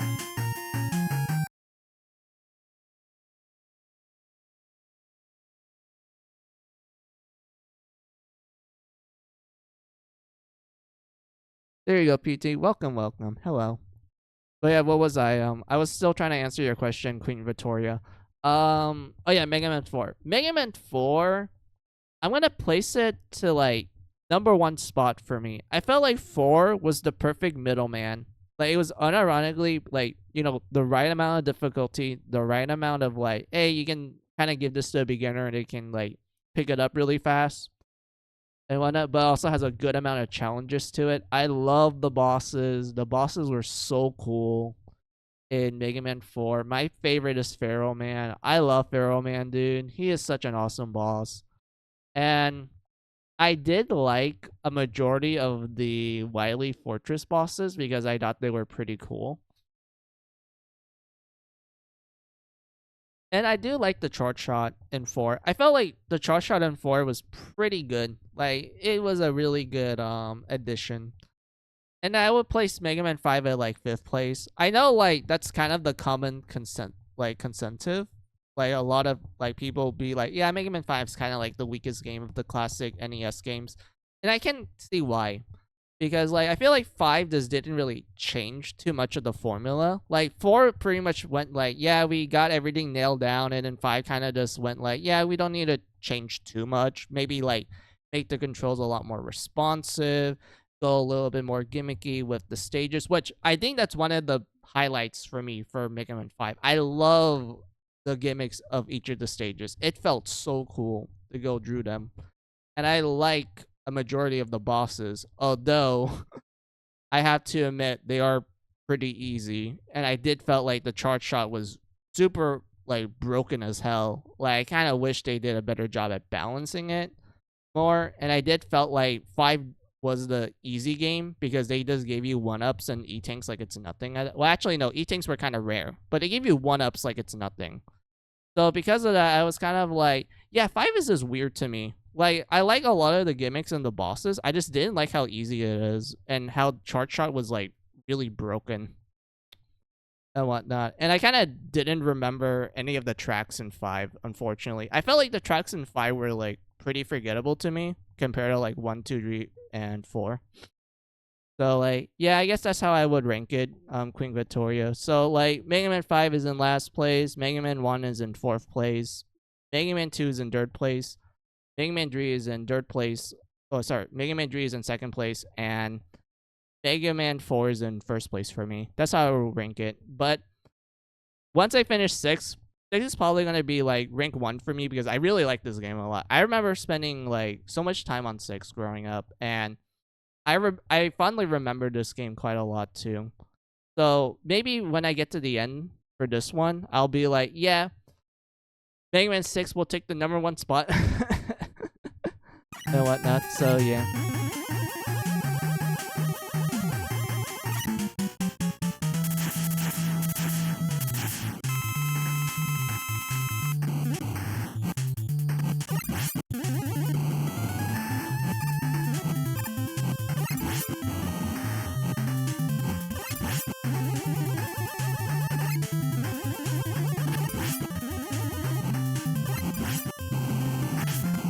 Damn it, I thought I timed it right.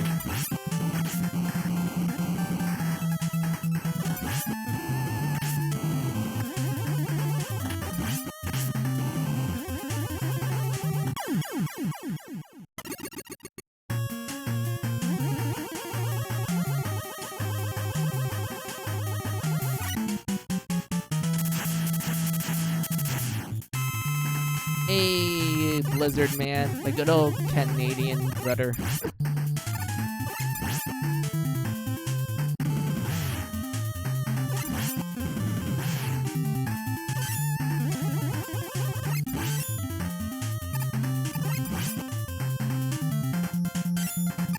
Wait, he's not rolling? Really?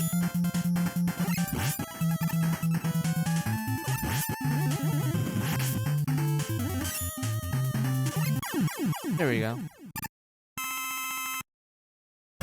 Let's see, for me it's 2, 6, 3, 1, 4, and 5 is tied for last. Oh, I see. So it's like a bit of the opposite for me. But I do like how you put 6 pretty high up there, and you put 3 at like as like the nice I guess nice 3rd place essentially.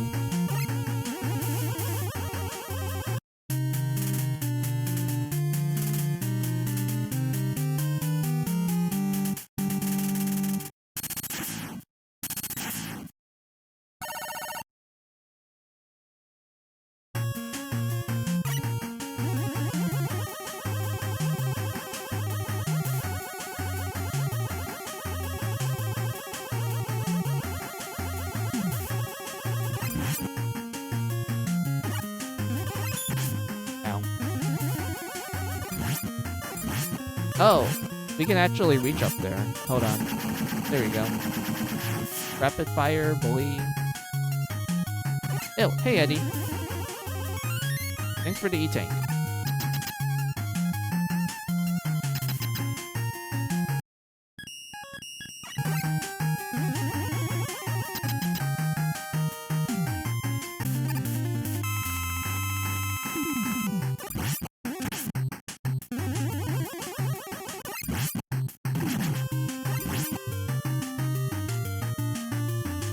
I kind of like how you can kind of bait this one for Dr. Wily's machine.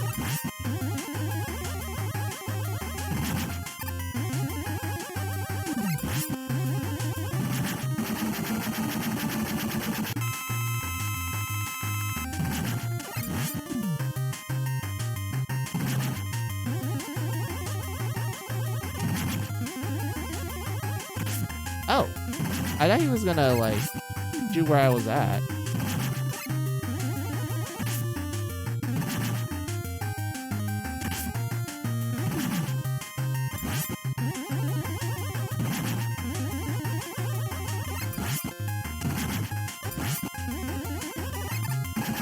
There we go. We're gonna play it safe and use an E-Tank. And then we're gonna use the Silver Tomahawk.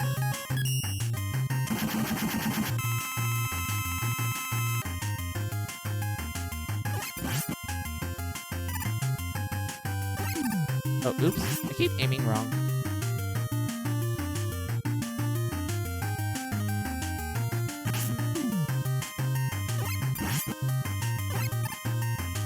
Oh, I thought I could get 2 hits in.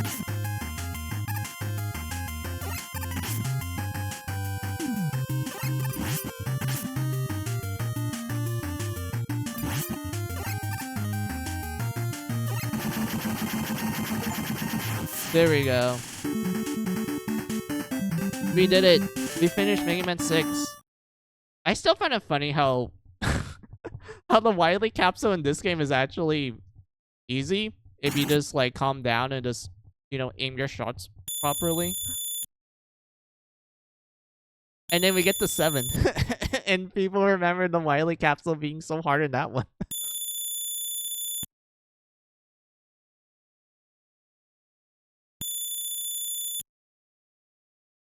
But yeah, man, I can't get to 7 and 8. Also 9 and 10. I know, like, to some, like, classic Mega Man fans, they think 7 and 8 are kind of just, like, fine. I know 9 and 10, depending on who you ask, they either think they're the best or you think they're, like, terrible because it's just there for, like, nostalgia bait, essentially. Even though, like, when 9 and 10 came out, it was actually kind of rare to have, like, a retro-based game at that time, but I get why people will like reevaluate it in later years and such, but still, I did like 9 and 10. 9 and 10 was fun. I liked it. I think it's mostly because I like Intel Crates quite a lot, but still. I can't wait to get to 7 and 8 because I like 7. I did like how it's a very pleasing game in terms of like the animation and also like the little secrets that you can do in that game. Because I always loved, like, I know, like, they did this with the X games, but I always loved, like, the different animations that play when you hit the boss with, like, specific weaknesses or, like, specific weapons.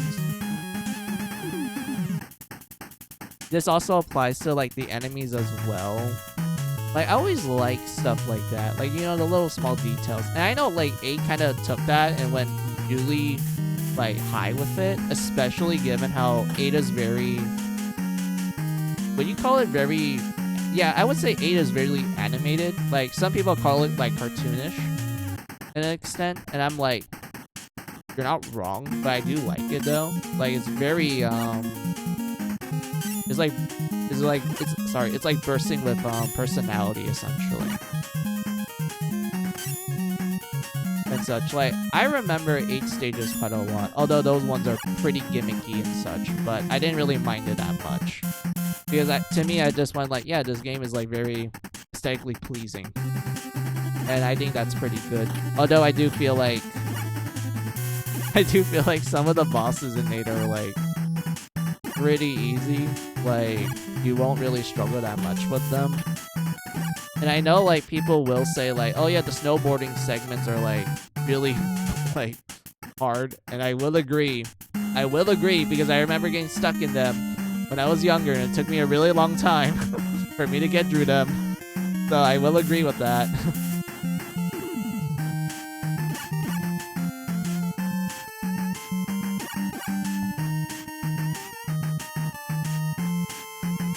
And then you have the like voice acting at the time, the English voice acting, which is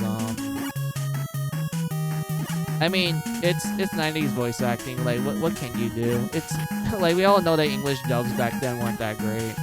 Like, some of them might be like, it's so bad it's a good category, but to be honest with you, I don't feel like I can like stomach them anymore.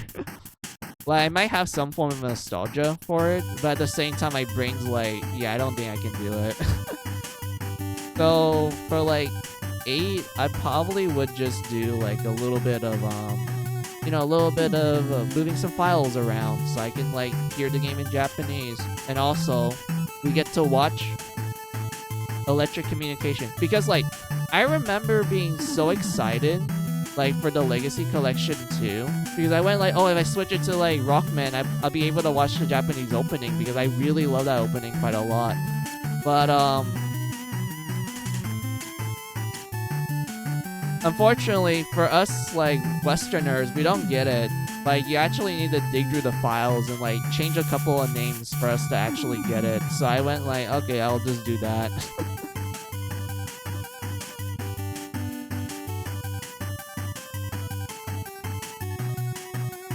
True, the gameplay of 8 is meant to be, but not too much so. Yeah, like, I always felt like with 8, it does kind of suffer from a case of just the gameplay just being fine.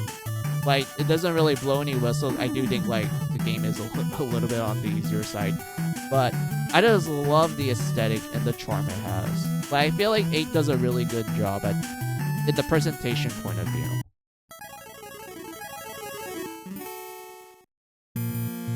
But yeah, we did it. Mega Man 1 to 6 is complete. Sweet.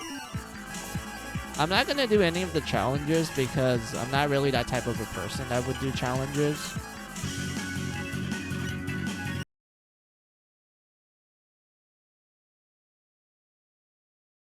Yeah, what time is it? It's like 5. Okay. Well, I do need to do something. Hold on. I need to check something.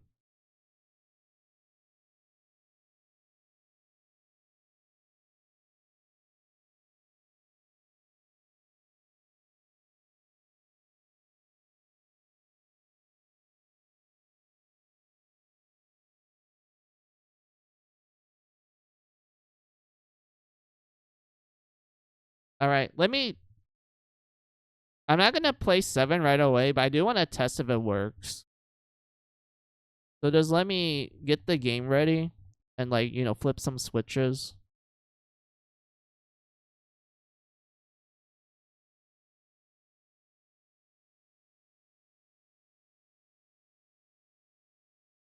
On here. Oh, it moved the, shoot, what's the word I'm looking for? I full screened it, but it went to the other monitor instead of the one I was using when I was playing Mega Man 1 to 6 with you guys. I need to fix that. Hold on.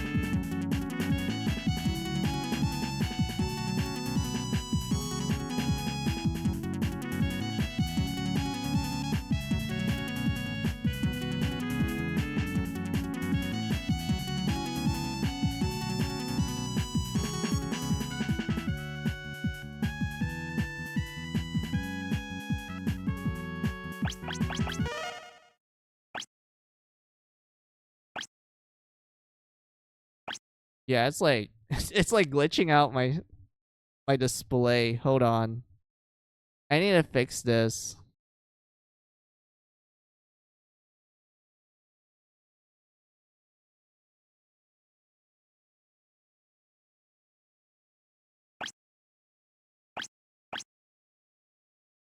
Alright, this works.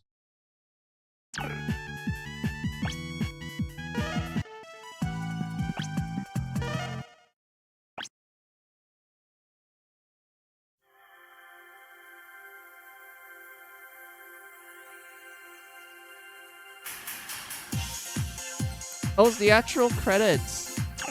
Because I was like messing around with the files. And it's the actual credits song for Mega Man 8 if you play in Japanese.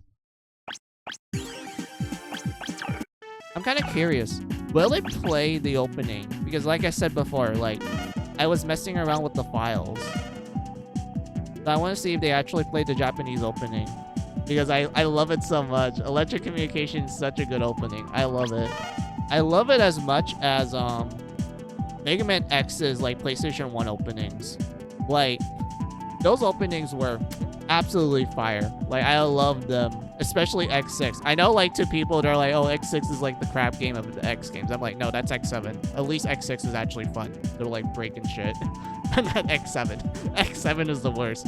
Like, the music is great in X7, but I fucking hate, like, a lot of things about X7.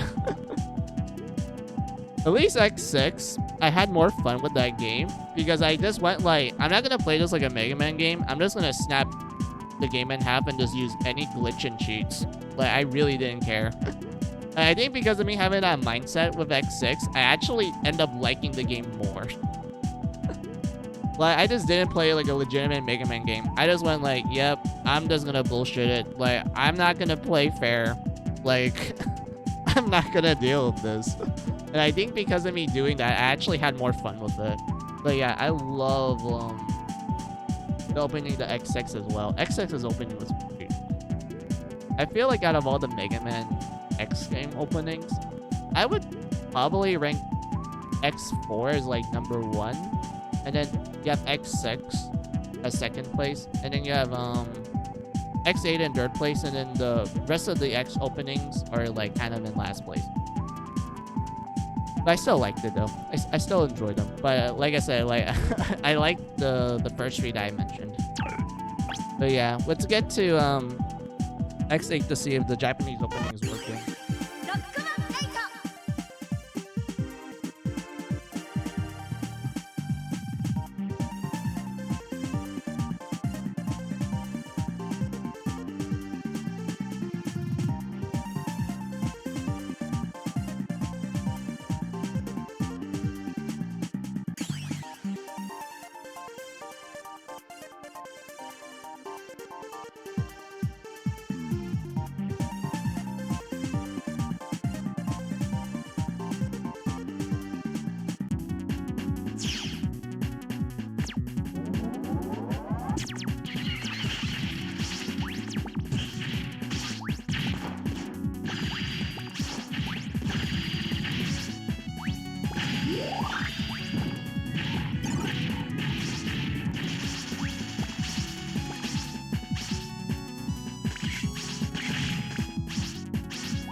Oh, it actually works.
Oh, that's nice.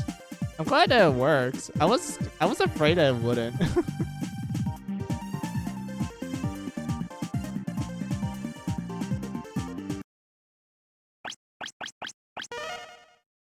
see, open the options menu with the trigger button.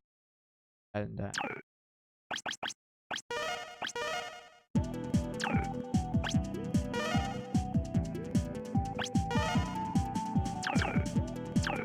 oh yeah, I forgot. You can't like play Rockman with the system like language being in English. You have to switch it to Japanese. So it will look like this instead.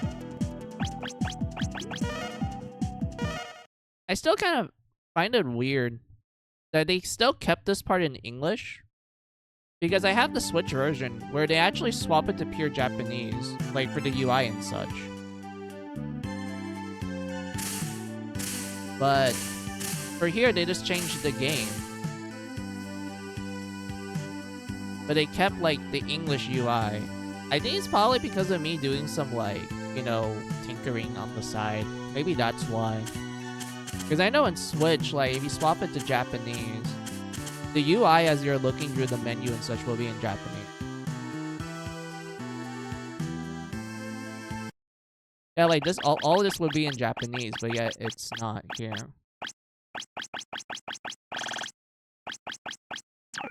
Odd.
Man, I love this opening. Sorry, is it considered opening or intro?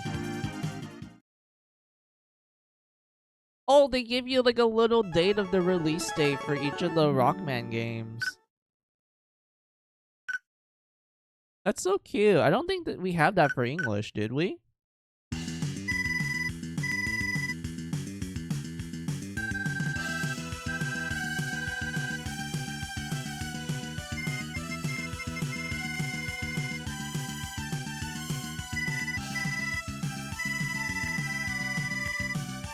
Time to hydrate and stretch or die. Hey, Eagle. How are ya? Welcome, welcome. Yeah, I'll do that. I just realized that my room got dark, so I need to turn on the lights. Hold on, I'll do that. Oh, oops. Let me give you a shout out, Eagle. How are ya? Welcome, welcome.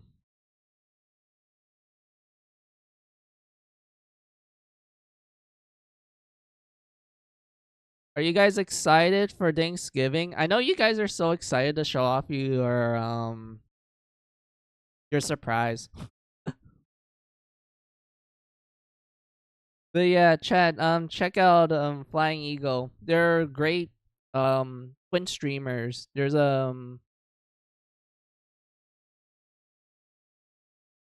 gonna do a special event for Thanksgiving and such. But yeah, they're really fun. You have they're like twin siblings. You have Glex, the male, and Ida, the female. And they both focus on like different game genres, but are overall very fun to interact with, very cool people. But yeah, they're gonna do a very special event for Thanksgiving. So yeah, go check them out.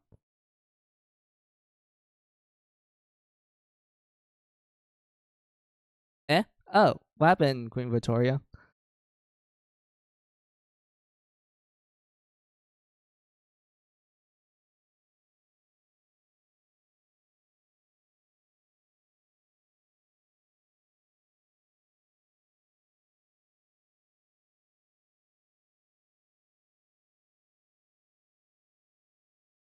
Because I'm done typing from my end, so that's fine.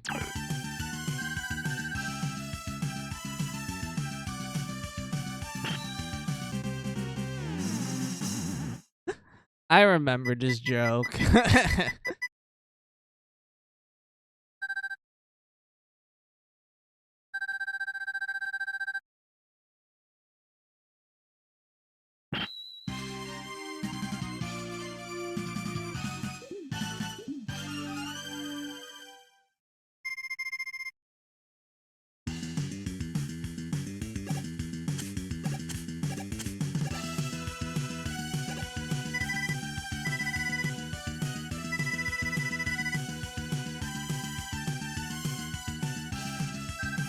Oh yeah, the premise for anyone that doesn't know Japanese. Basically, Dr. Wily is in prison, but 6 months afterwards, we learned that Dr. Wily had like a secret backup plan.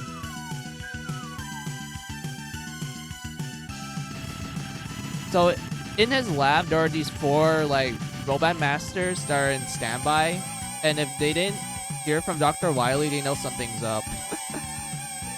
So 6 months after you get arrested, the lab is like, "Hey, we haven't heard Dr. Wily from a while. Go get him. Go rescue him."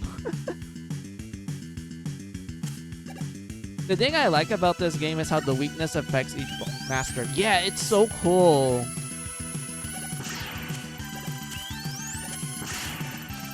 Like, it kind of reminds me how the X games does it, but I do like how it in this game it actually does change like the patterns. Basically, Android 7 and 18. Yeah, pretty much.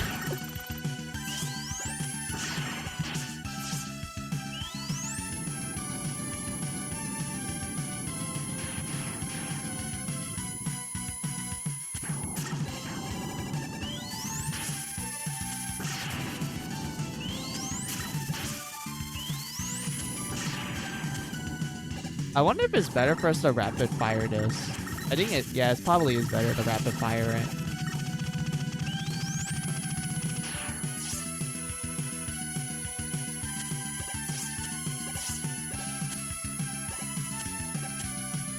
Huh.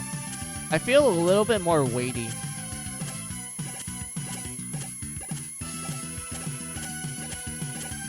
Because I'm trying to get used to the movement. Because I didn't play this on PC. I used to play this back on like the Anniversary Collection back in PlayStation 2 and also a little bit on the Switch.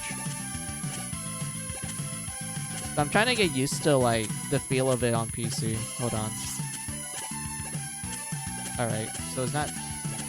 So it doesn't respawn unless I actually did a little... Alright.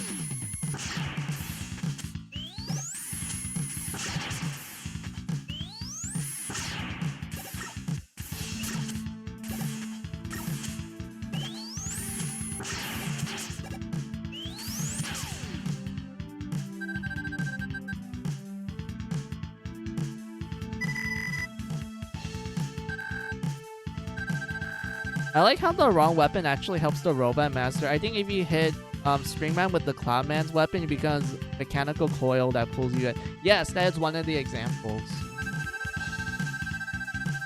I know another one is that you hit Shademan with his own weapon that actually powers him up.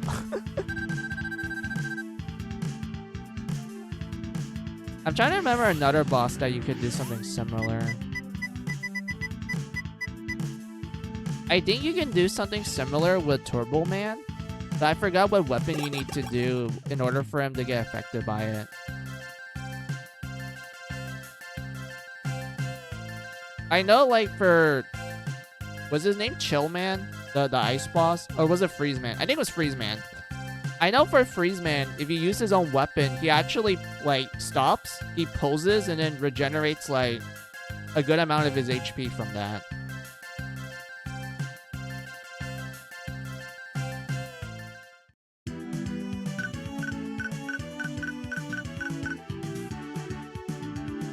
I know most people start out with the ice boss because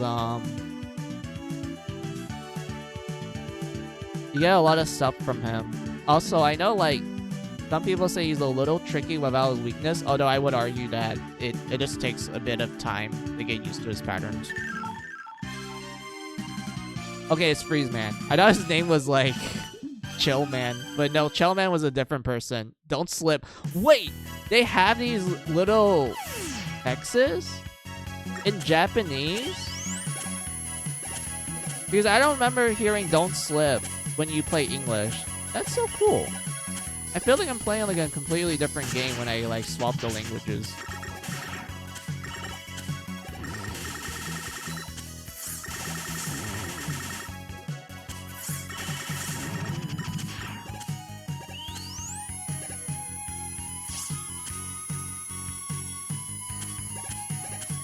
There has to have been so many, it's hard to keep up with. Yeah, I agree. Like, dude, Mega Man 7 and also 8 to Extension, they have so much small details. It's so insane.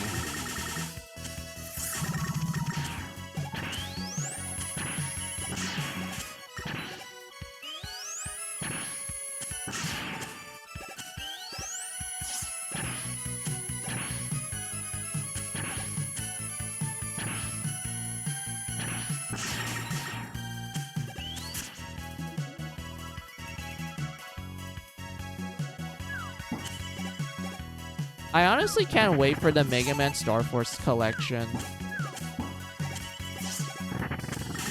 Because I know as much as I want to complain about Capcom not making like an actual brand new Mega Man game, I'm at least glad that they're willing to like make collections of their older games, so it's a lot easier to get access to.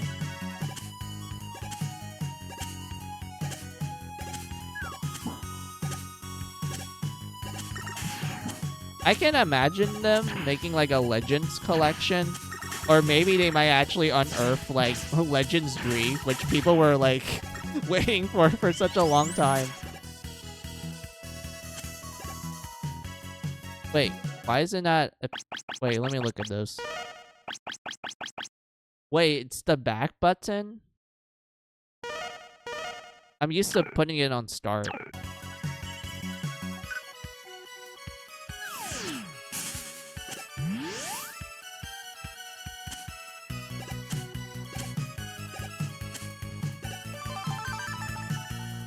There we go. I know down here is like a checkpoint, so we can like make a save here.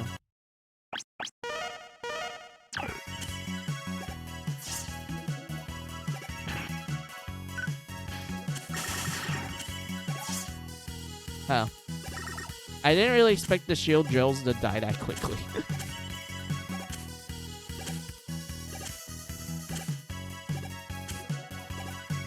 Okay, careful jumps. We can do this. Damn it, I messed up.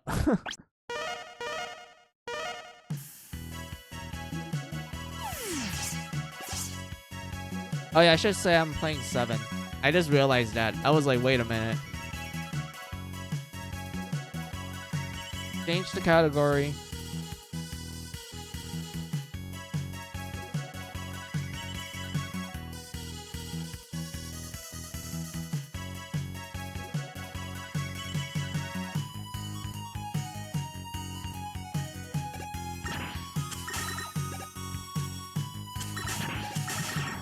There we go.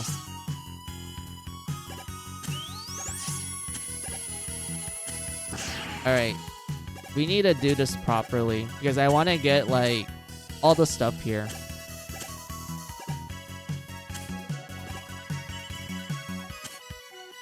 Jump. Jump. Jump. No! I messed up.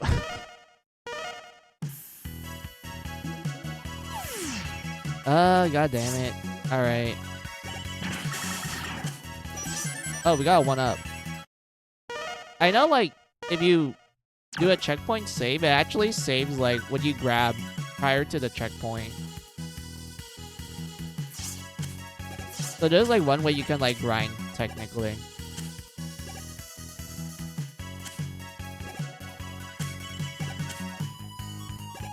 What am I doing wrong? Because I know, like, you have to be at the very end of that platform. And then you do, like, a long jump by holding the jump button. I know, like, a safer way of doing it is by using the rush coil. But I didn't want to waste it because I know you can actually get it without it.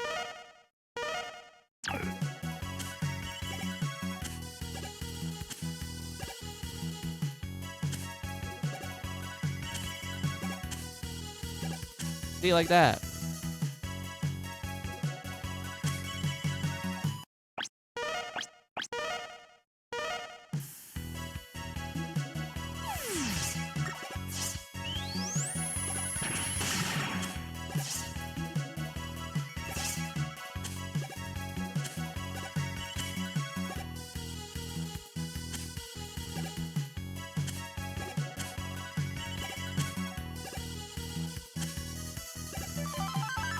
There we go.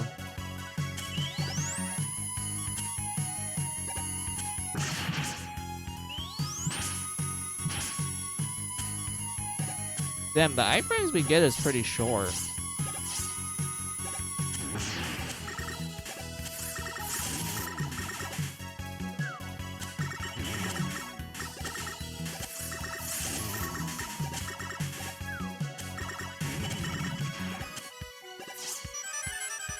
Oh, I remember getting stuck here. So, like, chat, I remember getting stuck here because I couldn't, for the dear life of me, like, press up at the right timing for this.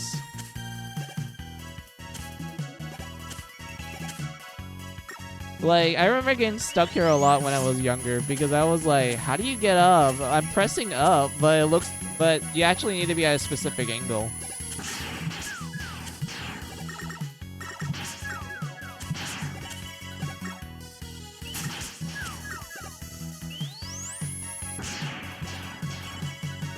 Oh wait, I remember, you can get something here.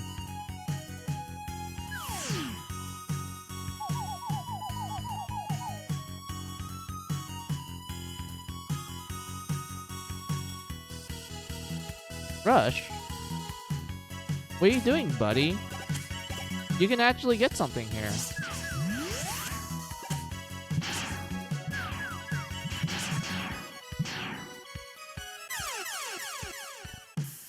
Are you kidding me?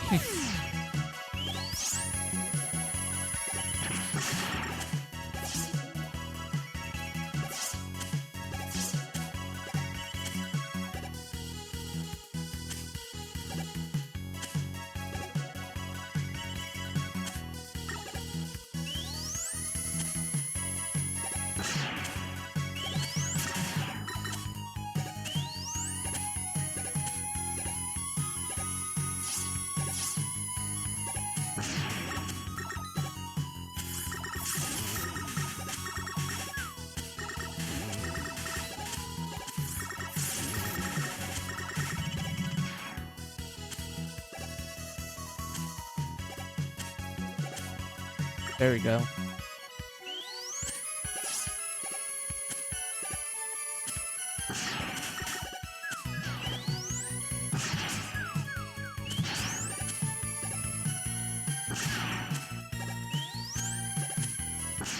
Yeah, there's like a little secret you can grab here.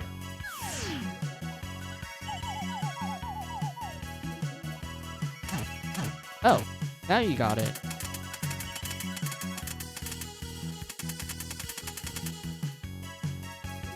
The exit. This lets us get out of stages that we complete. So no longer you have to go through the whole stage again, like in the older games. In this one, you can actually get out of it. I think this is something they ported from like Mega Man X into this game, because I think X came out first, and then you get Mega Man 7.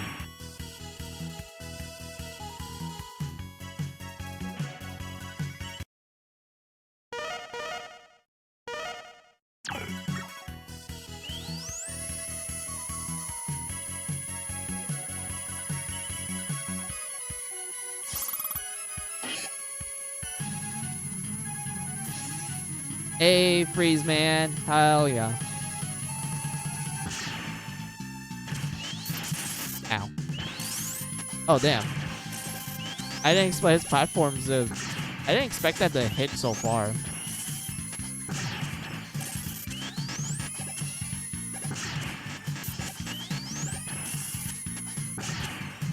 Ow.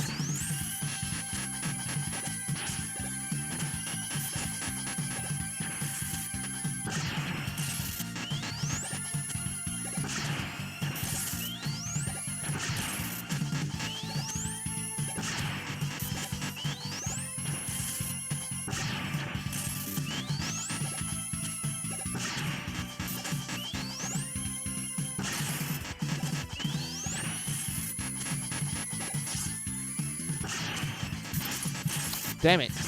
That's too close. But at least we beat him.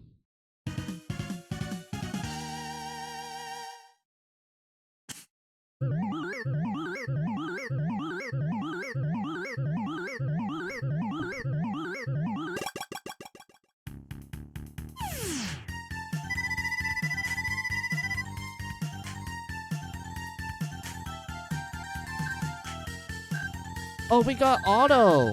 So I have a fun fact, chat. I'm pretty sure Queen Victoria knows this, but so every time you get a weapon, there's a chance that you will get 3 different characters. You can get Dr. Light, who will explain to you what the weapon does. You can get Otto, who also explains what the weapon does. Or you can get Roll, who also explains what the weapon does. But they do change the dialogue of these 3 characters to match their personalities. I remember that. I'm actually surprised we got one because I'm usually used to either Dr. Light or Roll. I never get Otto. So it's actually cool that I managed to actually get him this time. Yeah, very cool. Yeah.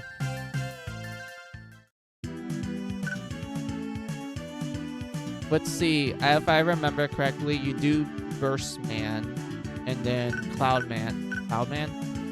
Yeah, Cloud Man. And then Junk Man. Oh man, Junk Man. He was also pretty cool. Oh yeah, the auto shop.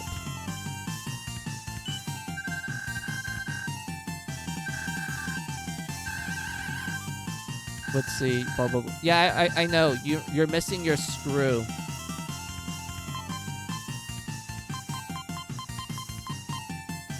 We can't really buy anything, so we'll just skip the shopping for now.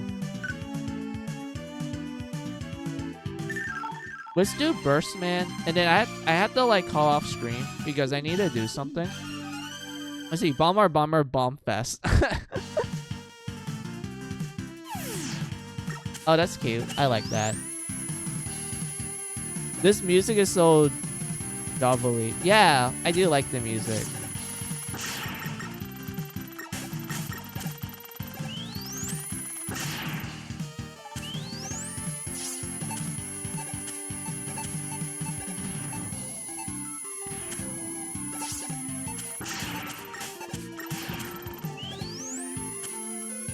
I kind of like how this is literally just Mega Man 6's Blizzard Man mechanics. You know, the time bombs. But it's actually the whole point of the stage. Wait, can you? Yeah, we could. I thought we couldn't.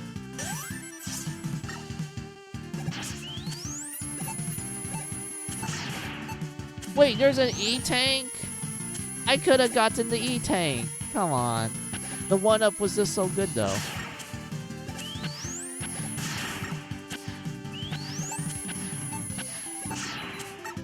Oh, there's another one up there.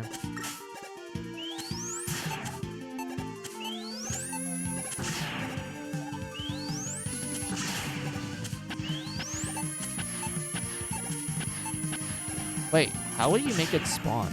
Hold on. Not spawn. How would I get up again? Hold on. Because I'm like holding the jump button, but it's not letting me go up high enough.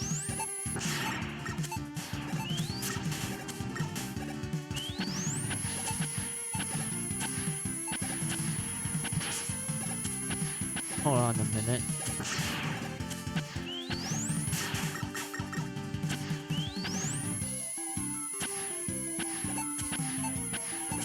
Yeah. Do I need to use Rush? Probably need to use Rush, but not really worth it at that point then.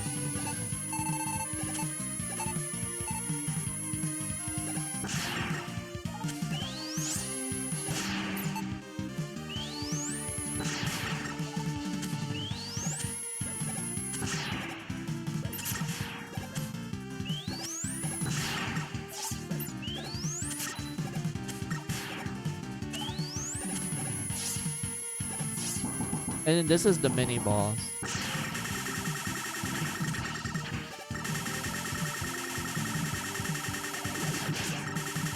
Wait, the bubble does damage to you? I thought the bubble would just push you up. Kind of like what Burstman does.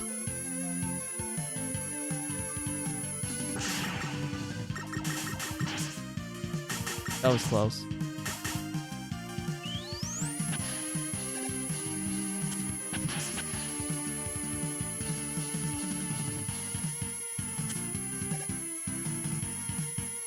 Oh, I get what's happening.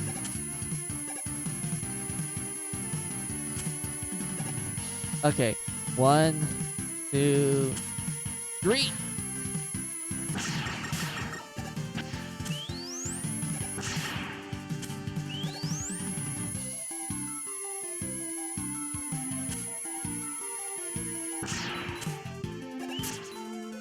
Do I really need a... Okay, I guess I had to use Rush. Oh, I thought to use Rush. I was like, wait a minute. Wait, that's the wrong thing too. I was supposed to use the coil.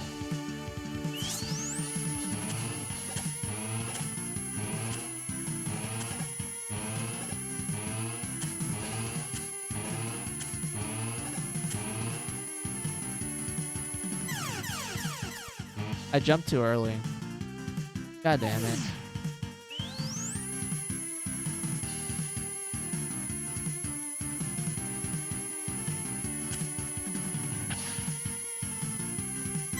Same case with this one too. I jumped too early. How many lives do I have? 1. Alright, need to play it safe then.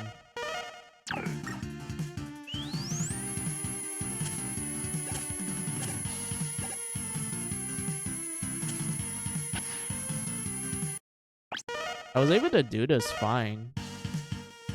How am I failing now?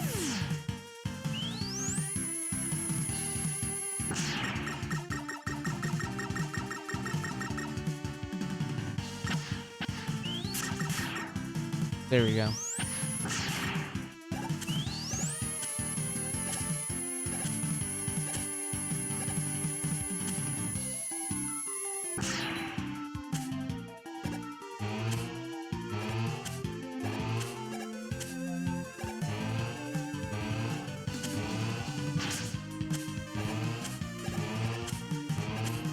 There we go.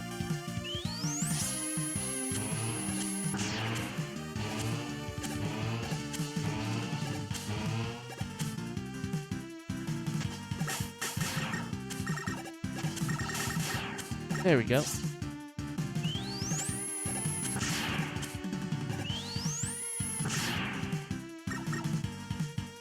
Oh, there's the R.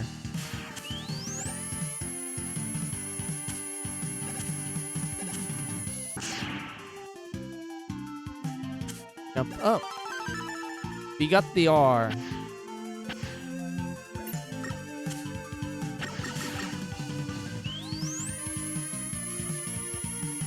And then we're gonna float very carefully. There's a literal one up there. Are you kidding me? Huh? Oh, I jumped. Oops. I didn't notice the spikes. That means I only have... Yep, I'm down to my last life. So I really do need to play it carefully.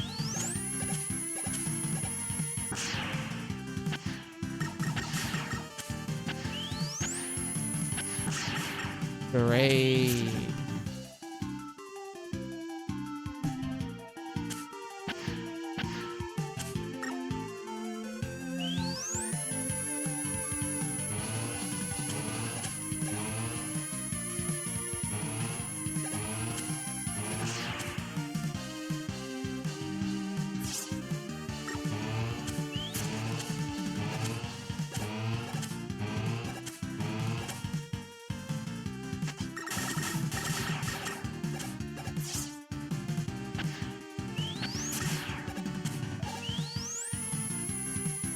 I'm surprised that the fish didn't die from touching those spikes, but I guess that only applies to us.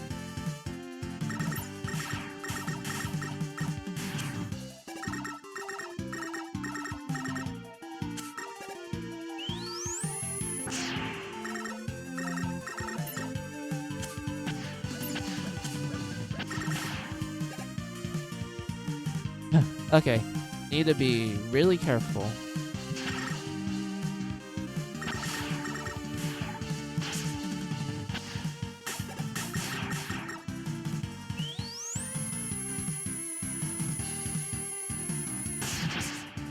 Ow.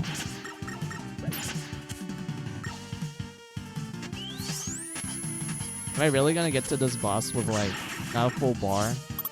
Down to my last life? Alright. Challenge accepted.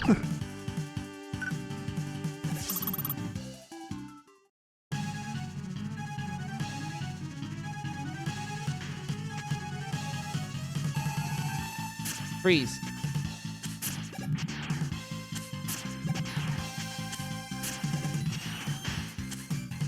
Damn it. He went backwards. I don't like it. Because it's a lot harder for me to like actually avoid his stuff.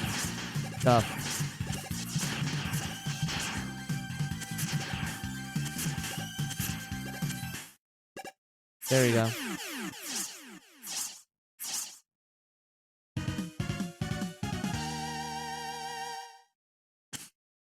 I did find it interesting that they combine like the explosive boss with like water like elements. He's pretty much like Bubble Man and Bomb Man mixed together.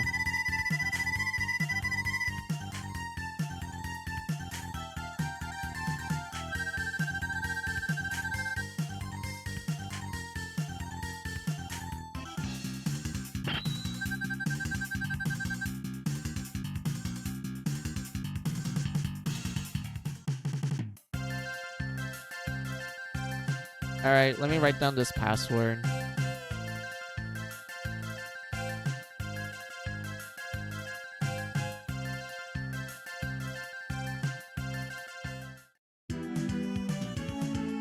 Alright. So this is what I'm going to call off stream, guys. Because like I said, I do need to do something later today. And I also kind of need to wake up early. Because I need to help out with Thanksgiving stuff. So this is why I'll call everything off.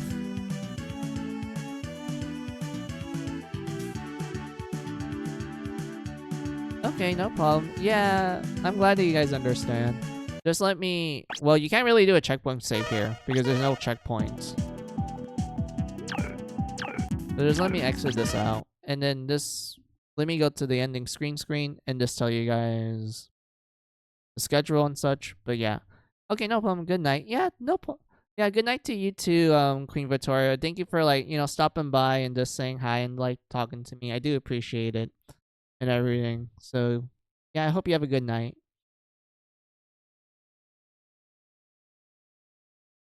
So, alright, the schedule. Like I said, I won't be available tomorrow because I need to help out with Thanksgiving. I also had to wake up early for it. But, let's see. I do have some... Yeah, I do have some free time for Friday. Oh, man. Hey, Ari. Welcome, welcome. How are ya?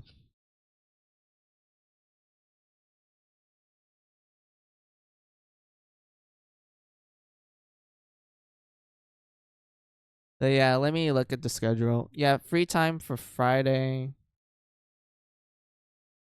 I am by music. Yeah. Sorry about that, Ari. You popped by the moment I'm ending stream and such.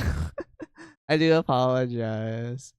You've been blasting through the Mega Mans. Yeah, like I'm honestly surprised I was able to blast through like Mega Man 1 to 6. Like we're at 7 right now, and like we beat 2 bosses, and it's like I said, we're doing pretty good at it. Thanks for the stream. Yeah, no problem, guys. No problem. Have a good night. Yeah, you too, amigo. I hope your event goes well tomorrow. I'll definitely stop by and like, celebrate with you and everything. But yeah, like I said, like, let's see, schedule will be Friday. I think I have free time for Saturday and Sunday. Okay, so I'll do another stream on Friday. We're just gonna continue on with Mega Man 7. And I'm not sure we're gonna finish it within that stream and like jump into 8, but given my track record, we probably will be able to finish 7 within that stream. And like, we get to see the cool stuff of Mega Man 8 and everything. So yeah. So the time for that stream, like I said, I'll try my best to do it early at like 11 a.m. PST time. If not, it'd be at 12 p.m. PST time and such. So yeah, just for a small recap, I'll do a stream on Friday, and we just do more Mega Man and such. So since you guys are like already saying bye to me and like have a good night and such, I'll just finish wrapping things up and just do my usual things and my goodbyes to you guys. So thank you all for watching me. I appreciate you all. Those who've been lurking, I appreciate the support. You guys are cool. Those who've been chatting with me, I enjoy the conversations we have.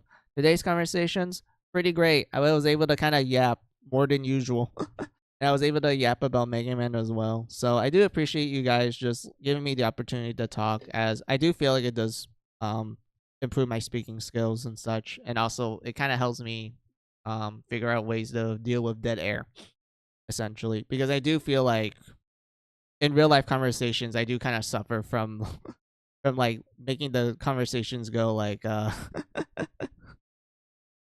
into dead air at times. So I do appreciate that. I thought you said give me the yapping opportunity, Gloma. I mean, that's pretty much what happens and such. But yeah, like I said, I just thank you guys for just allowing me to just have the ability to talk to you all and everything. I do appreciate you all as always. So yeah, thank you.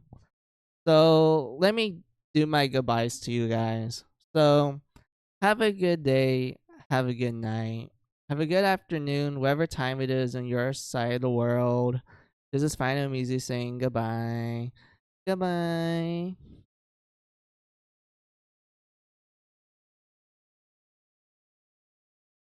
Thanks for existing, music. Yeah, I guess. Thank you for the compliment. Have a good night, everyone. Yeah, good night, all.